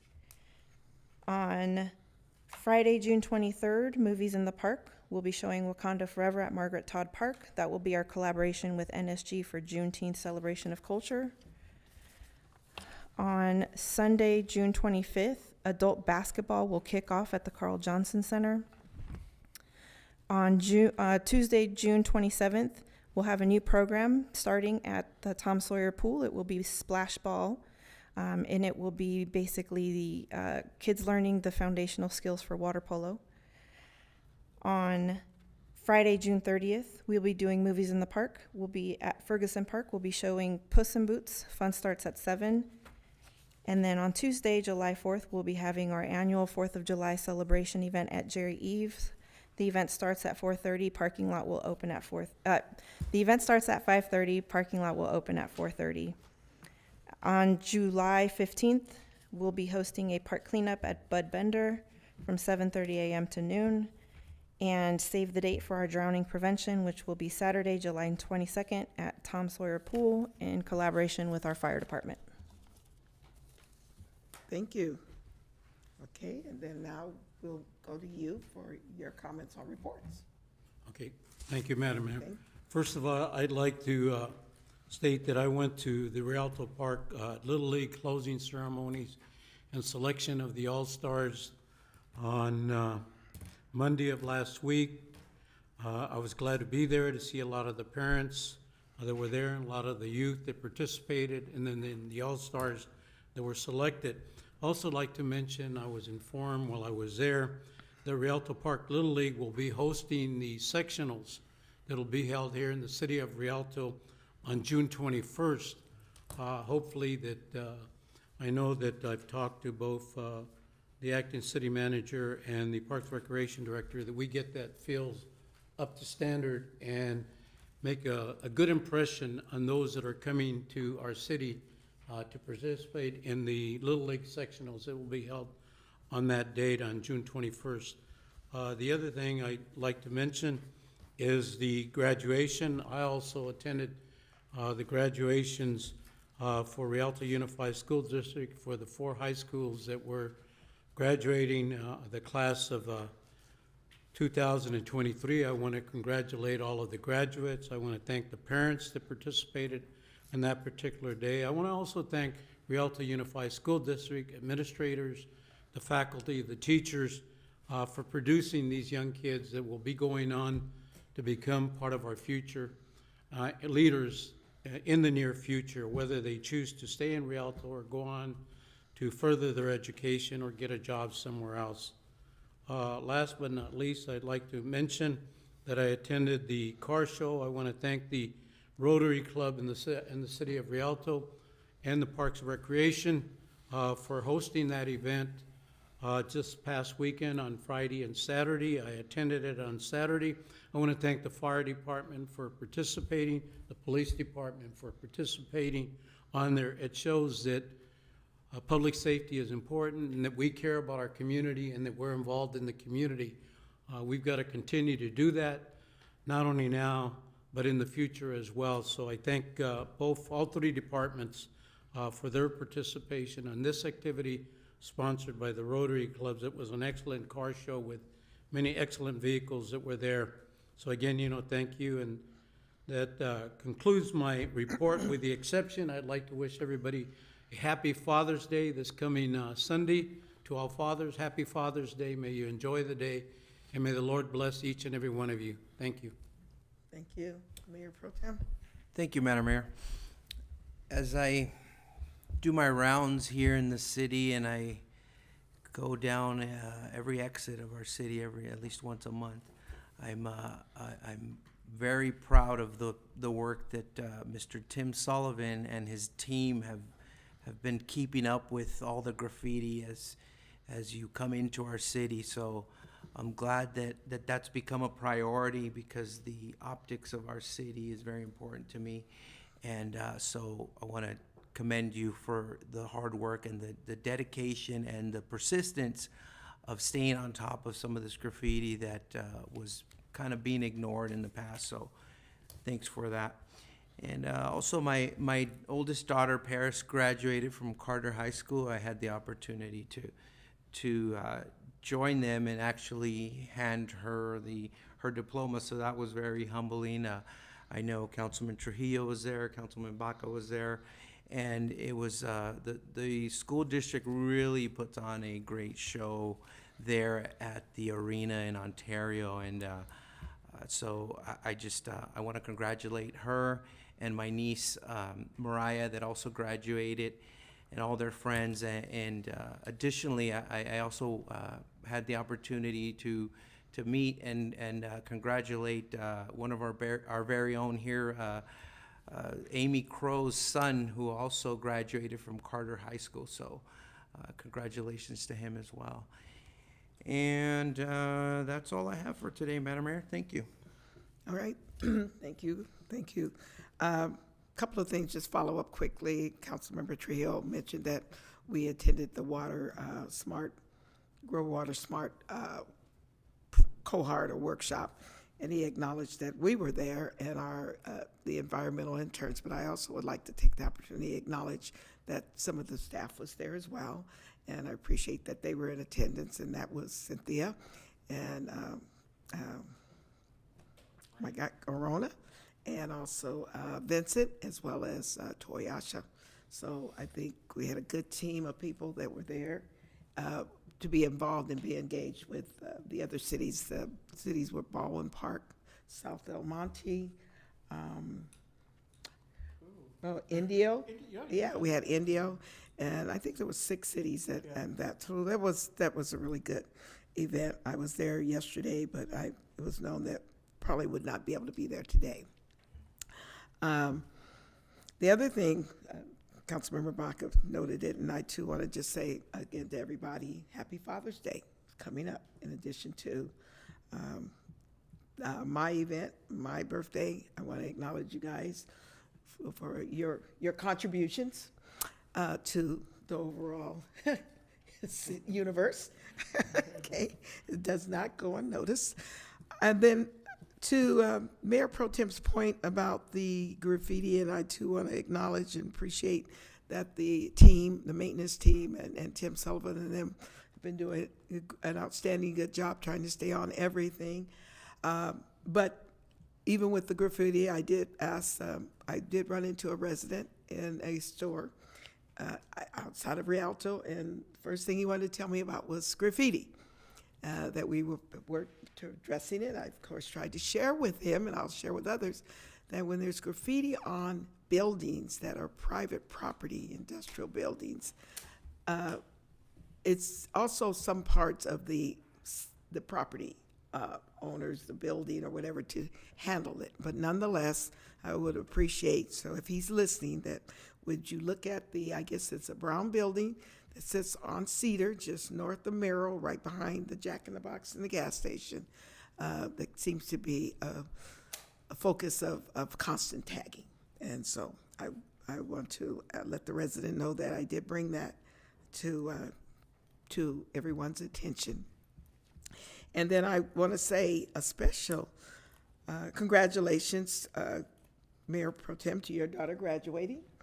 And I also had a wonderful, who some of you have had the pleasure of meeting, my surrogate granddaughter, Trinity King. She graduated from Rialto High School. I think Chief Kling and his team will remember meeting my granddaughter when she chose to walk through the police department and tell him had been what Mom had told her to get out. And she walked to the police department and told him, "Can you call my grandmother?" "Who's your grandmother?" "The mayor." She's a surrogate, one of my many grandchildren. But she graduated. I'm very proud of her. I wasn't able to be there. I think some of you guys are also aware that I had a personal medical emergency that caused me to have to come back from the U.S. Conference of Mayors conference in Columbus, Ohio, that I flew out on Thursday. But she did graduate as well, and family members, I'm so proud of her. She is going to Clark Atlanta. She graduated with honors at Rialto High, so I got to get the beautiful, I am the owner of the beautiful R that says honors from Rialto High with a star. And she's, doing well, and I'm just going to be excited to see her grow as well. So, and I want to say congratulations to so many of the young folks that did graduate. I did see a picture of you, Raphael, as well as you, council member, former Congress member. And so I'm glad that the kids were sent off and doing wonderful. So with that, we have, as is stated, a number of things coming up. I hope you guys will be a part of it, especially the Men's Health Awareness Day, which will be the Wednesday after Father's Day weekend.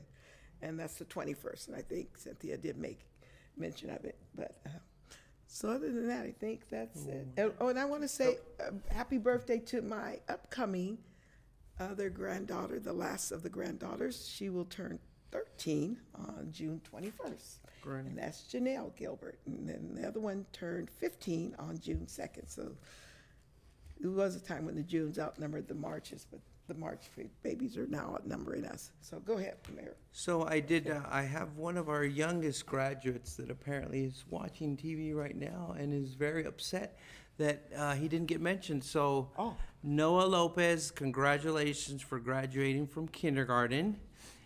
And you make sure that you do all your homework and no more skipping school, Noah. That's all I have, Madam Mayor. And I have to say, two people who are usually my designated ribbon cutters is Princess Drew. He's the upcoming ribbon cutter. Okay, and then there's also Josiah. Josiah graduated from kindergarten into first grade at Hugh Banks, and we call him JoJo. So I want to say congratulations to all these wonderful graduates. And then the last thing, we will be having a grand opening on this coming Saturday, the 17th, with Beyond Food Mark on Riverside and Randall. And we will have soon a soft opening of our newest hotel in our city, Ears Hotel. I believe you can start looking at possibly booking a room. I have already booked my room for 4th of July night. I plan on watching our fireworks from the 3rd floor of the Ayers Hotel, so that, so that when we get to our fireworks, I will be able to see them from another angle. So I would encourage you guys, take that opportunity to be the first to sleep in the first hotel that we have in Rialto since we incorporated. I booked a room, but it's in my home. What? We shoot the fireworks in your house? No. Anyway, so with that, anything else? City Treasurer, as I said to you earlier, it's good to see you back. Thank you very much. Again, I just wanted to extend happy Father's Day to all the fathers. I will be doing my trip across America on my motorcycle on the, I leave on the 20th. No. You won't, just won't stop. Yeah, exactly. Hopefully not, on the 20th. Acting City Manager, was there anything that you would like to add? Nothing to add. I would be remiss if I didn't say Happy Father's Day as well. Happy Father's Day to my father, who is in Indiana, and it's 3 hours ahead, so there's no chance he's watching. But I can refer back to this video to tell him I said it. Council, was there anything? So with that, I'll entertain a motion to adjourn. So moved. It's been moved by Councilmember Trio, seconded by Mayor Pro Tem Carrizales. Any objections? Doesn't look like it. We're adjourned.